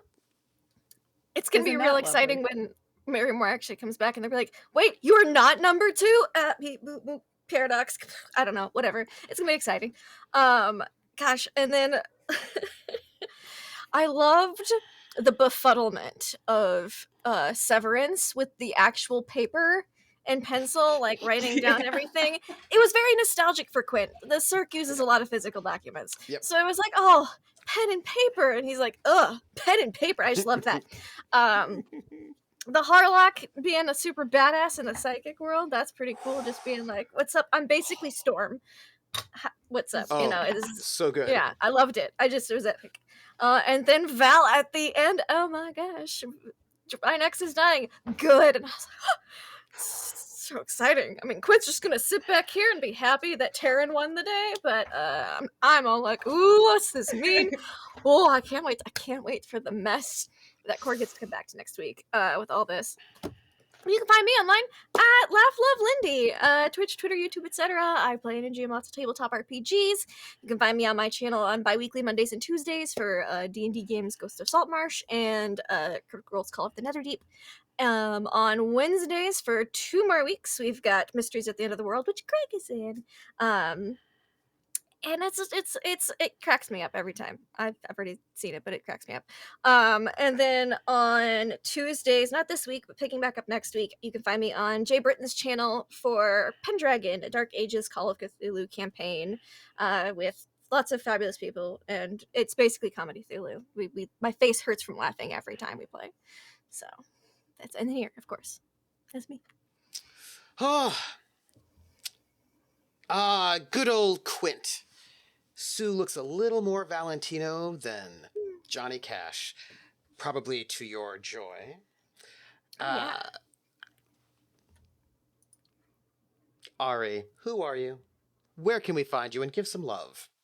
As you have decided to stay by Val's side, regardless of the consequences. Yep. I don't think Terrica would have made a different decision though. There's a couple of cornerstones in their life, and that's just one of them. Yep. Yep, for better or for worse. So hi, I'm Ari _adventures. You can find me online. You can find me in Seattle. I've been taking a storyteller class the last couple of weeks, and we're doing our showcase tomorrow. And so if you are in the Seattle area and you want to hear the story of how I ended up in the woods above Montreal late at night with people that I didn't know doing some cool things, come check it out. I'll tell you more. Murder. always murder. I say with blood on my face, which I can't get off. I forgot that it's once it dries, I have to the whole corn syrup. Tastes great. Anyway, this is beside the point. Love. So much love tonight. It was first off, Trooper, like I haven't done a like one-on-one bit before, and like you just took care of me the whole time, and it never felt like I was like stuck or in a place where I was like, I don't know what to do next or where to go. So thank you. Plus it was just like really fun to play with that whole world. There were so many puzzles and things to uncover, Yeah. and I feel like I didn't uncover all of them. Like I'm sure there's more. But I don't know what they are yet. I will tell you what, though. Mm. There was a trap, and the trap was if you'd gotten all aggro and weird, because the lab thinks you're supposed to be there. Breaking in would be bad, but you came in there the other way, so, you know. I did come in the other way. Isn't that lovely to just come in by losing your other body and all the other fun things that Yeah. we're going to find out as a part of Yeah. that Trooper and I have already discussed. Brand new There's body, all fresh. ramifications. Yeah. Yep. Yeah. Isn't that an Yeah. interesting thing to deal with? Anyway. Hmm. And Fox, like you're just the way that you saw what was going on with Terrica and you made the like instinctual moment of like wiping the blood off of their hands and Yeah. realizing like, you know, it was such a like sweet, caring moment, and then followed by you like being the mother that's like trying to stop the like break apart of these two things and let them like be together or let Drinax live, basically, right? Um, it's like we keep seeing these different sides of the Harlock's coin, and that I felt like was another one. Like I haven't really seen the like motherly side yet, but both of those pieces felt like this sort of like tender, caring. Although we've seen tender and caring, but this felt more motherly. Anyway, I thought it was lovely. And Lindy, like you're there's a couple of things, but honestly, my favorite part was when like you ran into the person that you weren't supposed to run into, and just your whole reaction and like, no, nobody else wants to talk with them. No, we're just gonna not. No, nobody else has to come. But then, as an RPer, you still left this space for like, but if your character wanted to come and like mess with this mess, then you totally could. It's one of the things that I love about you. It's just your way of like staying true to the character and then at the same time like leaving the door open for the realities and the other players to like play with the mess, which is the funnest part, let's be real. And then Val, after ruining the side of the gambler, which like I know it's the truth. You'll find out later. I hope Terrica will. Oh, it's gonna be so fun. Anyway, I'm gonna find like, I should have chosen Drinax. No.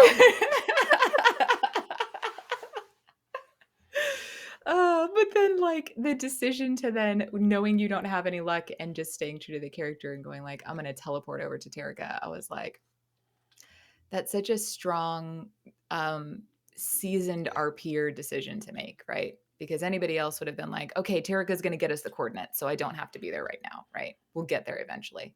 I don't have to do something stupid to get there. But it worked But now out. you learned so a lot good more about the news. drugs. Learned a lot more about the drugs by so doing it, much more though. about- I mean, boy, those drugs were fun, quote unquote.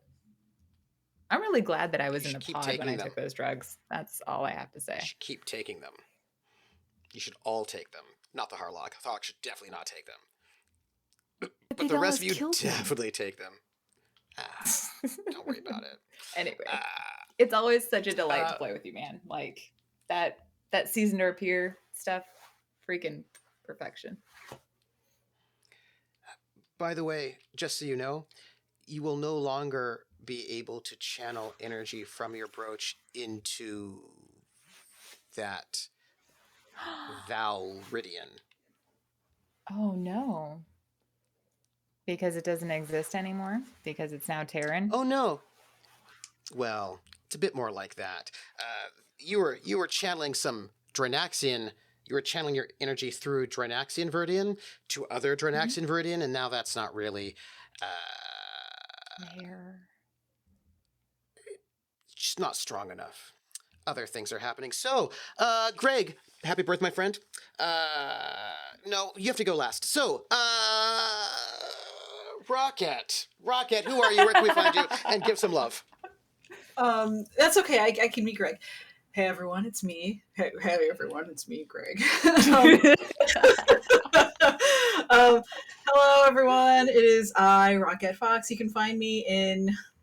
You know what? If you look me up, I'll likely be there. I show up in all the strangest of places. Mostly online, but sometimes in person. Who knows? As far as love goes, I did not tune in, Ari, for your one-on-one stuff because I didn't want to cheat, but that's fine. But even so, like I loved the interaction with the robots, and also the way you were able to very differently present to the robots too. Like there's not a part that I would have been like, oh, why that's Terrica. I definitely got a sense of like them putting on just like a completely different enough to the point to where I'm still not sure of this. Like the clone body was of Terrica, right? Technically. Well, it was. Okay. But do you not think that Mary Moore has been working to make that body comfortable for them when they get into that body? Okay. Because there were enough things going on, Ari, that I think you beautifully brought to life that was just like something is unusual here. I think something is going on. And then Lindy,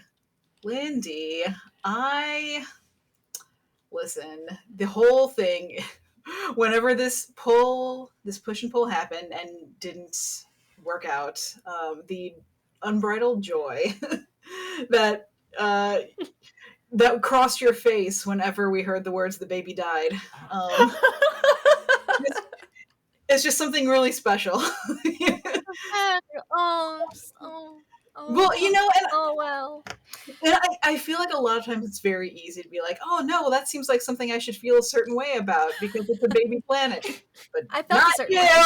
No, I mean, you're able to really be like, no, man, Quint doesn't give a shit about that. They were twins, and I was rooting for my choice of the twin. Like, only one, there can only be one, you know.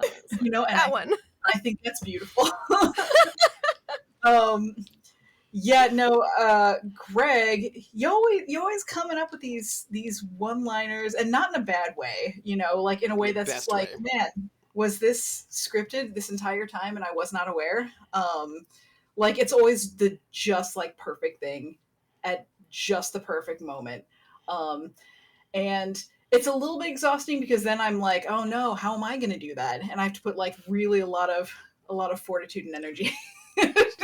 But it's always absolutely delightful to see you bring Val to life. And Trooper, there are so many puzzles happening right now with this world that you have crafted that I start trying to put the pieces together, and I know that I can't just yet, but also when they all coalesce, it's going to make perfect sense. And yeah, I think that's truly astounding to see and a gift. So thank you for that. I just thought I should let you know, in case you were wondering. The grafted roses. Terrica has got grafting on their rose, just as Severance did. And Severance has a hard time distinguishing between himself and Mary Moore. And who knows if Terrica will as well, but you have the ship will not fit 2 Mary Moores on it, I will tell you right now. That's a lot. I make no comment. Well, maybe you can help. But you've just learned something. Your child still exists in that arm, in that hand, but it's changing. We'll get that baby out of that hand one way or another. The hand baby. Speaking of the hand baby, Greg, who are you? Where can we find you? And give some love, and then I will give you I give everybody a little present of information, and I've got one for you too, which I'm sure you'll like very much. Awesome. Hi, my name is Greg. I play Dr. Valentine Val Morrissey. You can find me over on YouTube as Warp Reactor. I do reaction videos for Star Trek, Lower Decks, The Expanse. I'm doing Fallout now. Just a lot of fun. If you want to hang out and watch an idiot watch stuff and get shocked by everything, hey, that's me. Now, love for everybody. I'm going to say this for Ari, the ability to improv on the spot with what everybody looks like in Terrica's mind in the psychic space was exquisite. I know I rolled my eyes at the Jessica Rabbit shit, but that was perfect. That was really good. It was really, really good. And the stuff about the Harlock. It's just that Val's jealous. So well that's done. all. Well, right. That's what. Yeah. Yeah. But everything. And then you mentioned something about how Lindy, always is open with her RP. And you basically stole what I was going to say, because I've played with Lindy for years, and maybe too long, because I can see certain things coming. And I knew this whole shit with the Terran and the Viridian. I knew that was a push for Lindy. I knew what she was working on, but it's great. I absolutely love it. But I always think of Lindy's RP as walking into a room, and there is an immaculate table set with the most delectable dishes on it, and the fucking best music is playing, and the best wine is flowing. And Lindy says, "Hey, have a seat." Because that's what's playing with Lindy's like. It is fucking perfect. It is so great because, again, an incredibly giving RPer that sets you up. It's, if we were playing volleyball, you're set up for a spike every time you play with Lindy. Rockette, you and I can have some of the greatest exchanges that are positive. And this was one of the first ones I think that we've had that was not positive. It was a negative type of go at you. And you know what? I felt just as strongly like me, Greg, feeling positive about the exchange as I did whenever we have the positive ones, because I like the idea of there being, I don't thrive on friction or anything like that with players. I think, but friction for the sake of narrative works. And I think that was delicious to me. That was the most delicious part of the night, was when you were like, no, fuck it. No, this is not how this is going down. And you spent all your luck, and I love the way that went. I had an answer plan for success and failure. Spoiler, it was very much the I will same. note, if you did not have that luck, it would have failed. If you didn't have the luck, that one last point of luck that you saved, it was 10. And it was that 1 point of luck that was the difference. Daggum. That was it. Glad I saw high five luck. It's fantastic to play with you all. And of course, Cord is utterly fantastic. He is just a brilliant light to share time with, as is our GM, everybody. Our GM creates a world that Ari said perfectly. You can play one-on-one. I have numerous times with Trooper, and you feel the time rushes by. You feel like you are a contributor. You feel like you are living in an experience that you seldom get a chance to actually kind of, do the motions in, where it's a spotlight on one character, and it's so well done. Whether it was for Kolos or anything that we did when we did the vampire game, which was so much fun. It's an amazing experience. I'm so glad you had a chance to experience that, Ari. It's wonderful, wonderful stuff. So again, this entire place, the Foxhole, is incredibly special. The community, I don't have to say it, but I always do. You all are the best. You are engaged. You are adding funny and poignant comments in chat, which, believe me, if you've been in any other chat anywhere, is a very rare experience, because you all are invested. And to have a passionate community supporting a performance is, if you're performing and there are no applause or no boos even, it sucks. But you all are always there with the appropriate response, and I love you all for that. And the last thing I'll say is this: Val doesn't give a flying fuck about Drinax. Never, ever has. Actually hates the fucking place. So, with that being said, I will see you all next week. Greg, here's your present. You know your hand that is made of Viridian? Kind of like, it's now past your elbow, by the way. Perfect. And Just it's in yeah. it that little seed is going to need to become a planet. It's going to need to grow. And Yeah. I've got some ideas. There was a possibility that it might have left you, but no, it will not leave you. And now it's just further growing all up in your body, filling you with power. And yeah. And so Good thing Val has a solid mental state to be able to combat any type of influence it might provide. Yeah. yes. Yeah, Love sure. adult And That's what we'll also call it. Woo! yeah. And also Oh. you helped spur your father into starting the campaign against the Free Fields to get Finn Sutter that he started, that you ran into a few weeks ago. Now you know where it started. It started when Val sent that thought to him in the past. That started it all. Oh. I had to stop myself because I was like, when did we hear that first commercial? And I was like, Mhm. 3 weeks. No, I thought it was farther because of the 2 travel weeks. And I was like, a month. Buddy, you and I, Yep. I swear to God. Yep.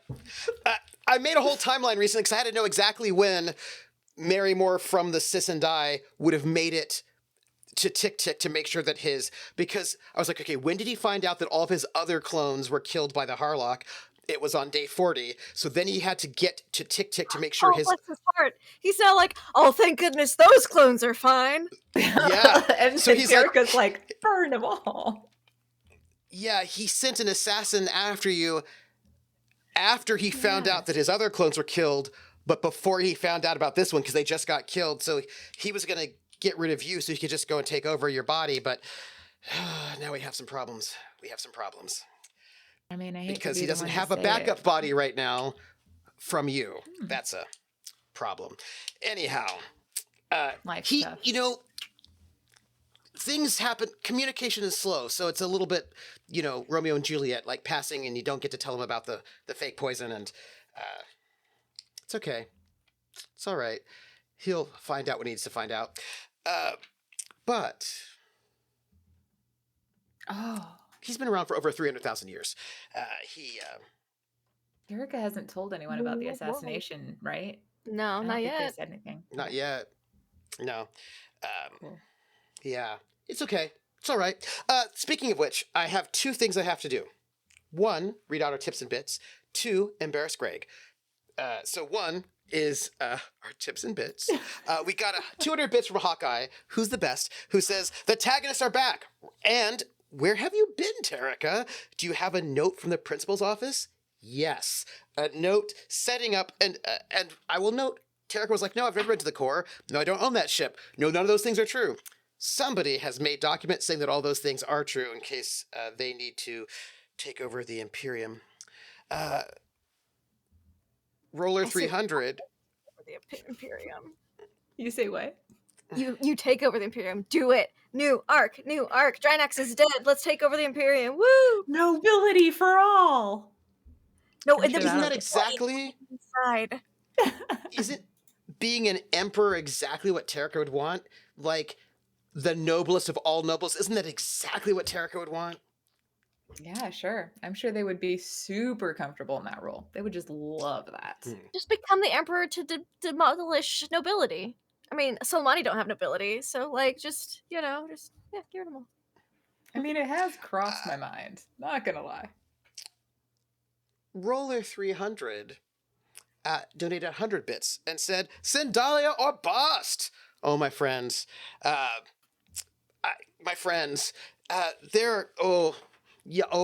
love you all so much. Willem TW, who has taken our notes, donated 100 bits and said, the first half was intense. What a performance for the 2 of you. And so much new information. Oh, yeah. Somebody's been around for a very long time and has been plotting to destroy a whole, kill stars. Don't worry about it. And then we get 100 bits in the back half from Willen, who says, well, the second half was intense too. Thanks all for another awesome episode. And a wonderful $10 tip from Rissa, who said, great episode tonight. Thank you all so much for those tips and bits. They will help pay for the cast. I'm going to say something, and then I'm going to do one other thing. One, thank you, everybody on troopersjp. It has been a joy to GM these folks. I love how they all are thinking in the best ways, and they are learning a little bit too much about people who are over 300,000 years old, who've been keeping tabs on people and family lines for hundreds of thousands of years, and have goals. And I don't know. Do you really want to fight somebody who can destroy stars? I'm sure it'll be fine. I wouldn't worry about it. It's fine. There are three major branches of humanity: Solomani, Villani, and Zodani. You want the perfect vessel in the end, right? Well, I wouldn't worry about it. So anyhow, I am going to say you can find me on Monday at 8:30 p.m. for over at Wandering DM's channel for Montreal by Night, our Vampire the Masquerade game. And then, of course, I'll be back here on Friday for another episode of The Gamblers, a Traveler Pirates of Drinax campaign. There are multiple options that it might be working out in the background. And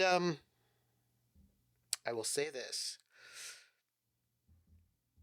Happy birthday to you. Hey, happy birthday to you. Yeah. Happy birthday, dear Greg. Don't go changing. You're beautiful, and I mean that. I'll be here all week. Happy birthday to you and many more.